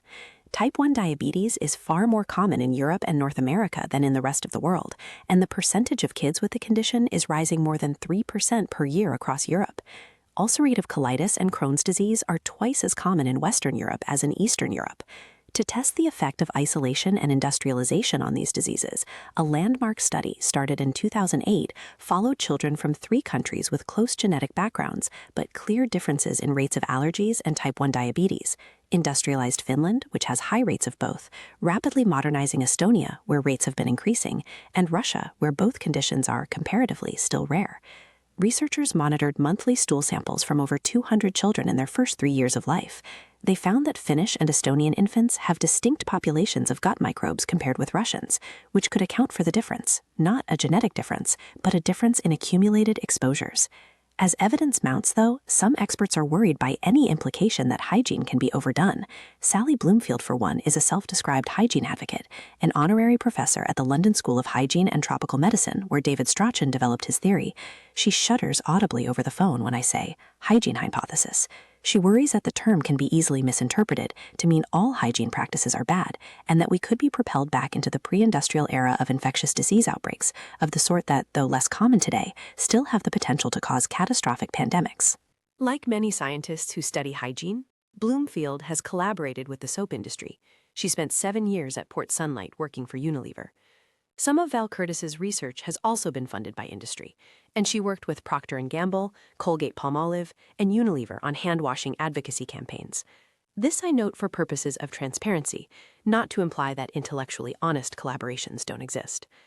Bloomfield advocates for a measured approach, what she calls targeted hygiene, focusing on practices that most affect the spread of disease. For example, she advocates regular hand washing and also recommends washing hand towels daily, but acknowledges that bathing and showering may not be strictly necessary. She concedes that we are just beginning to figure out what we should expose ourselves to and what we shouldn't, what we should clean off and what we should welcome. The challenge is one of achieving a healthy balance, not of simply doing more or less. Bloomfield counters my questions about overcleaning by noting that, on the whole, human lifespans are increasing, and people are enjoying more healthy years, generation after generation. Even if we overdid it and some new issues arose, isn't living longer what really matters? After leaving Amish country, I head to a secretive, heavily guarded compound just outside Chicago called the Argonne National Laboratory. Argonne is an enormous bureaucratic facility with buildings marked Area 400 and Area 500, started by the federal government in 1942 as an early part of the Manhattan Project. An armed guard greets me at the gate and asks me my business. I say that I'm a curious taxpayer, and she doesn't laugh, and instead asks me to turn around and go back to a security office for clearance. My rental car is searched, and finally a gate opens to allow me to enter the maze-like grounds. I keep looking for clues of some government conspiracy that would necessitate this level of security: an errant bag of humanoid organs discarded on the side of the road, a forgotten military-grade hoverboard idling in a field, the distant cackling of a mad scientist. I would later learn that in addition to the long-secret nuclear work, chemists at Argonne also discovered elements 99 and 100 and first visualized a neutrino. The facility was home to a proton accelerator called the zero-gradient synchrotron that allowed physicists to track subatomic particles, and to the first nuclear reactor that could reprocess its own fuel, reducing atomic waste, and avoiding additional disasters like Chernobyl and 3 Mile Island. Researchers at Argonne still do national security work, including developing defenses against bioterrorism and cyber attacks. It is also here that Jack Gilbert studies the microbes that populate our skin and bowels. I eventually find my way to a warehouse-like building that houses his labs and office. As I step inside, I hear my name called from the end of a long hallway, decorated with scientific illustrations of double helices and viruses. Gilbert is bounding toward me, waving. There is that period of silence that happens when you've greeted someone too early and don't know what to say next, or if you should make eye contact. He's dressed in jeans, sneakers, and a brown t-shirt, his face unshaven and hair tousled. He does not noticeably smell bad, nor does he look unhealthy, but rather like he doesn't give a damn what I think of him, because he's worried about more important things, and he has been working on them since the moment he woke up. He is, in other words, a scientist. Gilbert is a sort of prodigy in the microbiome field. At 41 when we met, he was a full professor at the University of Chicago, overseeing 5 affiliated microbiology labs, including the one at Argonne. He was one of Mark Holbreich and Erica von Mutius's collaborators on the Amish allergy study. So, I shower, he says, cutting right to the chase. I do shower, even though I know the potential implications of it. Not every day, and I don't tend to use a lot of soap when I do. Occasionally, I will wash my hair with a shampoo, but I use a very, very light shampoo. Gilbert points out that we are always covered in microbes, even while in the shower. Removing microbes from your skin just opens up space for more microbes, including pathogens, to take refuge. If you think of your skin as a house party, as people do, and you have room for 20 guests, You want to invite at least 20 people you at least sort of like, so as to minimize the space for people you don't like, who might end up hanging out late into the night and then asking for breakfast the next day, and then messing up your bathroom and emptying your fridge, and eventually burning down your house. Even if we lived alone and touched nothing, we would still pick up bacteria. We're all breathing in microbes, he explains. When there's smog around, you get very different bacteria and fungi growing on those out particles. Even if those microbes aren't causing diseases, like the flu, they usually aren't, they can sensitize the body's immune system. In Beijing, he explains, if you open your windows during a smog event, the bacteria and the fungi that are growing on airborne particles have the potential to be highly pathogenic, or disease-causing. Breathing in a bunch of new microbes the body hasn't seen before could also send people into autoimmune flares, the sort of haywire overreaction that happens with food allergies. Bacteria and fungi love growing on particulate matter that hangs in the air from burning fossil fuels. Inhaling microbes that ride on air pollution is, Gilbert notes, not the kind of microbial exposure that your ancestors got used to. Just before I arrived, Gilbert had been on the phone with Procter & Gamble, whom he has been working with on solutions for improving air quality in homes. But while nobody wants to breathe smog, at the same time, a hyper-filtered existence where there are 0 inhaled microbes may not be ideal. Gilbert essentially argues for balance. I needed to vaccinate my kids because I don't want them to die. I need to get them to wash their hands after they go to the toilet, just in case there's a viral or a bacterial disease passing through the population. But do I need to sterilize every surface in my kitchen every time I cook? You can wash it with warm, soapy water maybe if you've cut up chicken, but do I need to sterilize it? No. He explains that if you really wanted to kill all the bacteria on your countertop, you'd have to leave a disinfectant, like Clorox, in contact with the surface for 10 minutes. The product isn't killing 99.9% of germs in the way that anyone actually uses it, a quick wipe down.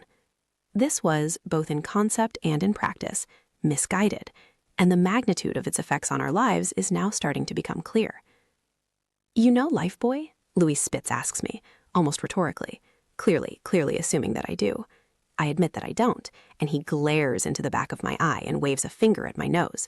You must know Lifebuoy. You are a medical doctor writing a book about soap and you do not know Lifebuoy? He berates me. This is no good. He sighs. He leads me, urgently, through his sprawling basement of soap memorabilia to a row of trolley car signs. In the late 1800s, the cars had metal slots over the windows that held signs to advertise products. The trolley ads for Lifebuoy Health Soap are distinct for their medical promises. In one, a smiling family stands beside the claim, families using Lifebuoy have fewer colds and fevers. In a pre-antibiotic era, when fevers were much more often deadly, this was not a claim to scoff at. More than any other brand, Spitz explains, Lifebuoy sold the idea that soap was essentially medicine. The ad copy, as well as Lifebuoy's life preserver symbology, brought soap into the world of health in a very specific way. Introduced when germ theory was still a novel concept, Lifebuoy did more to promote that theory than any messaging from the scientific community. Its active ingredient was carbolic acid, a compound derived from coal tar. Carbolic acid also gave Lifebuoy its distinctive red color. By 1915, the product was rebranded Lifebuoy Health Soap. Advertisements for it were even the first to use the now ubiquitous term skin health. The soap sold well, especially as its rise coincided with the 1918 influenza pandemic that killed some 50 million people. Because of its strong association with health, Lifebuoy remains one of the world's best-selling soaps, though it no longer contains carbolic acid, and it's no longer sold in the U.S. It was an incident in a locker room in 1926 that would give the brand its most lasting impact. As the story goes, one hot day after a game of golf, the brother of the then president of Lever Brothers entered the locker room, and as Spitz recounts, he greatly disliked the prevailing odors. This was one of those aha moments, when the sensory system is overwhelmed by something so horrible that the need for a solution is undeniable. Lifebuoy's first perspiration odors ads were soon public. The term would soon broaden to body odors, and then simply BO. Spitz explains that Lifebuoy is responsible for popularizing the concept of BO, which was and remains an advertising term.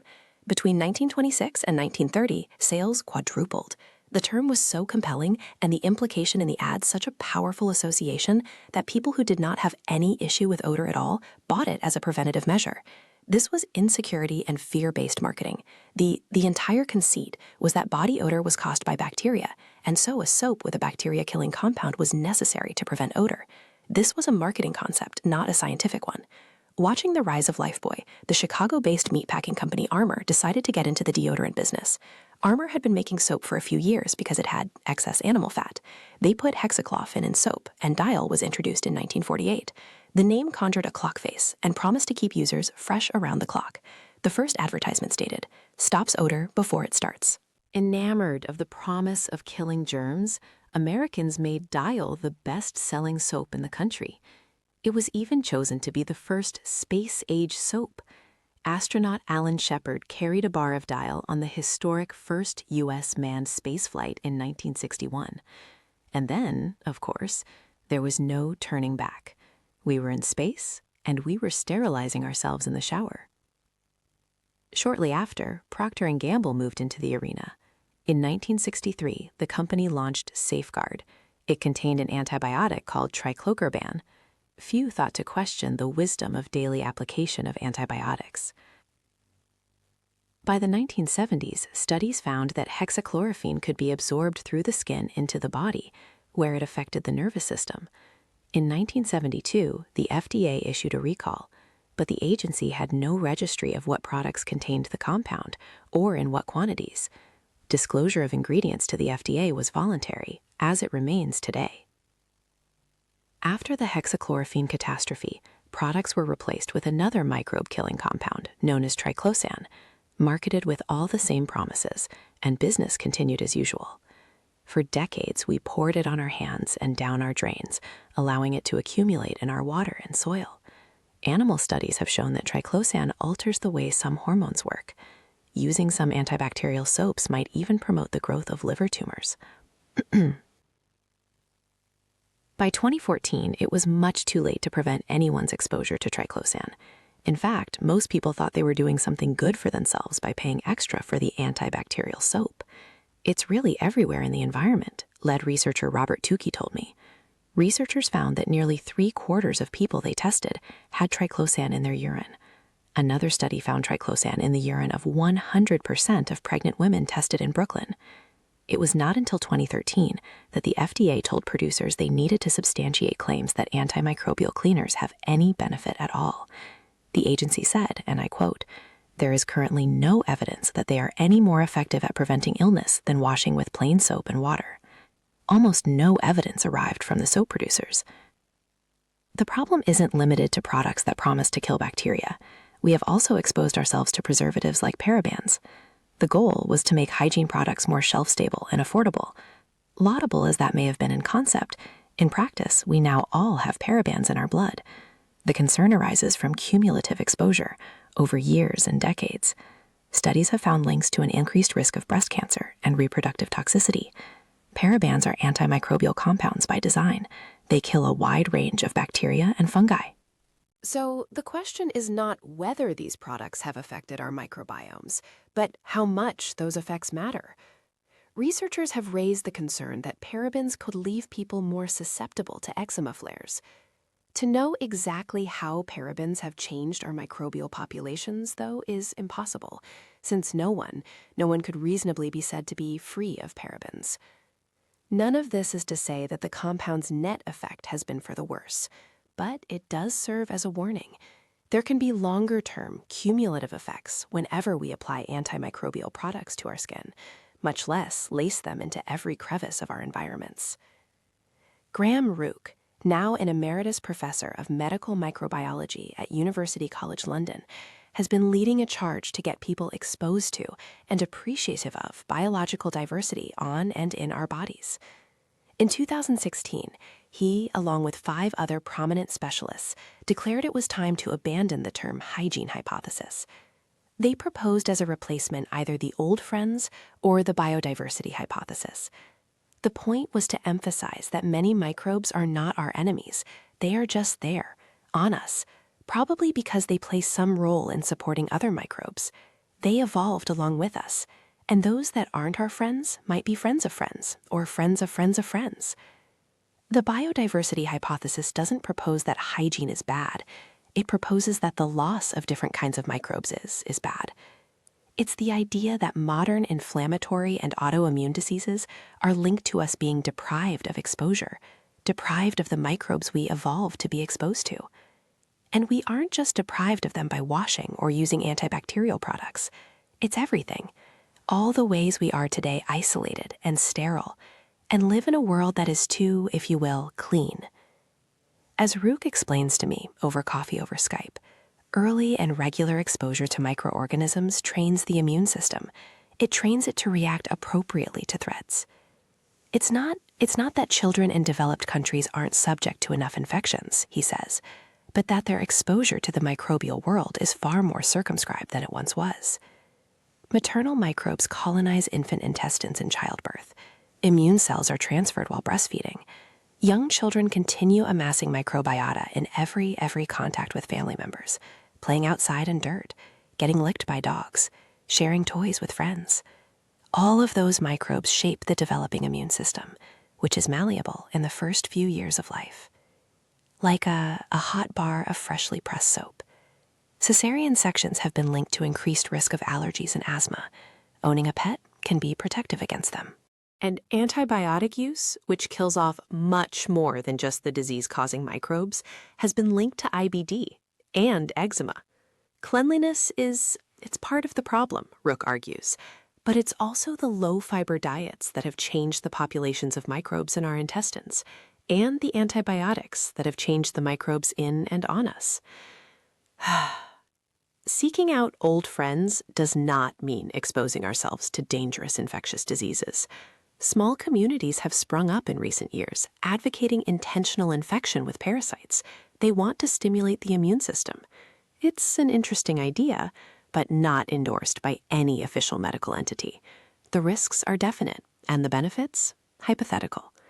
Likewise, I don't think anyone should sneeze in anyone else's face, but people know this.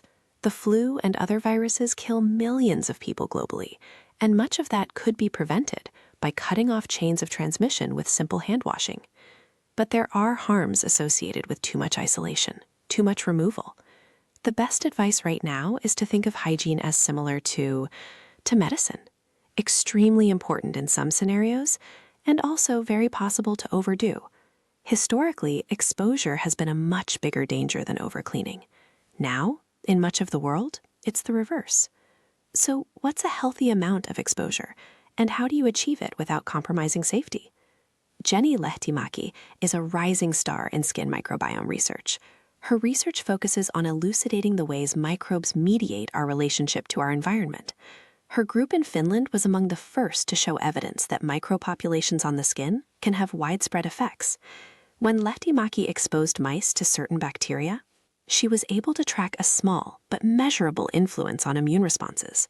Lehtimäki is originally an ecologist and evolutionary biologist. In a recent study, she and her colleagues looked at dogs living in urban and rural environments. They found that the dogs that lived in rural environments had a lower risk of allergic symptoms. But it wasn't just location that seemed to matter. Lifestyle factors, like how much time the dogs spent outside, were also associated with allergy protection. To Lehtimäki, the biodiversity hypothesis means microbes are the fundamental actors in how our immune systems are shaped. Early studies are showing that it can be very difficult to permanently change your microbiome, but that everyone is affected by temporary exposures. They stimulate our immune systems through contact with our skin and the lining of our guts, even if they do not permanently stick with us. In practice, these findings suggest that maintaining healthy exposures is an ongoing and active process. It is very unlikely that anyone will be able to live an isolated life, barely leaving their purified air skyscraper, and maintain a diverse microbiome by taking a daily pill. Being exposed to nature, having pets, living communally, these things affect our own microbiomes. They essentially become an extension of it. People you live with also share your microbiome. Cohabitating partners start to have similar biomes. Lead researcher Josh Neufeld was able to pick out cohabitating couples with 86% accuracy. He told me that foot microbes tended to be the most similar. probably because we step on the same microbes that settle on the floor. People who cohabitate generally have more microbial diversity, as do people who have pets, drink less alcohol, and exercise more.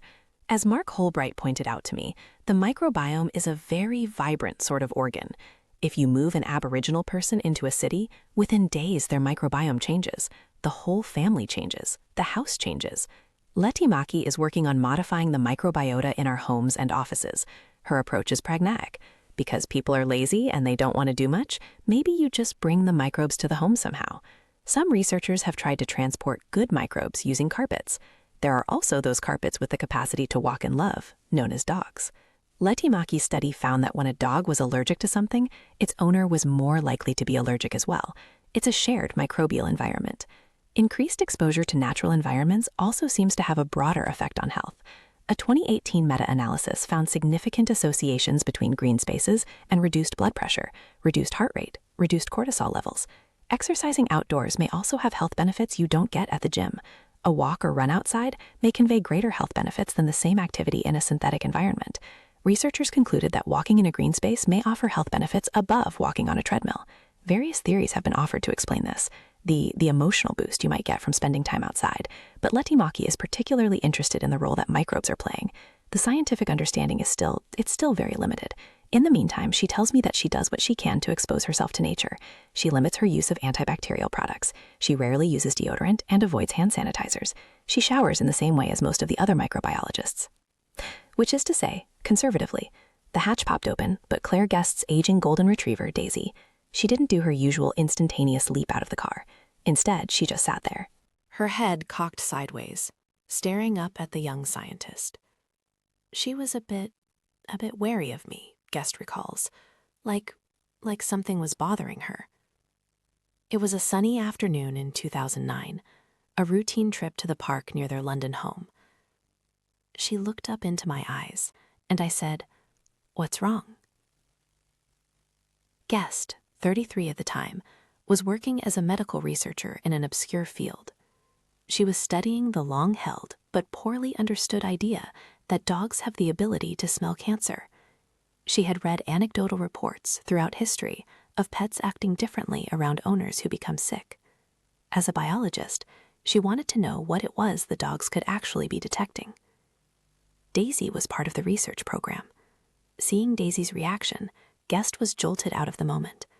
A few days ago, she had felt a little lump in her breast, but she was young. She ignored it. All of a sudden, it clicked. The biopsies would come back as breast cancer. Of course, Claire had never expected Daisy would find a tumor in her. When she did, it turned her novel academic interest into an all-consuming mission to understand what may be a major missing piece in modern medicine. Guest, whose cancer is now in remission, has gone on to work full-time with dogs. She founded a research organization called Medical Detection Dogs.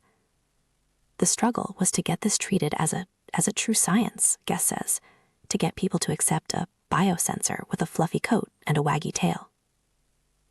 Compared to humans, dogs have far more sensory receptors. They have a bigger part of the brain dedicated to olfaction.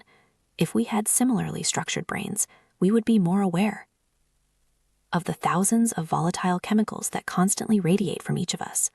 These are what the dogs detect, called volatiles for short. They come along with everything that comes out of us, from breath to mucus to urine.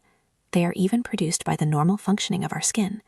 These together form a sort of chemical fingerprint, unique to each of us, our volatilome. Subtle differences in the volatilome. That's what allows dogs to pick a single familiar person out of a crowd. It doesn't take a major change for a dog to detect that something is awry. And it is becoming clear that our bodies produce chemical signals that reflect states of health and disease. Particular diseases can have their own unique patterns. Dogs can be trained to find these like any other odor, even when they're totally unfamiliar with the person's usual signature. For example, dogs have proven helpful in detecting high blood sugar levels in people with diabetes. They have had success detecting Addison's disease. Guest hopes the dogs may also be able to pick up high stress states that could precede a panic attack, or even a heart attack or a stroke. In the UK, the medics tend to be very skeptical of it all, she says. But when they come in and watch the dogs and see it happen, it's quite powerful. Detecting the smell of Parkinson's disease has also shown promise. Geska spent so much time training dogs that she believes she can smell Parkinson's disease herself. A century ago, it was reported that Parkinson's was associated with changes in the sebum of the skin. Such changes could lead to shifts in the microbiome. I asked Guest about this theory, and she lights up. I'm fascinated by the skin microbiome. The chemicals we emit are a product of both microbes and our own bodily functioning. It wouldn't surprise me if it isn't so much that Parkinson's has an odor, as that the change in neurotransmitters leads to a change in the microbiome, and that leads to a different smell. Guest has started to be approached by researchers who think it's at least worth a shot. This is especially true for diseases that could be treated, if only they were caught earlier. In 2018, researchers in Mexico analyzed used menstrual pads. They found that the volatilome changes in predictable ways when a person develops cervical cancer. Such changes may not be detectable by human noses, but machines can detect them. And this is almost certainly what dogs respond to. This concept has long been dismissed as an old folklore tale, but it's not, says Steve Lindsay, a public health entomologist. The dogs really can discern health from disease based on chemicals we emit. Sometimes the dogs do this better than the best tests science has. Lindsay studies how insects affect our health. He's looking at the most worrying challenges, like the fact that after a decade of reductions, malaria infections are starting to increase again. Stemming an outbreak hinges on detecting asymptomatic carriers, people who seem totally healthy but can still pass parasites to mosquitoes. At a meeting in New Orleans, a team of researchers presented findings that would once have been thought absurd. They checked hundreds of school children for malaria parasites and gave them all a pair of socks to wear overnight. The team then collected the socks and shipped them back to London. They showed the socks to dogs from medical detection dogs. If a dog thought it detected malaria, it would freeze over the sock. If not, it would move on. The dogs correctly identified 70% of the socks belonging to infected children. They were even able to detect children with lower numbers of parasites than are required to meet standards for rapid diagnostic tests. Now, these dogs are not about to replace standard blood tests, but the evidence that we give off a detectable chemical signal when we're infected, it was a breakthrough. Eventually, Lindsay thinks dogs could be a serious way of diagnosing people. Though researchers are limited by some people's aversion to dogs, there are cultural considerations. Dog saliva is considered dirty in many Muslim cultures. As Lindsay put it, you don't want to be the white fellow who just waltzes into an African village with a dog and expects people to be grateful. A more promising notion is that these dogs could be deployed at entry points to countries. They could hang out at airports and ship terminals, detecting people carrying malaria parasites into places where they are trying to eliminate the disease. The longer-term goal for scent-based diagnostics, to find ways to use electronic noses, or e-noses, as they're called by people who find they are wasting too much time saying electronic noses. In fact, the existing prototypes look nothing like noses. They look more like credit cards. But my mind is in product marketing mode, and I'm getting ahead of myself. Before these products could ever be marketed or sold, scientists must figure out exactly what it is the dogs are detecting. It's not just our skin chemistry that changes. It's our breath, which gets most of its smell from the microbes in our mouths and our throats. When the malaria parasite invades, it somehow alters the compounds humans naturally exhale. At a meeting back in 2017, bioengineers reported the discovery that people with malaria exhale a distinctive breath print. They used that to develop a breath test that caught 83% of malaria cases. They actually used it to diagnose children in Malawi. The bioengineers reported that malarial infection was associated with abnormal levels of 6 different compounds that are normally detectable in human breath. This seems to indicate that the parasite isn't just changing one signature metabolic process, but throwing a whole system out of balance. They also found something unexpected in the breath of children with the parasite: 2 types of compounds known as terpenes, which are typically linked to strong odors exuded by plants, like pine trees and other conifers. One of those terpenes is known to be produced by plants that attract mosquitoes to feed on their nectar. The researchers believe that in a brilliant strategic move, the parasite may be hijacking the mosquito's attraction to that odor, encouraging them to bite infected humans, thus extracting parasites and facilitating the spread of disease. The terpene is probably a survival mechanism for the parasite. It might even be useful in boosting the effectiveness of mosquito traps. If the compounds we emit can attract mosquitoes, the implications go way beyond malaria. Our chemical signals may even help answer the age-old question of why some people can sit around the campfire and get eaten alive, while others are barely bothered. The current approach of slathering ourselves with toxic chemicals, it's begging to be improved.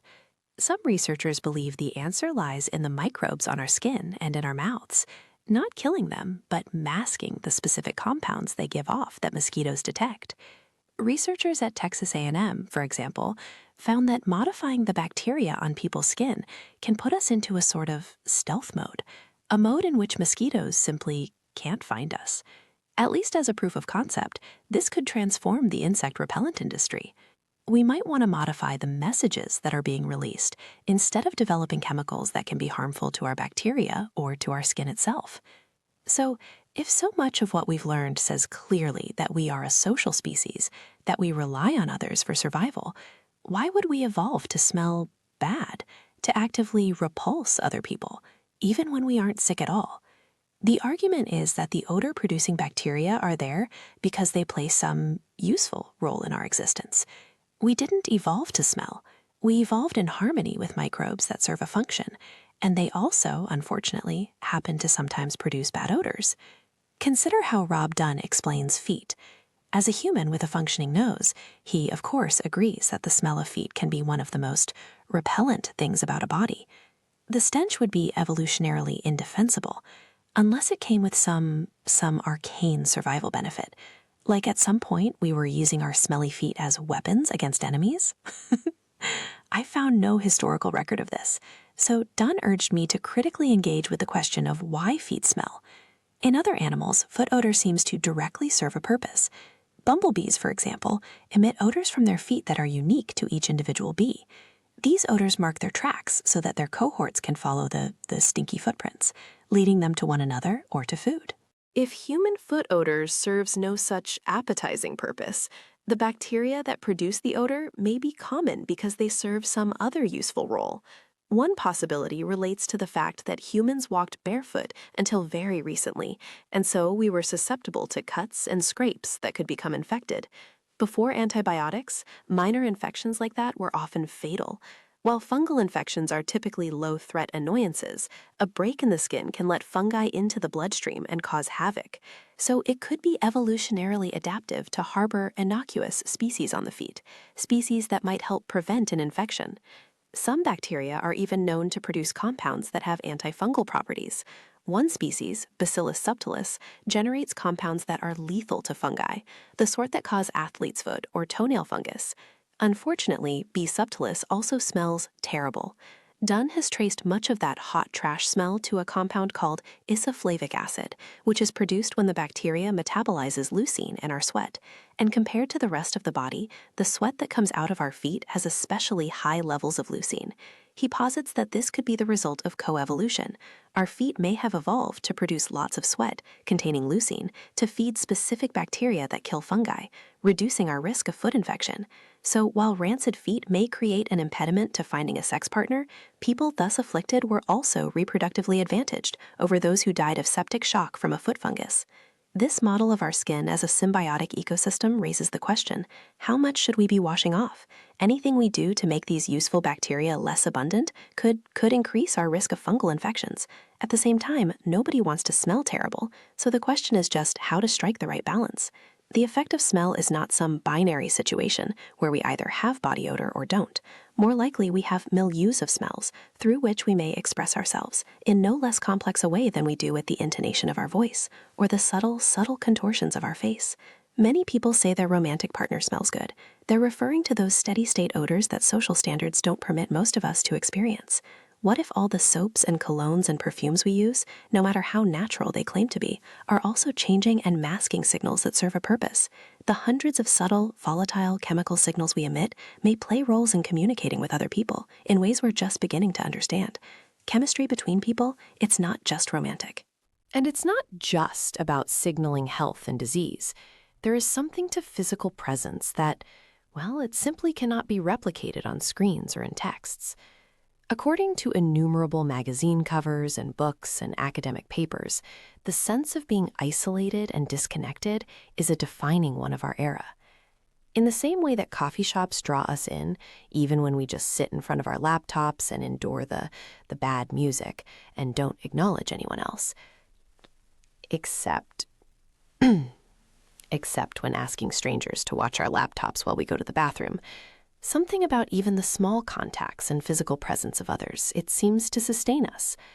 This might be in part due to the chemicals we all give off. Ben DeLacy Costello has studied the volatiles found in human feces, urine, and saliva so that you don't have to. He explains that stress and anxiety have been shown to have clear effects on the chemicals we give off. This could be an important confounding factor if making a disease detection device. Disclaimer: do not use while anxious. This may produce a false positive test result, which will only make you more anxious and so could precipitate a vicious cycle of stress that could actually kill you. Oh, great. You're worrying about the stress now, aren't you? Just forget I said anything. I came across Costello's work in 2016 when I interviewed him for a story I wrote about contagious emotions. The story was inspired by climate scientists who had set out to understand whether human breath, which is, after all, enriched in carbon dioxide, contributed to climate change. The lead researcher, Jonathan Williams, is an atmospheric chemist. When Williams studies the climate effects of gaseous emissions from plants and animals, he uses finely calibrated machines that sense the slightest changes. So his team brought these sensors into one of the most volatile environments in the world, a European soccer stadium. The amount of carbon dioxide the scientists detected was surprisingly inconsequential. But in true scientific fashion, something much more interesting showed up on the sensors. I immediately asked him if it was alien life. He said no, but other strange chemical signals seemed to be coming from humans. They would come and go at various points in the match. As Williams sat and watched the fluctuating readings, he got the idea that they might be related to emotions. In the course of a soccer game, the crowd goes through stages of elation and anger, joy and sorrow, so Williams began to wonder, do people emit gases as a function of their emotions, possibly to communicate with one another? And with other species, if we do, it wouldn't be unprecedented.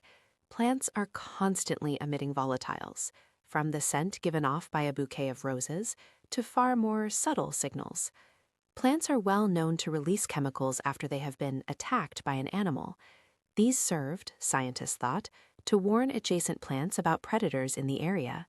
More recently, researchers have learned that the signals plants give off to one another are myriad, communicating about both threats and resources.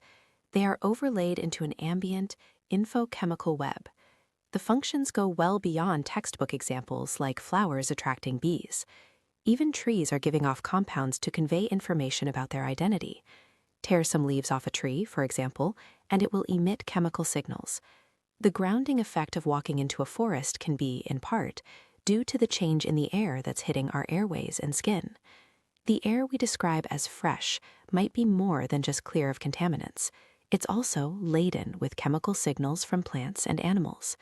Fresh air means more than just the absence of bad things. It means the presence of good. This could partly explain the health effects that researchers have associated with being outside. The idea of airborne pheromones, chemicals that specifically influence mating behaviors, tends to be dismissed as pseudoscience. The concept has certainly been distorted in attempts to peddle human attraction in an aerosol can. One online review site describes a spray called Pherozone for Men as best for attracting women, while another called Nexus Pheromones is best for getting laid. Then, of course, there is True Alpha, which is best for trust and respect. Because when you want someone to trust and respect you, the best approach is to trick their brain with chemicals. While I have not personally field tested these products, there's no single compound that will make any person's eyes turn into hearts a la Bugs Bunny. But the basic concept of chemical attraction is supported by the existence of the volatilome. Dogs, and most of the rest of the animal kingdom, can detect some chemical signals from an ovulating female hundreds of yards away, and humans are not likely exempt.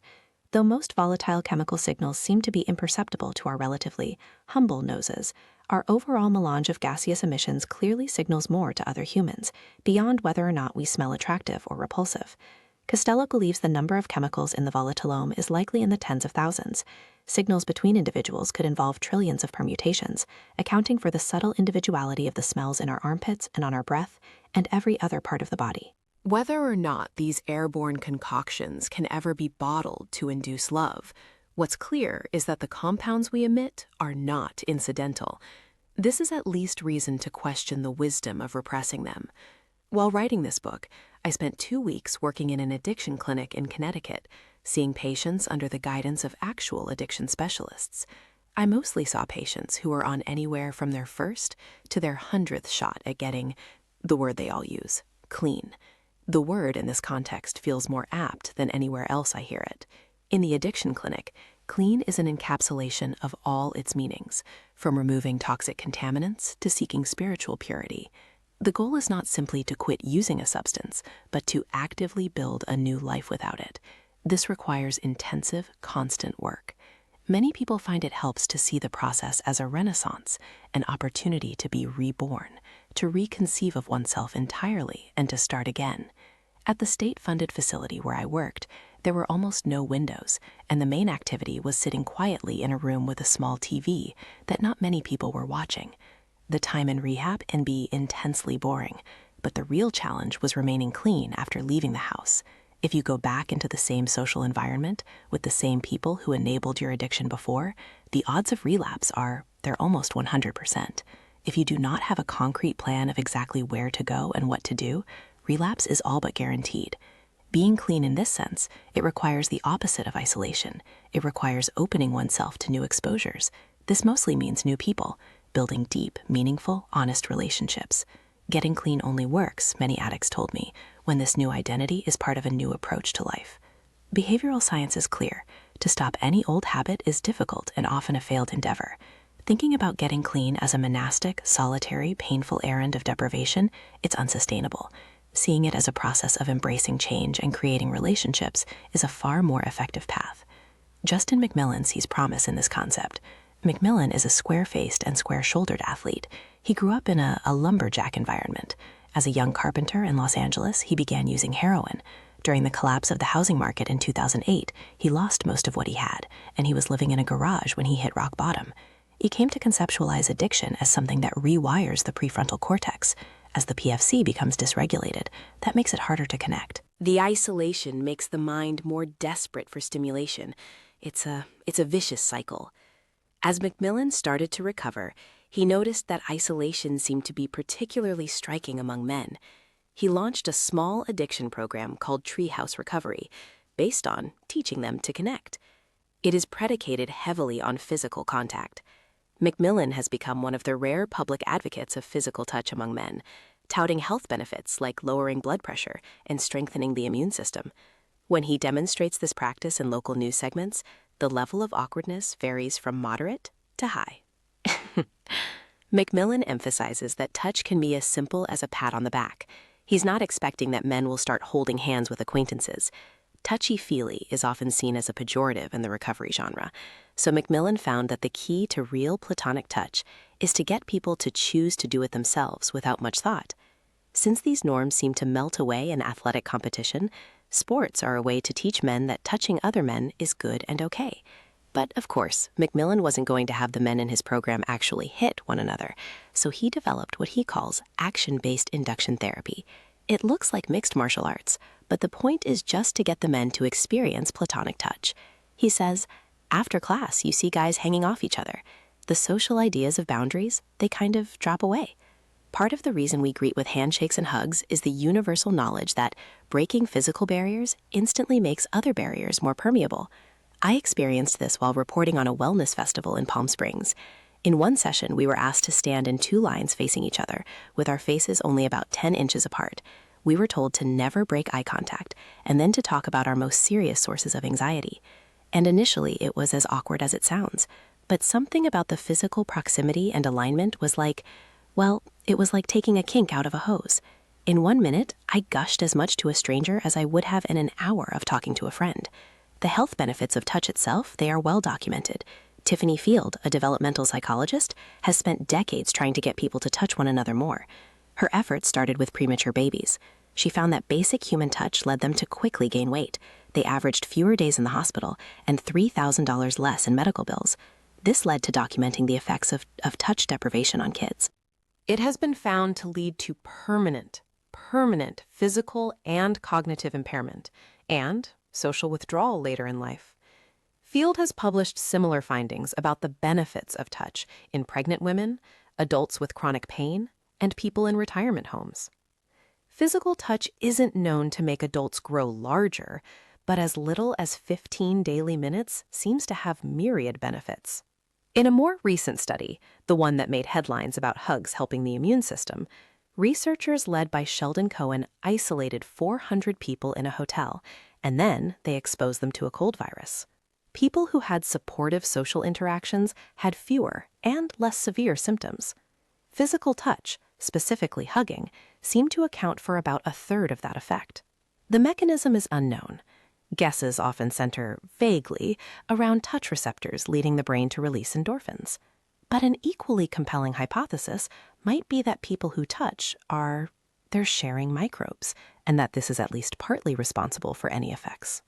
I may be eager to buy into this idea because it partly explains something that I've experienced.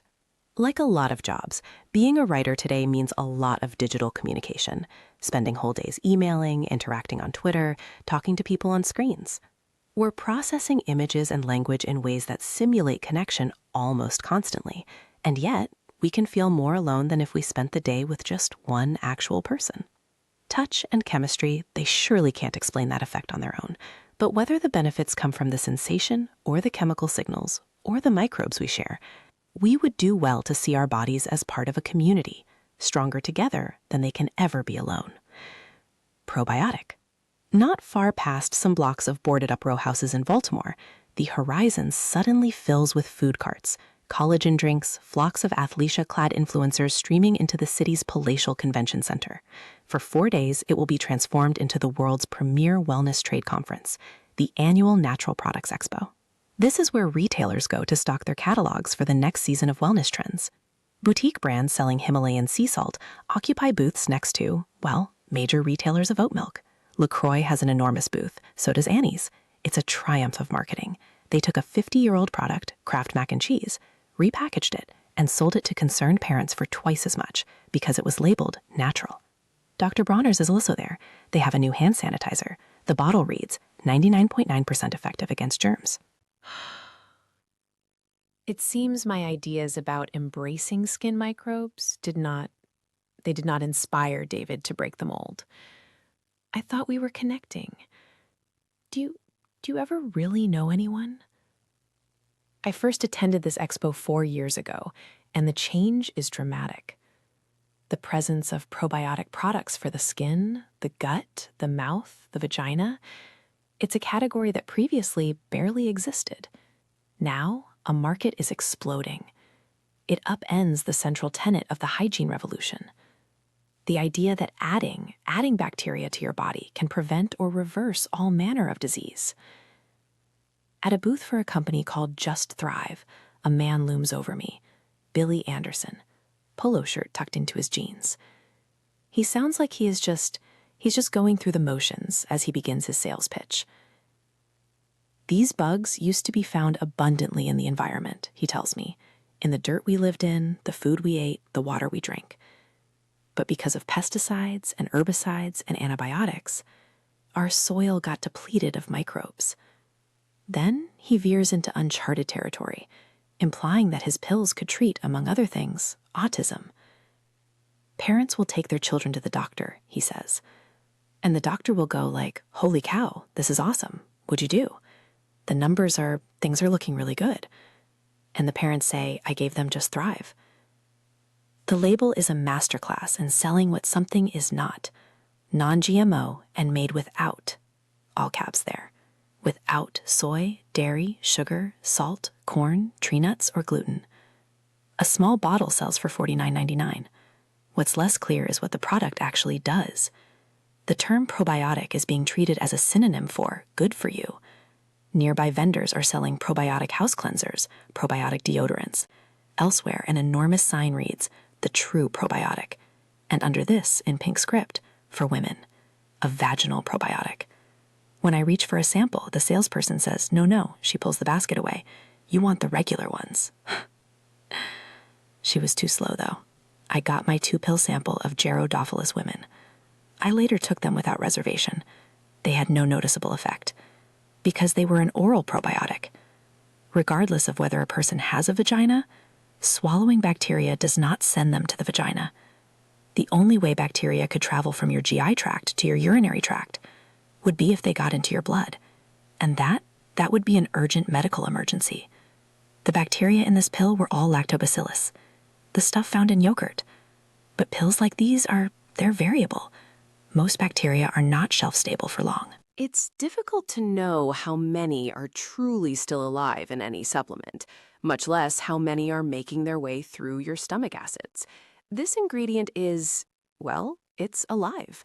By definition, the bacteria must be alive to be called a probiotic. Kombucha is a probiotic. You can see the microbes floating around right there at the top, the SCOBY. These microbes continue to actively ferment the sugars, even in the refrigerator, which means sometimes the alcohol levels can vary widely. To further complicate things, some products that claim to be probiotic actually include bacterial lysate. That means the bacteria have been lysed, heated, killed, and broken down. It's unclear what the effects of applying lysates may be, but it's surely different from using a living organism. Dead bacterial parts might have some effect on the immune system, maybe. After all, dead parts of viruses are used in vaccines. But expecting probiotic effects from introducing dead bacterial parts into your microbiome, it's about as plausible as expecting bacon to populate your pig farm. The term probiotic was beginning to appear at the Indie Beauty Expo too. The company LaFleur offered me a probiotic cleanser for $42 and a probiotic serum concentrate for $140. The products consist almost entirely of oils and herbal extracts, common to those in adjacent booths. But near the middle of the ingredient list, there is some Lactococcus lysate, as well as fermented lactobacillus. The effect of such ingredients is, well, it's unclear in the scientific literature and in my subsequent experimentation with the product. But LaFleur makes no definitive claims about what those bacterial elements are supposed to do for my skin. And the proprietor was very kind, and she did wear a white lab coat. She let me mix my own serum in a glass bowl to show how natural the ingredients are. Seeing colors form as I added various powders was mesmerizing. It reminded me of mixing primary color paints in kindergarten, watching the red and yellow become orange, which still always feels a bit like a magic trick. Someone from the company was filming this, presumably for Instagram. Another company at the expo called BioMilk Natural Probiotic Skincare offers potent probiotic protection in the form of a probiotic day cream and a probiotic night cream that protect your skin from internal and external attacks.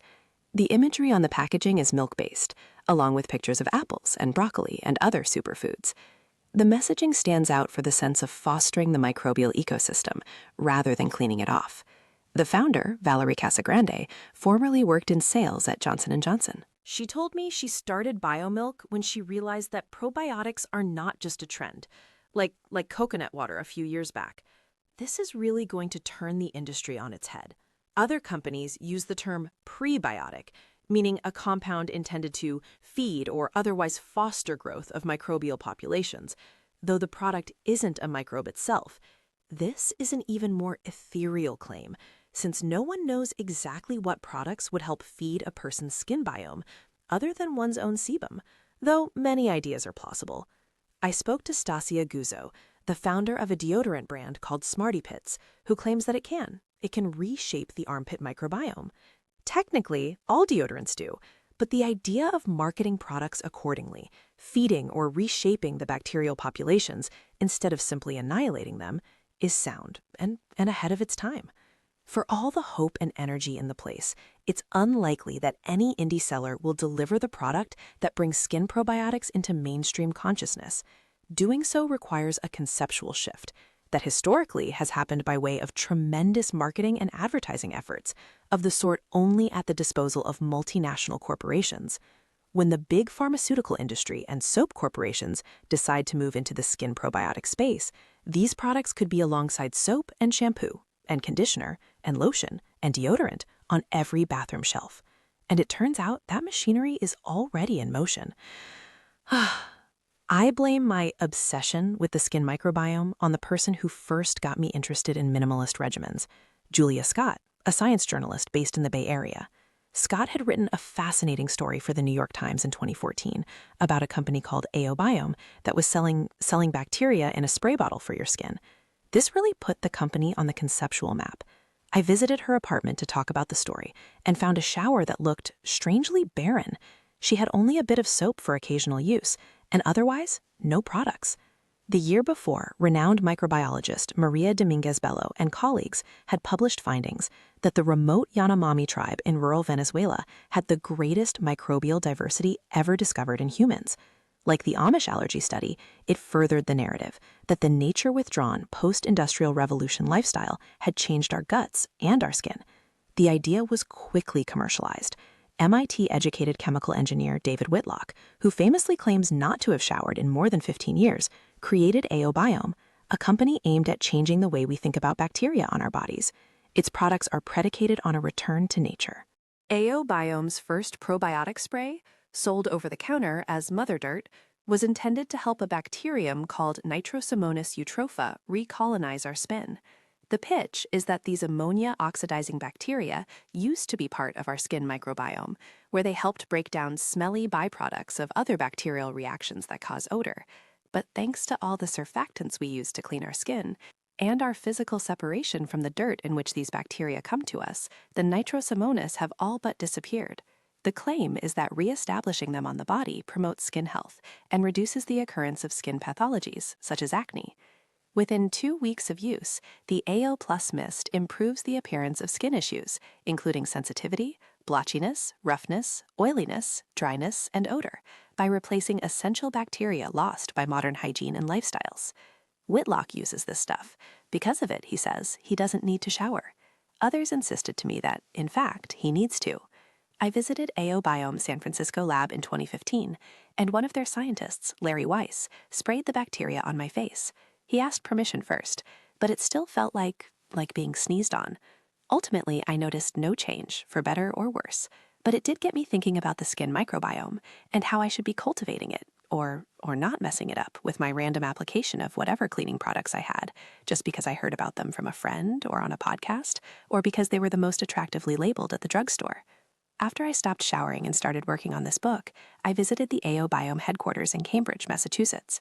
Aobiome now describes itself as a clinical stage microbiome company, focused on therapeutics for inflammatory conditions, central nervous system disorders, and other systemic diseases. In its office, I meet Whitlock himself. I shake his hand and I'm not offended, despite his having spent the better part of 2 decades without a shower.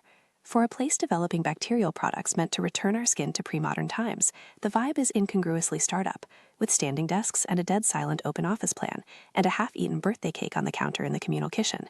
That may be because it's really a pharmaceutical company.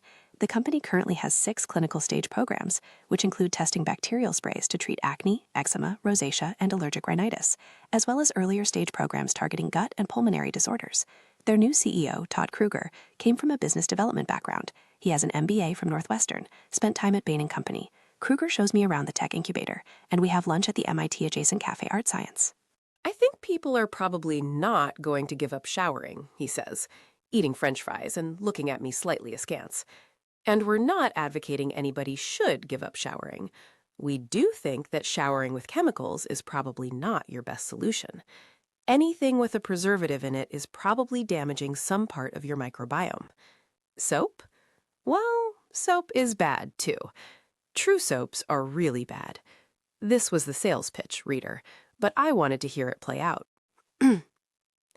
Frankly speaking, most of the bacteria that we get comes out of animal shit, he says, referring not to his product, but to humans generally. When you're born, I don't know if you've studied this, but the bacteria you get from your mom is not from the birth canal. It's from the bacteria that's around your ass, basically. Many species are common to the vaginal and gut biomes, and the degree to which they each contribute to populating an infant is unclear.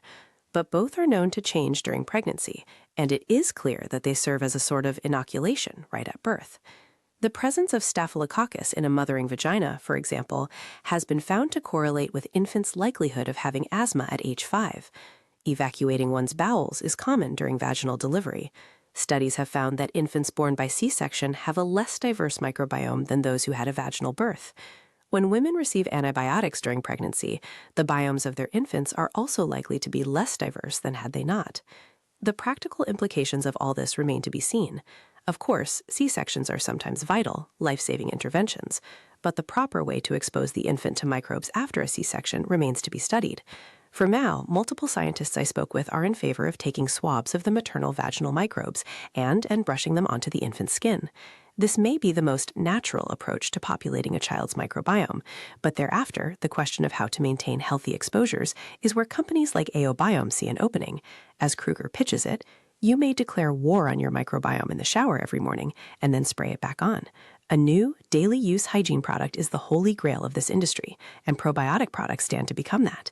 This helps explain why venture capital funding has poured into Audiobook and its ilk, and a single probiotic product is small potatoes compared to Kruger's grander vision. We're only spraying one bacteria. It doesn't mean there shouldn't be thousands and hundreds of thousands of bacteria sprayed back on. I just don't know what all those things are yet. The main barrier is that people don't know they want or need to spray themselves with bacteria. Kruger explains to me the difference between primary and secondary demand. Primary demand is when you decide you need a car. Secondary demand is when you're convinced you should buy a Ford. Generating primary demand requires a paradigm shift, and that seems to be what has kept the skin probiotic market from exploding. Once the paradigm has shifted, once people are generally interested in cultivating skin microbes as opposed to cleaning them off, it's much less difficult to get people to choose your product from among various options. That just means flooding their feeds with your brand name. This shift is underway. A few months after I met with Kruger, Bloomberg reported that Audiobook had licensed its consumer products line to a shell company of SC Johnson & Son, Inc., the household goods giant that sells cleaning products from Windex to Mrs. Meyer's hand soap. Unilever and the Clorox company have also made initial investments in probiotic brands, a momentous direction for empires built on removing germs. The dawning understanding of the microbiome is even starting to influence the marketing of long-standing product lines. In the fall of 2019, Dove launched a campaign on its website, giving tips for caring for baby skin's microbiome. It urges parents to care for the microbiome that helps keep baby skin healthy by protecting it from harmful bacteria and generating important nutrients. Parents are urged to wash their baby with Baby Dove tip-to-toe wash because it contains prebiotic moisture. The product is, like many other washes for babies, primarily water and glycerin. The claim that it is prebiotic is based on the idea that any wash that removes less of the skin's oils than other soaps will be minimally disruptive to the microbiome. This is a thin tightrope to walk, selling soap while implying that soap is bad. As in the sale of all gentle and non-drying formulations, the companies grow another step closer to selling nothing at all. But if they can pull it off, Dove and other juggernaut soap brands stand to endure, depending on the strength and timing of their pivot from antibacterial to probacterial. Fortunes will be made and lost. With so much at stake, I couldn't help feeling that what started out as a fun piece about showering had somehow turned into an inquiry about the future of billion-dollar industries. Some of the most cutting-edge research is coming from people funded by or working directly for companies that are developing products to sell. There are few experts one can talk to who don't have money in the skincare game. The headquarters of the National Institutes of Health. It's like a college campus for scientists, a collection of labs sprawled across rolling green hills, encircling a world-renowned hospital. This is where the world's most complex medical mysteries come to be solved. It's one of those rare, temperate days in Bethesda, and I am here to meet the woman whose work first mapped the skin microbiome, Julie Segre. Back in 2012, she called the microbiome our second genome. She was calling attention to the fact that the microbes in and on us, they're a source of genetic diversity, a modifier of disease, an essential component of immunity. While most researchers have been obsessed with the gut, she believes the skin hasn't gotten nearly enough attention. She shows me around the campus. There's extra security here because the facility houses non-human primates. People sometimes try to, liberate them. In her office, overlooking it all, she pulls up a map. It's colorful. It looks like a map of chakras or acupuncture meridians. It's a rendering of a world from several hundred years ago, involving best estimates based on limited knowledge. She says it's like we just discovered a new organ, and we're only just beginning to understand it. There are around 1 billion bacteria per square centimeter of skin. In total, trillions, across at least a few hundred different species. They vary based on the environment: oily, moist, and dry. Oily sites are your forehead and chest. Moist are the armpits. Dry is your forearm. Get this, the microbiome in the bend of my left elbow is more similar to the bend of my right elbow than it is to my own forearm. These are reliable environments. they harbor the same microbes even when they're cleaned off. It's that environment that makes these regions subject to odor-producing bacteria, while the forearm or stomach demand, well, less washing. The highest bacterial biomass is in the armpit, but in all, the skin does not provide very many nutrients. It's not like the gut, Segre explains. There isn't just constant food for the bacteria. The most common genera include Staphylococcus, Corynebacterium, Propionibacterium. On the map, the oily sites have a lot of Propionibacterium acnes. It correlates with where acne occurs, hence the name, though the relationship it's unclear at best. Eczema tends to occur in the creases. Flares tend to correlate with increases in Staphylococcus. These diseases they're clearly related to microbial imbalance, Segre explains. For decades, we tried to pin these diseases on an invasive species. An infection that could be eradicated with antibiotics. But the real problem? It's an imbalance. We only know this now because the technology finally caught up. Segre is in that first generation of scientists native to this capability. She got into the field because, she tells me, I really like organizing large data sets, and that's what genomics is. She was introduced to skin biology by Elaine Fuchs. Fuchs's research continued the work of Howard Green, the man who figured out how to grow human skin back in 1975. You take a tiny 2-millimeter punch biopsy, isolate the stem cells, and you can culture them to grow all the layers of skin. It's not just an academic exercise. It holds promise for burn injuries. Lab-grown skin is also ideal for testing products and medicines. Segre's team gets most of its stem cells from, well, donated skin from circumcisions. You can actually buy human skin stem cells online, a vial of 500,000 foreskin-derived fibroblasts for $489, but they are of zero use unless you know how to grow them. Segre does. Using 3D printed skin, her team can add microbial gardens. They run microbe competitions to see how species interact with each other and with the skin. It involves millions of rounds, and it is very expensive. Julie shows me a picture of her with President Obama. He had invited them to the White House because he wanted to learn about the microbiome. It's a reminder of the importance of government investment. Without that public commitment, I too would be getting all my information from, well, industry-funded work. For as exciting as this is to her, Segre is puzzled, almost parentally defensive, that it hasn't captured the public's attention. I don't understand why people have such a different sense of the microbes in their gut than the ones on their skin. Everyone wants to eat Activia yogurt, and then they want to use Purell. The promise she sees right now is not in probiotics, it's in prebiotics, the products that feed our microbial gardens. The beneficial microbes are there already. We probably don't need to add them so much as promote them. An antibiotic is suppressing something. A prebiotic, it's promoting something. A probiotic, that's a whole different concept, coming in with an external organism that maybe isn't native to the host. Ceramides are a great example. They're lipid molecules that occur naturally. They may serve as a sort of food for microbes, and in turn, those microbes signal the skin to produce more ceramides. Julie thinks all the ingredients in these creams, they could all be prebiotics. I ask the obligatory question about her own hygiene. Wash your hands with soap and water. Never take its value for granted. But on the other side, we are certainly overusing antibacterial soaps. We're drying ourselves out, breaking down the barrier, contributing to that eczema inflammatory process. Most kids grow out of it, but Segre asks, what if it affects your kid's life over their entire lifespan? Then you're really, I hope, going to be motivated. She's talking about the atopic march, where allergies, eczema, and immune sensitivities all appear together. Maximizing exposure to microbes, especially early in life, is the goal. In the very beginning, the immune system is like freshly poured concrete. After that, the foundation stays the same. Permanently changing the microbiome of an adult it's much more difficult. It would mean making you germ-free, bathing you in chlorhexidine, and then transplanting a functional microbiome. But even with that dramatic a treatment, it only has a transient effect. Once you're out of the hospital, your skin tends to repopulate with the microbiome that was established in infancy. This makes bacterial sprays unlikely for adults, though there is potential for the young. Researchers have already tried spraying patients with a bacterium called Rosomonas mucosa twice weekly for 6 weeks. Most patients saw improvements, less redness, less itching. If we can alter the microbiome, we can relieve the symptoms. We can free people from the burden of constant treatment. Segre believes we need to break the cycle of flares, steroids, and antibiotics. In a dream scenario, you could test your skin regularly. You could predict these flares before they occur and stop the cycle before it even starts.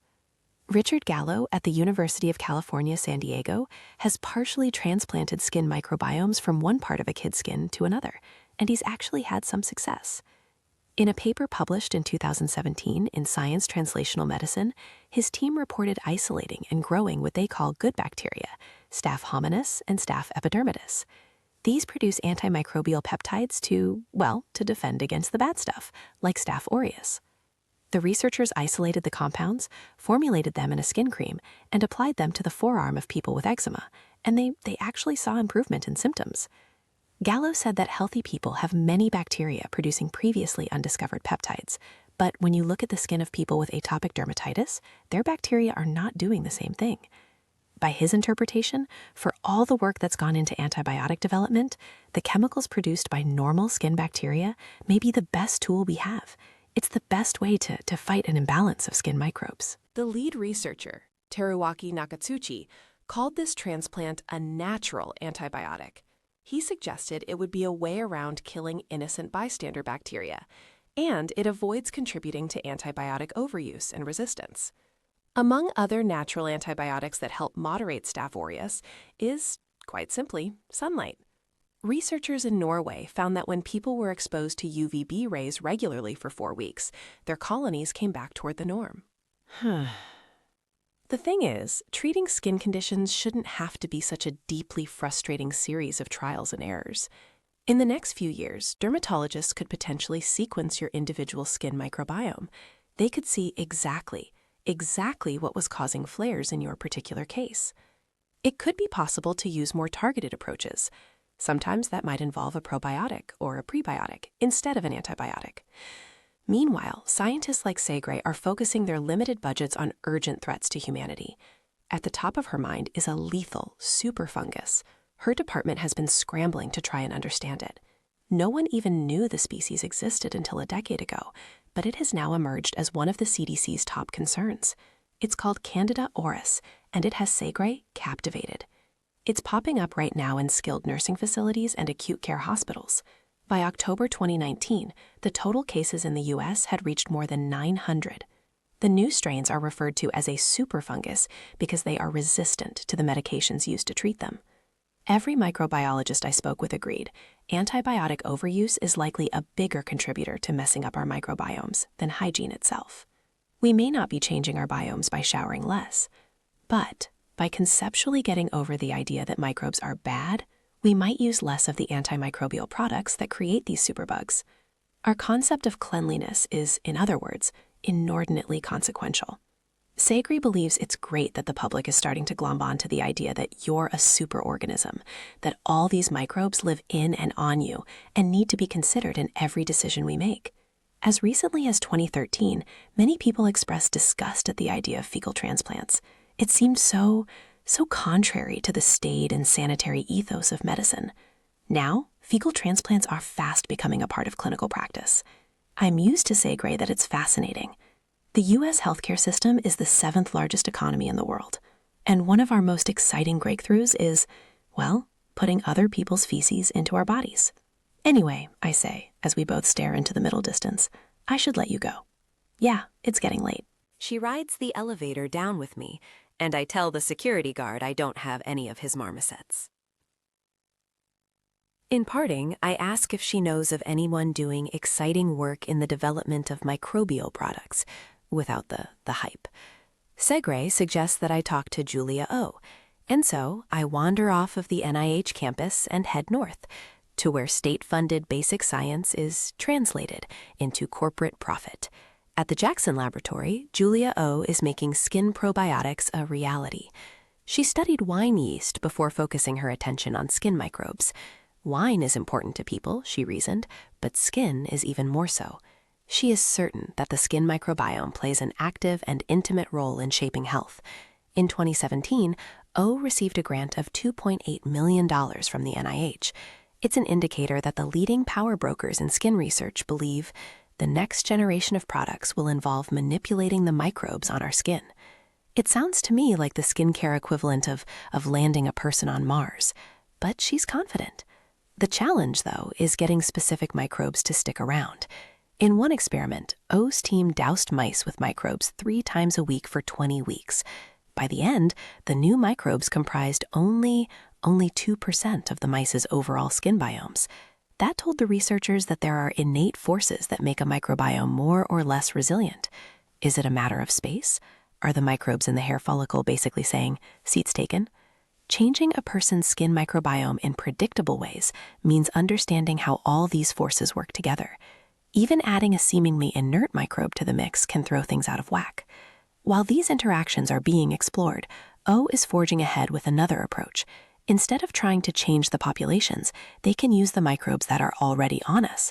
They think of the microbes as a chassis for different therapeutic agents.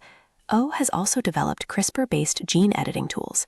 She wants to figure out not just which bacteria are doing what, but which characteristics of that bacteria are responsible for changing the immune system. She's been collaborating with Travis Whitfill, a venture capitalist. He co-founded a company called Azitra. Azitra's goal is to turn bacteria into the world's tiniest drug dealers. They want to genetically modify the bacteria to secrete various compounds, or, as Whitfill calls them, assets. His hope is that these bacteria could help treat various skin diseases and their symptoms. Populating the skin with drug-secreting microbes could supply a constant stream of treatment. Take infants with Netherton syndrome. Their skin is brittle, scaly, and especially porous. In 2019, O and her colleagues announced that they were able to make a strain of Staph epidermidis that secretes a protein called lectin to help them. Another of Azitra's proprietary bacterial strains is aimed at helping to treat eczema. By equipping the bacteria with a gene to make the protein filaggrin, it could help seal the skin from the outside world. Now, the idea of selling people genetically modified bacteria to put on themselves? It may not seem immediately ideal as a sales pitch. It's antithetical to most ideas of cleanliness throughout history. But Whitfill believes people will be forced to reconceptualize their skin.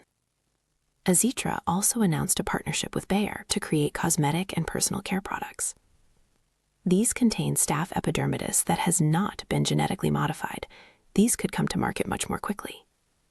You can't say on the label it cures eczema, Whitfill explained to me, but you can say stuff like, for eczema-prone skin. There was a moment when dollar signs presumably glinted in the eyes of the host of a marketing podcast. He realized this opens up other markets, cosmetics, beauty supplies. Whitfill responded, exactly.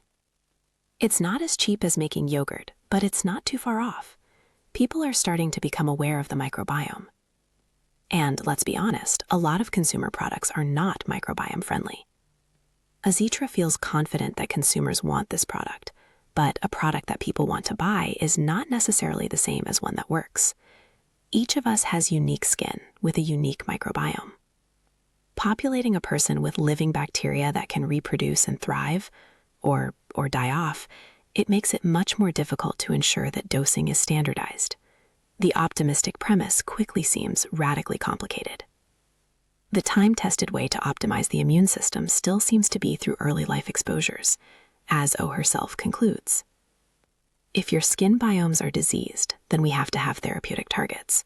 But if you already have a healthy skin microbiome, it's a more do-no-harm philosophy.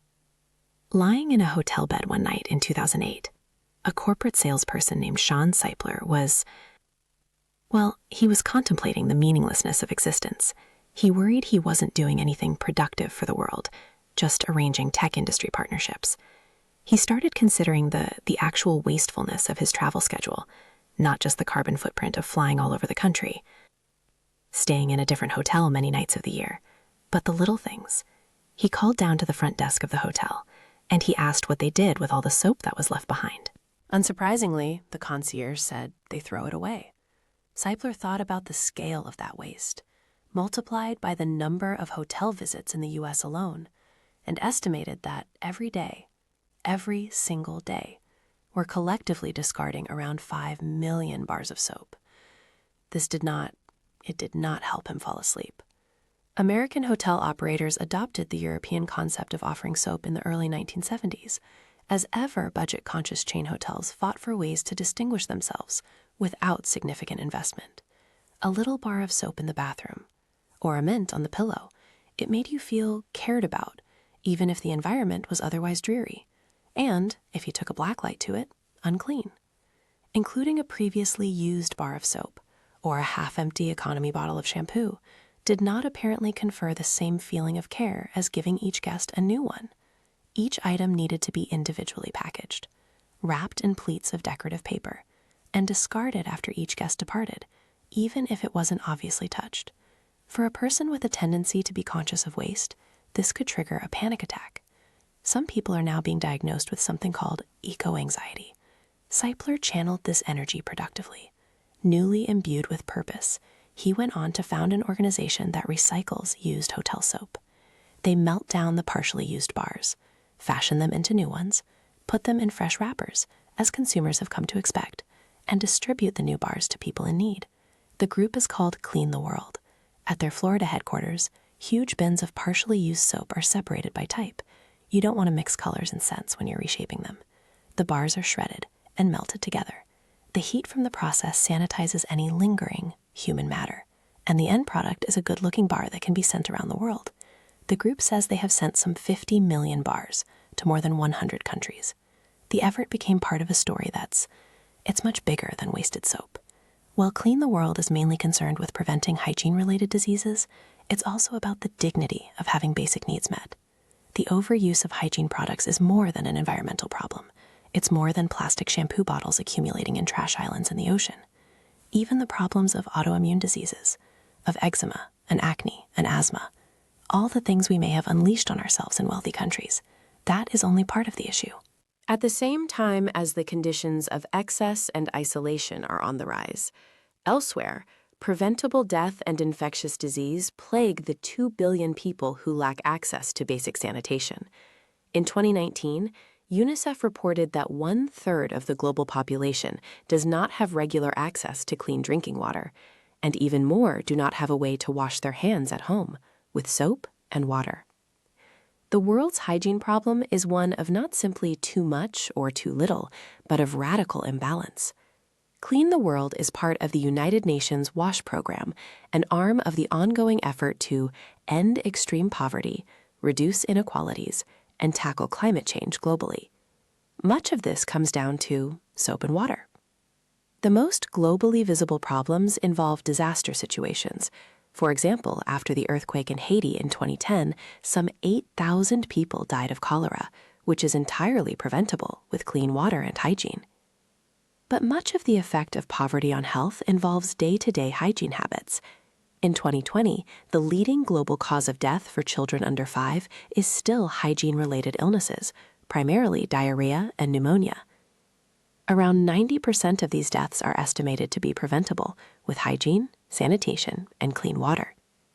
In terms of lives saved per dollar spent, there may be no more effective medical investment than universal access to hand-washing facilities and toilets that drain far from sources of drinking water.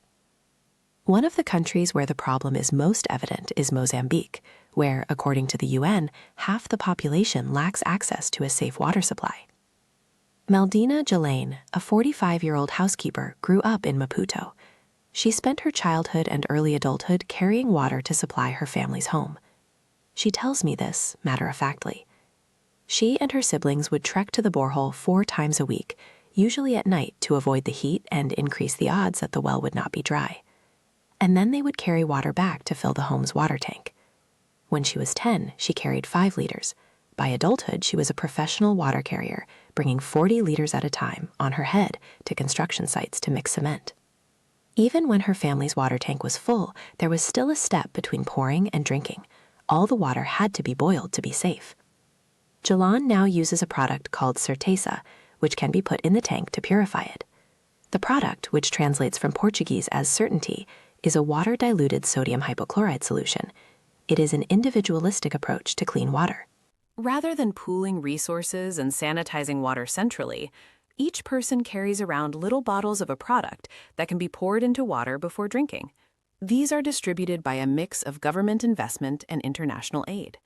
Brenda and Stephen Valdez Robles, Americans who worked on this in Maputo, describe the scope of the problem as one that's, well, it's inconceivable in much of the developed world.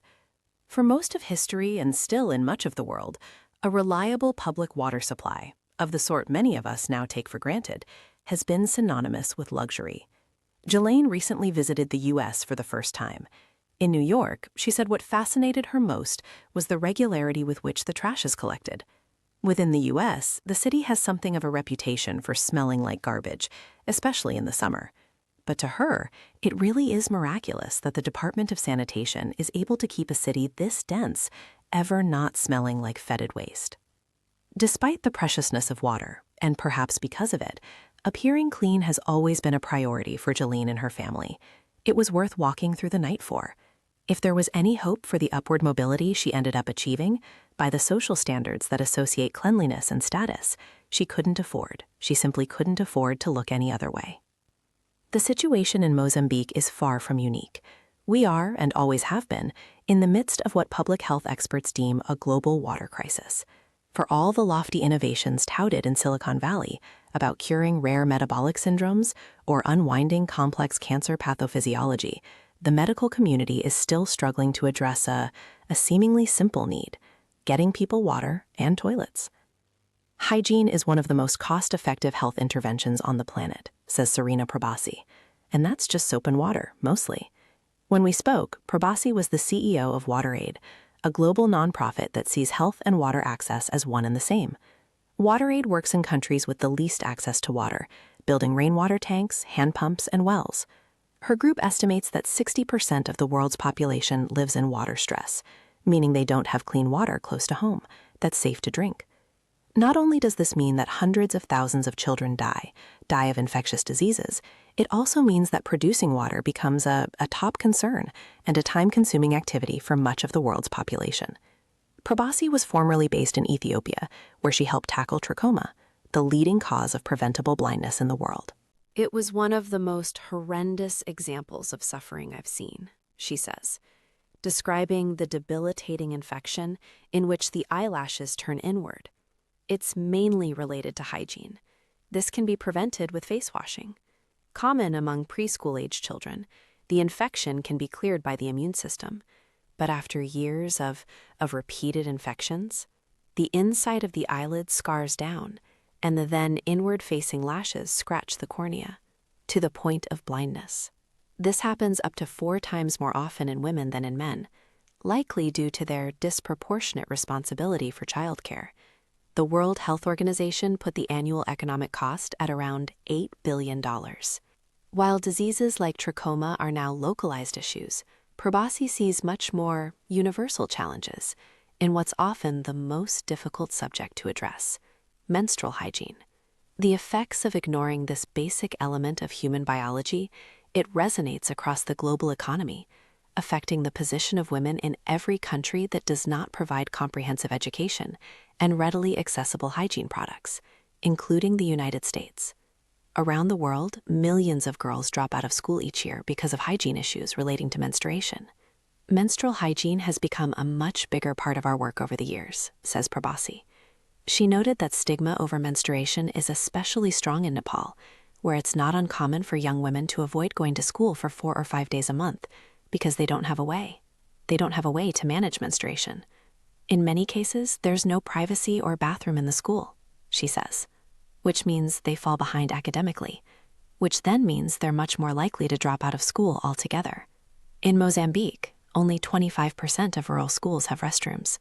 In such cases of severe disparities in health, even very small interventions, maybe even the cost of a single jar of non-GMO probiotic facial cream, could completely change a life's trajectory.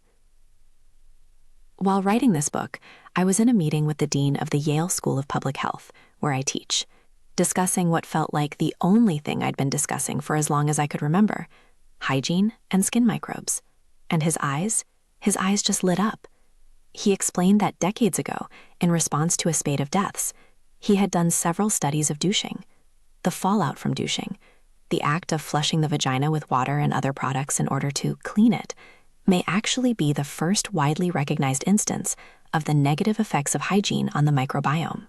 Though public health campaigns have slowly dispelled ideas about the necessity or safety of douching, it was widely practiced for centuries. In the 1940s, Lysol was advertised as a way to safeguard feminine allure, with its amazing, proved power to kill germ life on contact, which truly cleanses the vaginal canal. Many doctors either recommended it or thought it a harmless matter of grooming, until epidemiologists started reporting higher rates of infections among women who douched. It was difficult to convince the public that disinfecting or rinsing anything could be harmful, unless the products being used were contaminated. But the infections weren't the sort that could come in a bag. They were often gonorrhea and chlamydia. My dean, Sten Vermund, reasoned in a 2002 paper that cleansing must be depleting the normal microbes that are supposed to live in the vaginal canal. With those gone, the tissues were open to inhabitation by sexually transmitted infections. That filled an ecological niche. In Alabama, where the two were working at the time, doctors were seeing cases of life-threatening peritoneal infections and ectopic pregnancies as a result of douching, especially among African American and Hispanic women. Populations with less access to medical care tended to be at the highest risk of misinformation and targeted marketing, and of advanced infections due to lack of primary care. Part of why it took so long to figure out what was going on, and why douching is still practiced by some women in the US and around the world, was a lack of conversations around women's health. A similar lag in public response was notoriously part of the story of toxic shock syndrome, the deadly condition that happens when the immune system goes into overdrive in response to Staph aureus, growing on tampons, often related to leaving them in too long. Many serious illnesses and deaths could have been prevented with better information, willingness of everyone to talk more about all manner of hygiene, and, of course, access to tampons. They are often left in purely as a matter of limited resources. Tampons and other menstrual products are some of the only hygiene products that could be deemed essential, yet in most U.S. states they are actively taxed. This is despite a federal law that prohibits taxation of medically necessary products. The taboos around sexuality and hygiene that combine to keep these problems understudied also extend to anal hygiene. The fact is, most infectious disease comes down to waste management, and washing your hands after using the bathroom, it's only really about removing fecal matter. Most people don't wash their hands thoroughly or at all after defecating, even in places where soap and water are right there. Researchers at Michigan State studied the rate of thorough hand washing in public bathrooms in 2013 and put it at 5%. The hands, of course, aren't the only place that needs cleaning. Visitors from wealthy countries are often horrified by the American standard of toilet-side practice. The marketplace has been dominated by dry toilet paper for decades. There are few ads for a better way to clean your ass. Prepackaged wet wipes have seen a surge in popularity recently, though they can pose environmental issues, namely clogging sewers. They also simply cost a lot. The extremely reasonable, hands-free solution that much of the world has discovered, the bidet, it remains out of the realm of discussion for many Americans. When people hear you stopped showering, you can tell almost everyone is thinking about toilet-related hygiene, but only some people actually ask about it. The dearth of bidets in the United States is even a reason that some people shower, because dry toilet paper is inadequate. You wouldn't come in from gardening and wash your hands with a dry paper towel, so why would dry paper be the standard for cleaning off actual fecal matter? For all the prosperity and invention of the greatest country in the world, or the shining city upon a hill, we have made no progress in the domain of cleaning our anuses. The great forces of American capitalism have left the marketplace largely untouched. Even the Romans had contraptions that outperformed dry toilet paper, preferring sponges on sticks. So this is a topic I feel I must address. If you don't like the word anus, you may want to skip this bit. Go for a long walk and reflect on that fear of anuses. Say the word aloud, again and again, louder and louder, until it loses its power over you. This is the first step to cleaning the anus effectively and efficiently, which is a step toward major environmental and health benefits on a global scale. The pejorative associations are unfortunate because it's a remarkable body part. I haven't invested in a mechanized Japanese toilet or even a simple bidet, nor have I fashioned a sponge on a stick, but I do have a great toilet paper hack. The secret is that extremely adequate anal hygiene can be achieved in the same way as so many other things in life, by using water and a little bit of toilet paper. Hold it under the sink to wet it, and then wipe. That's it. The follow-up question tends to be, won't it fall apart when wet? The answer is no, not unless you're trying to drown it. A small amount of moisture can do more than could ever be accomplished with dry paper, and with less need to purchase expensive ultra-soft toilet papers. This means using less expensive paper and less of it, since the water makes the process so much more efficient. Public restrooms do pose a challenge. It is uncouth to stand near the sink to do one's wiping. That is, unless you're doing so to make a point and raise awareness that across the world, nearly 700 million people have to defecate in the open. In Madagascar, Mozambique, Namibia, and Zimbabwe, the proportion of rural people that practice open defecation is higher than the proportion that have access to a basic latrine. Either way, just make sure to wash your hands. The skin ecologist Jenny Lehtimäki was walking through a residential neighborhood in Copenhagen when she came upon a playground full of kids. I was so surprised, she recalls, with genuine delight, because, unlike most playgrounds, this one had cows. Looking around, she saw that there were also chickens and goats and small ponies. She recounts the scene with the expected enthusiasm of an ecologist stumbling upon an ecologically diverse urban habitat. I was like, what is this place? The place wasn't a zoo, but a simple public park that also had animals, called the Bondegården, or the farm. It turns out to be one of several where the Danish government promises parents, your child can experience, touch, and see lots of different animals. Lehtimäki loves this not just because it teaches children responsibility and grit, born of corralling chickens, but because it also exposes the kids to some non-human microbes, which she believes could have some real benefits. Lehtimäki says this is exactly what she'd like to see back home in Finland. To hear that even people in Finland envy other countries' social progress is cathartic. This nature-based approach to childcare is indeed spreading. Finland does have some nature-oriented daycares, and they are not just about drawing trees and having the children read Emerson. They spend their whole day outdoors, says Lehtimäki. Even when it's winter, it can be -25 and so cold. Parents are advised to dress their children in many layers. If children feel cold, the adults activate them. They make them run around. During fall and spring, they have tent weeks when they sleep outside in the forest. I was not imagining that kind of daycare going over well in the U.S. Where we coddle our youth and litigate when our kids die of hypothermia. But actually, nature-based programs are springing up. One can be found down the road from my home in Park Slope, Brooklyn. Brooklyn Forest, a parent-child class for preschoolers meant to help kids build a meaningful connection to nature and wildlife, with simple rhythms and constant singing, and feeling at home in the forest. This connection happens in Prospect Park. In the mid-19th century, a large public park was a new idea.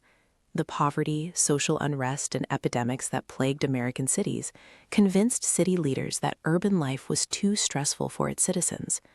Prospect Park was created to bring the healthy, calming effect of nature to all the citizens of Brooklyn. The passive voice is doing a lot of work there. Creating these places was a long and expensive undertaking.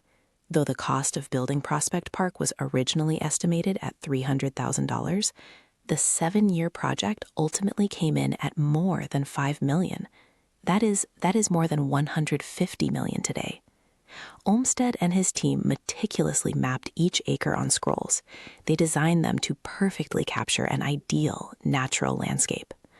Prospect Park, with its forests and meadows, speckled with ornate tunnels and bridges over perfectly meandering creeks, unpretentious rose gardens and serendipitous waterfalls, it was deliberately designed to look like it woke up like this.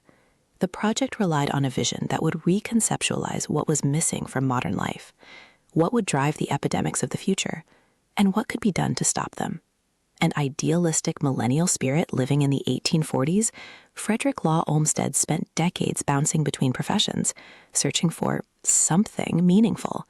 Raised Puritan with enough family means to explore multiple paths without committing, he sailed to China as an apprentice seaman, and then farmed on Staten Island, all the while looking for a way to contribute to the world. Despite the old problem that he, according to one biography, found pursuing a career for money distasteful. And so he became a journalist. What followed was a Forrest Gump-type series of careers. It put him at the center of the country's most consequential war, the design of many major cities, the very concept of what a city is, and the developing role of government in health. Olmsted's early journalism mostly involved newspaper stories about slavery in the southern states, but it was a trip by foot through England in 1850 that awakened him to his calling.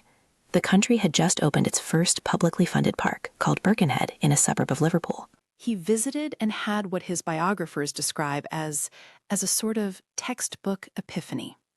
In the modern lingo of TED speakers, it was an aha moment. He noted the park's authentic combination of art and nature, and the community that gathered within it.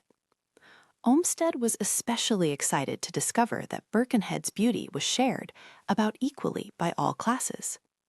This was at a time when most parks tended to be located within private estates, or, as in the case of Manhattan's Gramercy Park, locked behind gates. To be a melting pot was ostensibly part of America's mission statement, but in practice, as lines were drawn between wealthy landowners and impoverished immigrants, there were fewer spaces for the melt. Years later, on his walks to work as an editor at Putnam's Monthly, Olmsted witnessed the birth of Lower Manhattan. What had been farmland a decade before was now a maze of hastily constructed low-rise buildings. Multiple, narrow, dark, extremely hot or freezing apartments. These would become known as tenements. Though many have since been gut-renovated and sold for millions of dollars, a few remain preserved as reminders of the health challenges that urban life made immediately clear. Touring New York's Tenement Museum, they seem almost spacious by New York standards, until the docent tells me that 10 people would have been crammed into each apartment. The former residents of the one I toured were lucky to have 3 toilets in the backyard, which were shared with patrons of the pub on the first floor. Others left people to go in alleys and streets. In the summer of 1857, Manhattan erupted in riots. In the 4 preceding decades, the population of the island had more than quadrupled. The space and resources that many had immigrated to pursue felt suddenly finite. A sense of scarcity loomed. As the city had filled in the years leading up to the riots, city leadership had decided that the cure for social unrest was public space. It set aside a swath of the island for what would become the nation's first public park. Though it was to be built in an area where real estate values would one day near $2,000 per square foot, the city had the full support of its financial elites in setting aside 843 acres. Under the auspices of making New York a grand, enviable global city. In keeping with the competitive American spirit, the city held a contest for park designs. Olmsted partnered with architect Calvert Vaux. Vaux, by many accounts, did most of the real work, but was a less public face. The pair was declared victorious in 1858 with something that went far beyond a park, a vision of artistic and cultural life, occupying an area so large that it was to include a Gothic castle in the center, just to keep wanderers oriented. Olmsted believed that huge public parks would be necessary to serve as the lungs of the city, as the skies filled with industrial smog. His belief may have been based on the archaic miasma theory of disease, the one in which maladies like plague were believed spread by means of mysterious vapors. But the importance of clean air to health was, of course, true. Miasma translates literally to bad air or pollution. As technically inaccurate as miasma theory was, it also led to brilliant health innovations. Olmsted and Vaux emphasized well-drained land and waterways and sanitary facilities, or public bathrooms. In most of New York, you have to buy a $3 shot of espresso just to use the bathroom. Restroom access is one of the reasons that some people I know maintain expensive gym memberships. Meanwhile, in Central Park, there are 21 public restroom facilities. This was part of a vision for social life that now feels surreal. Not only did the city build restrooms, it built elaborately tiled shrines to sanitation. The largest fountain in Central Park is actually an homage to the aqueduct that first brought fresh water to the city just 16 years earlier. We once clearly knew the value of clean air and water, nature, and common spaces. Central Park was estimated at over $500 billion in land value in 2005. That number has surely continued to balloon, though, of course, the value of the land would plummet if it were built upon. The declines in health and community stand to be even greater. Olmsted's work on Central Park brought him to the attention of Henry Bellows. At the onset of the Civil War, Bellows helped establish the U.S. Sanitary Commission to address the conditions of Union Army camps. He recommended Olmsted to lead the new organization. The novel interdisciplinary team that Olmsted recruited would include not just physicians, but an architect, an engineer, theologians, philanthropists, and financial analysts. Union generals were initially reluctant to have the Sanitary Commission redesign their camps. They saw the effort as a distraction. Periodic outbreaks of the extremely deadly smallpox virus or of yellow fever might get public attention, but other conditions, including tuberculosis, malaria, pneumonias, and diarrheal diseases, were seen as inevitable daily realities. That changed in the wake of the Union Army's defeat at Bull Run in 1861. Lincoln grew desperate to turn the tide. Olmsted's Sanitary Commission argued that the soldiers' living conditions had contributed to the rout.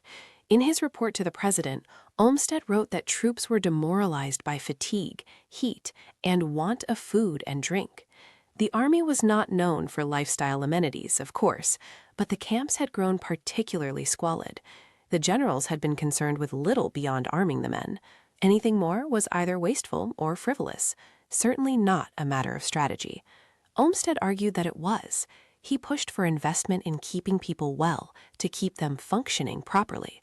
This was, in a very rough sense, arguing for one of history's first workplace wellness programs. Like, think treadmill desks at Google or NetPods. To fight effectively, Olmsted urged prioritization of preventative medicine. When the U.S. government finally allowed the commission access to the camps, Olmsted and his colleagues demanded changes in location to minimize contamination of food and water, to ventilate spaces where soldiers were living in close quarters, and to allow food to be stored and prepared safely. With these changes came a surge in morale and performance. The lessons spread into leader conflicts. Olmsted's Sanitary Commission became the core of the American Red Cross. This would be just an early part of his total effect on public health. Across the ocean, around the same time, the British were fighting back Russian expansion into Crimea. The ranks were being decimated by infectious diseases. By some accounts, 10 times more soldiers were dying of infectious diseases than were dying in battle. London mustered a volunteer brigade of nurses led by Florence Nightingale. When the nurses arrived at the military hospital, they found soldiers wounded and dying amid horrifying conditions. Hospitals in the 1800s were where people went not to be healed, but to suffer and die. They were a sort of anteroom to hell, or heaven, heaven, wherever your head is.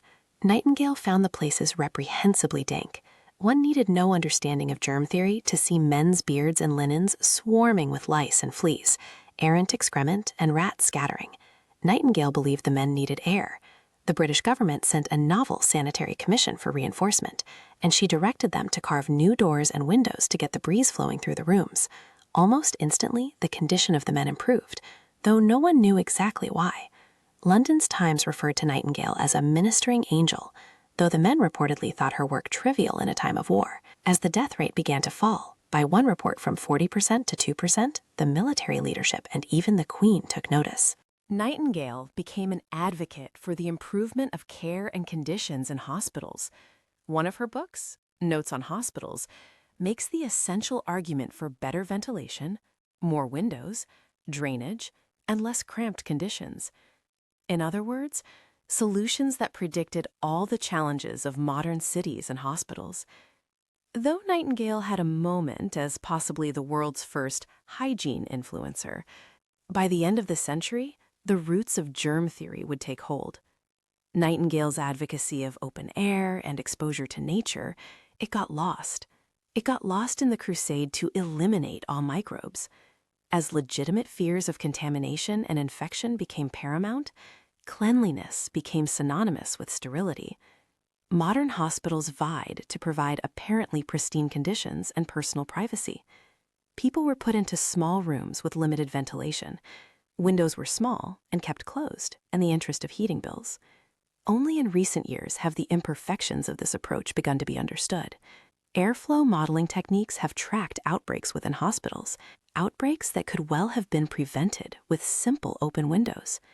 The understanding of the microbiome makes it apparent that the concept isn't just about letting pathogens escape, but about letting beneficial and inconsequential microbes in.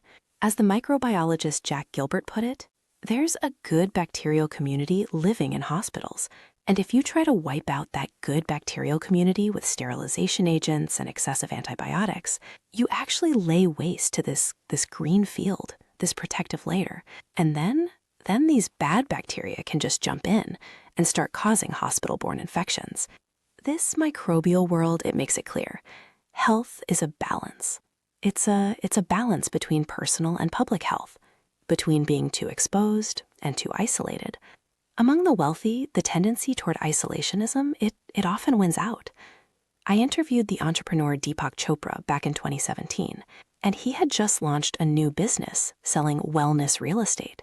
These multi-million-dollar luxury apartments in New York and Miami, they have elaborate air filtration systems and countertops that are supposed to kill all microbes. If this wellness real estate business were based in evidence, it would much more likely take the exact opposite approach. Apartments would maximize social bonding and exposure. Wellness housing might even offer to populate spaces with beneficial microbes. You can now buy bacterial room sprays and home biotic devices that mist bacteria into the air. But Gilbert says there is a better way, something much more cost-effective. Open the windows. That is, as long as air pollution levels make this possible. After five dark months in tiny, overpriced apartments, the first warm weekend in Prospect Park feels like everyone is simultaneously and aggressively coming back to life. I live in a 250-square-foot apartment, but I have 526 acres that also feel like mine, but better, because wandering them alone, it would be no fun at all. And the cost of maintaining the boathouse, that would really get on my nerves. The most popular attraction is the simple interior loop, a paved, car-free road more than 3 miles around. The opportunity to run or bike, uninterrupted by cars, is a rarity. It allows you to lose yourself in thought. I do it most days. It works like running almost nowhere else in the city. Some of this book was written at picnic tables in the park. I took calls with researchers while walking the trails. I partook of the public restrooms. The most urgent needs in the domain of human health today, globally, they are clean air and water. Close behind are toilets, social connection, exposure to nature, and an active life in a safe environment.